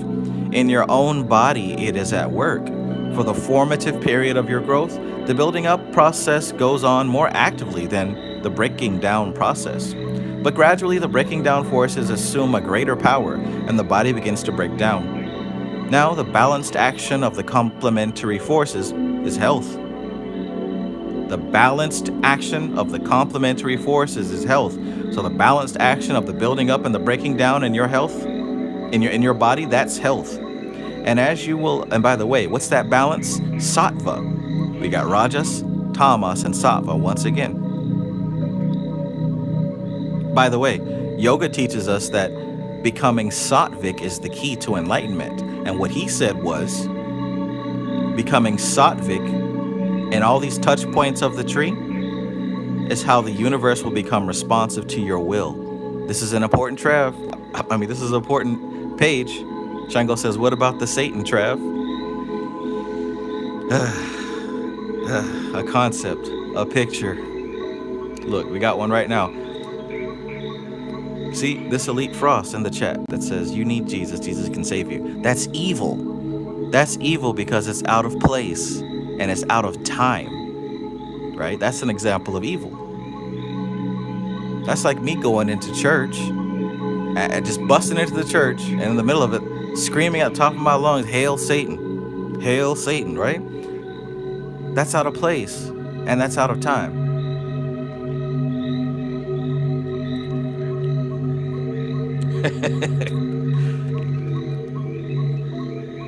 Right? True bots, right? True bots. That could be a literal program, or that could be a programmed person, right? In all the 24 hours of my day, it would never cross my mind to go to a place where I don't belong and try to give my opinion. It would never cross my mind to do that. Like,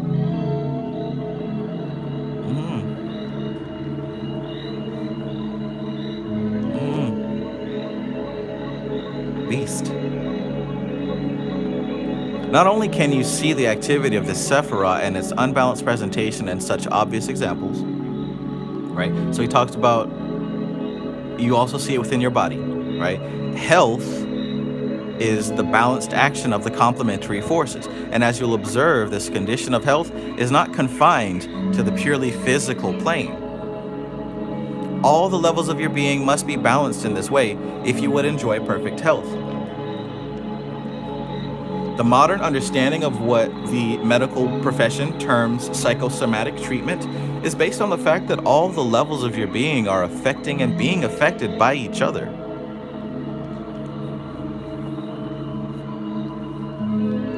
Your task, therefore, in your work on the Sephirah is to look out for its action in daily life, and to observe also what happens when its particular quality is either less or more manifest than required for balance. And if you keep doing that, you're going to start thinking Kabbalistically automatically, right? You're going to see it in everything that you do.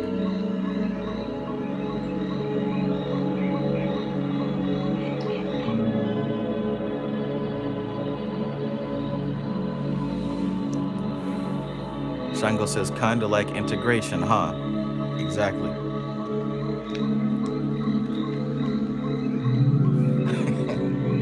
That's the devil.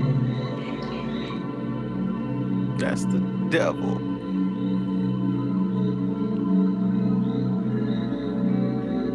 Your task, therefore, in your work on the Sephirah is to look out for its daily action in life and to observe also what happens when its particular quality is either less or more manifest than is required for balance. You will have noticed that the question of intention comes into the picture, since it is the motive causing any particular action which determines whether it is good or bad. There is also the larger picture of the community into which all such action is to be fitted. Okay? So nothing, he's teaching you lessons here about the Kabbalah. One of the lessons of the Kabbalah is none of the Sephirah operate independently. They operate as a community. So when one is behaving, the others are behaving along with it. He says there's also a larger picture of the community into which all such action is to be fitted. Here, conflicting loyalties make decision difficult, and it is very necessary to exercise what has been called the first virtue on the path, namely that of discrimination. And by the way, this process of observation he was talking about earlier, of observing your surroundings, well, it isn't just so you can become aware. It is to lead you into this space to, now that you're already observing, you can easily pinpoint what belongs where.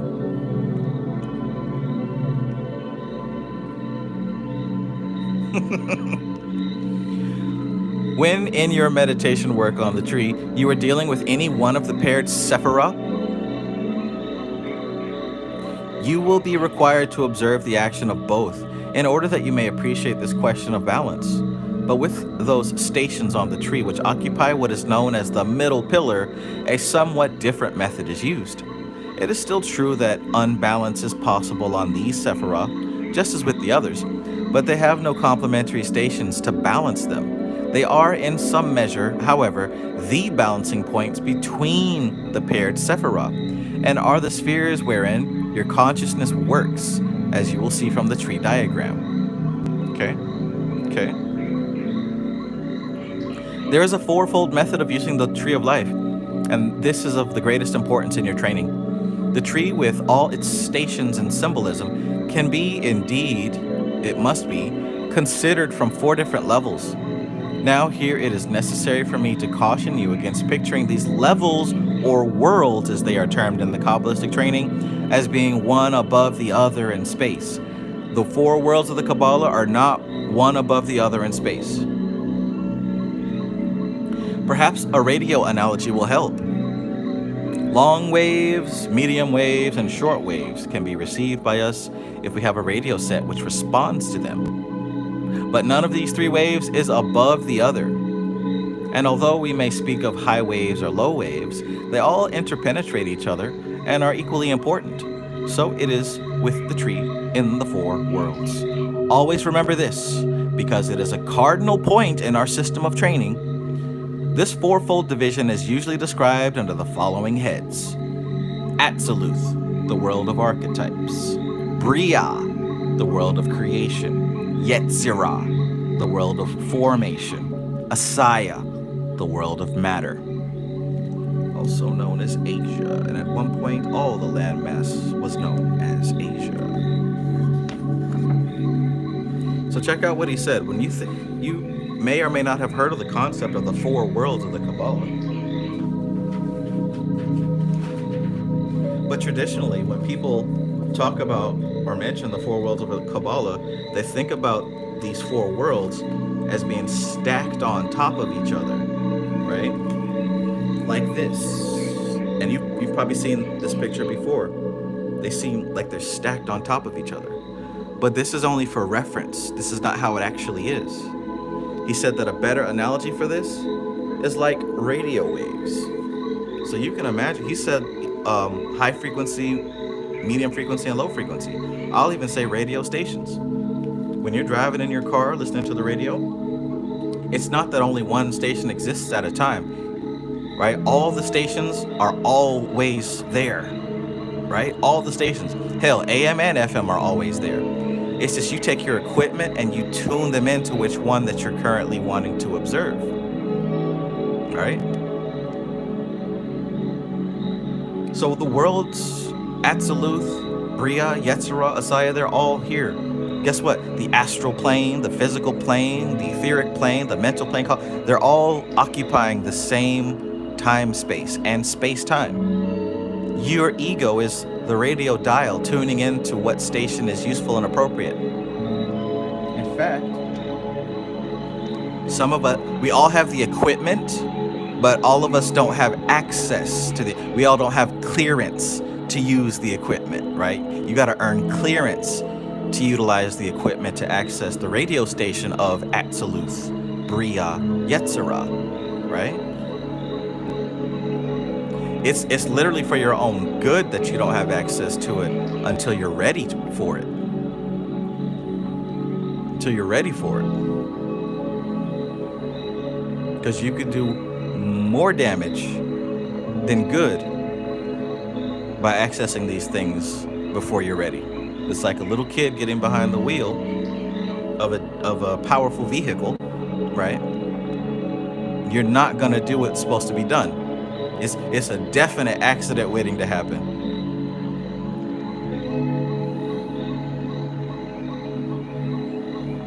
Is this the Bible?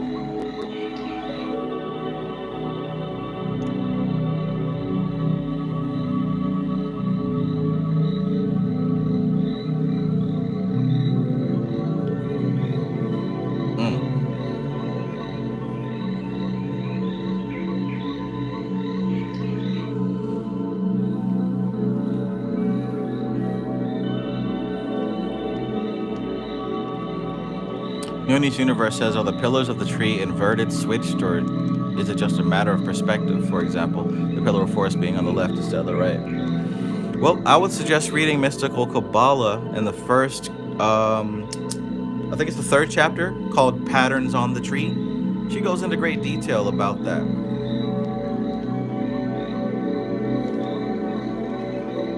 She goes into great detail. She covers literally everything about the tree of life that you could possibly ask. Patterns of the tree, that's actually chapter 8, Patterns of the tree. She goes into the 4 worlds in chapter 9.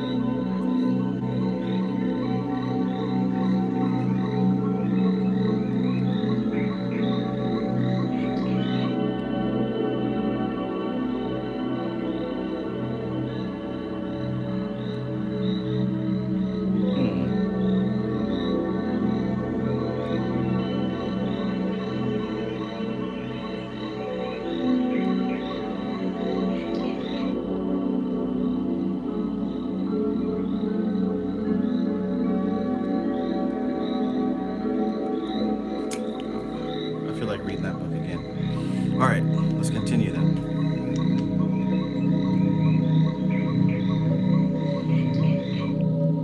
Peace, surprised fountain. Welcome to the channel.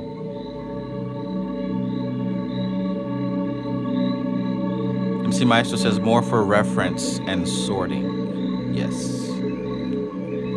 Starlion says, does everyone have a different version of the Sephirah? I know they're much more than concepts. Do they differ from person to person? Sorry if that doesn't make sense.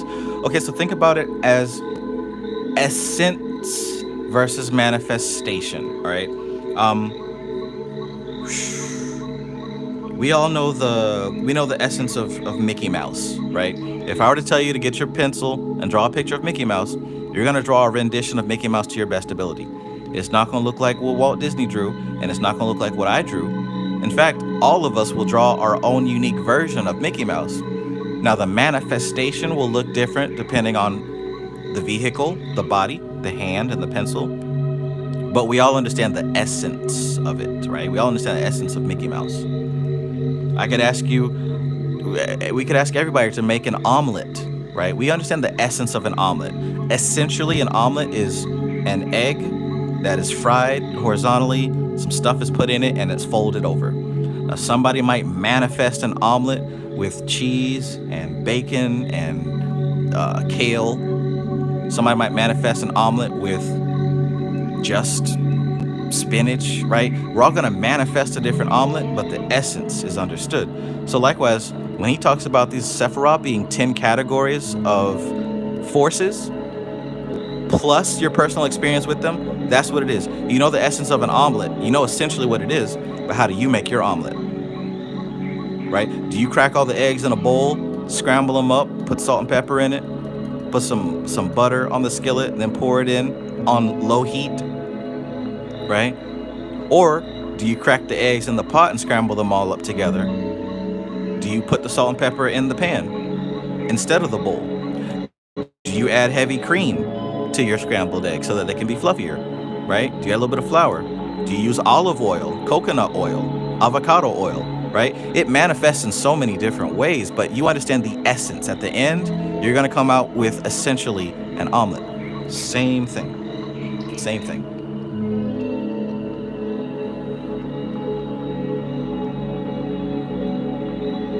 Nooney's Universe says, I've been listening to your series. The book is arriving this week. Awesome, awesome.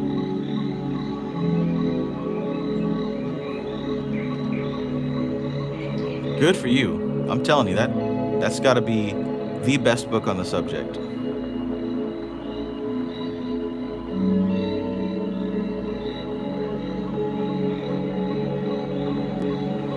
Happy Days says the NPC and the main player live in the same game, but access different knowledge and planes.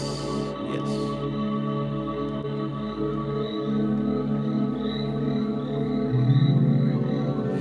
All right, where we at? Vigibura.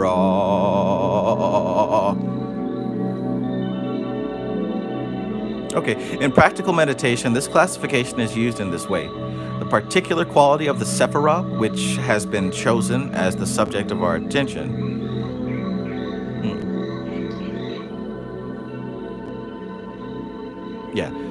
The subject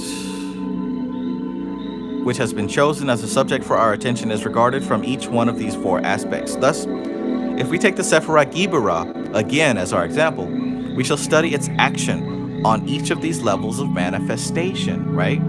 Each of these levels of manifestation. So let's say the four levels of manifestation is, number one, you could visualize making an omelet. Number two, you could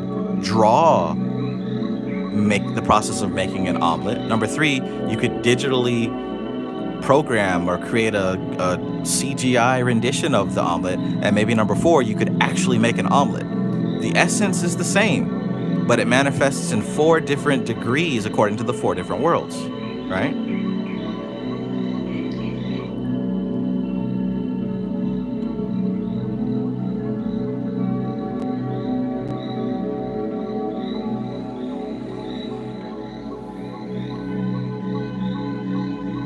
You will remember that I told you that you would find that the monthly subject for your meditation exercise would give you more scope than at first seemed likely. In the Kabbalistic system, we find that one of the root ideas is that of Adam Kadmon, the heavenly man, which is understood as the sum total of all manifesting forces in the universe.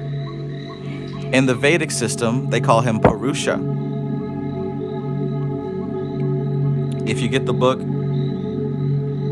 Mantra Yoga, Primal Sound, there are mantras for each part of Purusha that are to be used for the harmonizing of the mind with the soul, right?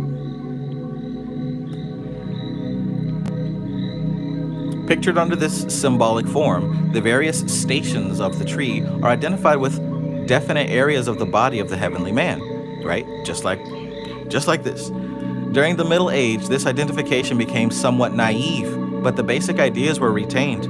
Curiously, though, when the great Swedish seer, Swedenborg, experienced the illuminations, which enabled him to put out the great body of doctrine, which forms the base of the Swedenborgian or New Church, he put forward this age-old concept of the heavenly man. But other systems of philosophy in the East have also had this same teaching. And in modern psychology, we are finding that the symbol of the heavenly man is to be found in the depths of our mental being. Philip says, Papa Purusha? Not quite. Papa Purusha is an aspect of Purusha. So just like there's Adam Kadmon, you might be able to find this. There's actually a Clipoth Adam Kadmon. There's actually an inverse Adam Kadmon. So when we talk about Purusha, that's what we're talking about. That inverse Purusha is the one that must be sacrificed. See, Purusha is the first sacrificial god. Like before Christ and everybody else that they talked about in that Zeitgeist movie, before all of them, Purusha was the original sacrificial god, right? The inverse Purusha is the one that we sacrifice so that we can be reborn. It's wonderful.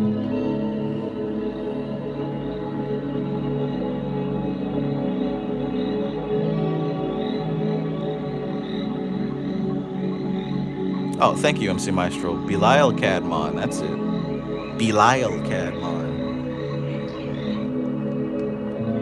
And what's funny is, like, even though people don't know anything about this stuff, you'll catch like a glimpse. Oh, there's a dark side soul. Oh, that's me. I don't want to access Adam Cadmon. I want to access Belial Cadmon, right? Because it's dark and it's spooky and, you know, I'm accessing because it's edgy. It's spiritually edgy. But ego stuff. Black space woman in a billion-year-old spacecraft. But look what he says. The heavenly man is to be found in the depths of our mental being. This is the unconscious mind, the collective unconscious. Look at what Shango said. The Atman. It's the Atman, right? That is the true soul. That is what we call the soul, right? And it's only one entity. Just like there is one essence of an omelet, but everybody makes their own version of an omelet. We are all different manifestations and versions of what is called Purusha or Adam Cadmon. Each one of us are different independent omelets, but there is only one concept of omelet, and that is what we call the soul. And in this magnificent cosmic kitchen, we're all trying to make the perfect omelet. But we're using imperfect ingredients. As long as we try to make that perfect in the manifest dimension, we'll never quite get there because the perfect ingredients don't exist. The perfect ingredients don't exist.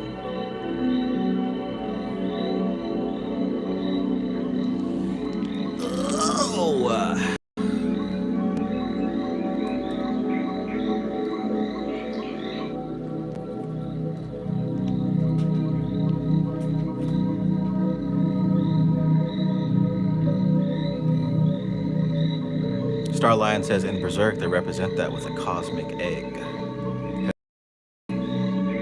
I do my cosmic egg meditation multiple times a week. That's one thing I didn't stop, even in my dark days.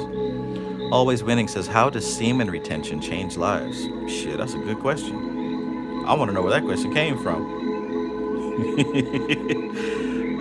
But seriously, if you want to know how semen retention saves lives, for one, you aren't wasting countless hours masturbating to porn or running out here chasing behind some little fast girl or whatever you like to put your stuff in.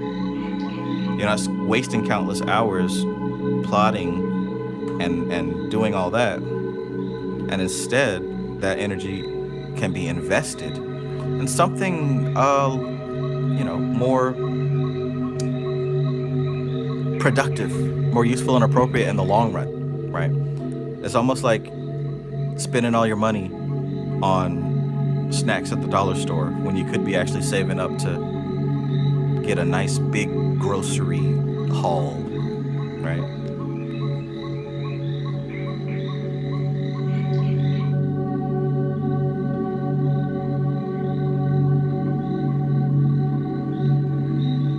And it's also how does it change lives? It also helps give you mastery over this animal body, this animal soul. Like your body is an animal with its own desires, its own plans, its own intentions. And if that's what you're constantly allowing it to do, that's where primarily its energy is going to go. No matter how deep you like to call yourself, if you spend a massive amount of your energy fulfilling desires, then how much energy are you really able to allocate towards liberation, right? Really, the point is to become the master of the body so that it's not the master of you.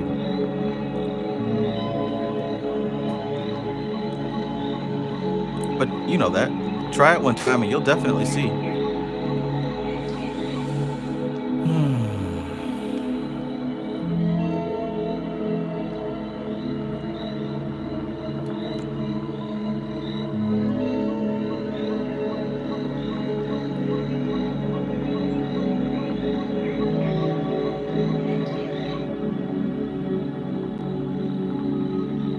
There is an occult maxim, which is attributed to Hermes Trismegistus, though it is fairly evident that in its present form, it is of a much later period than the times of that somewhat shadowy figure.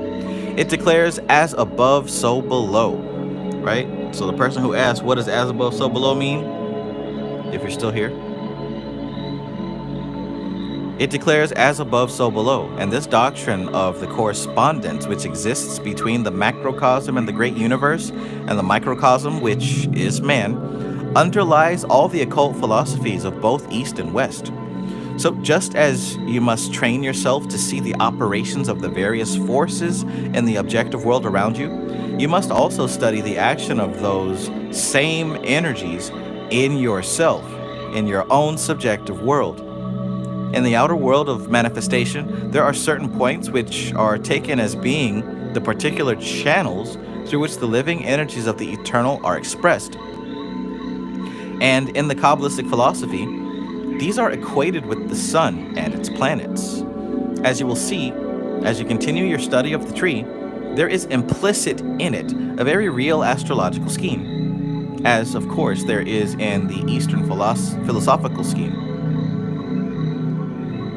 Astrology has fallen into disrepute owing to the misuse of the teaching in both ancient and modern times. But in reality, it is a lofty philosophy, and as such, has nothing whatever to do with the sun sign astrological prophecies given out by the national press.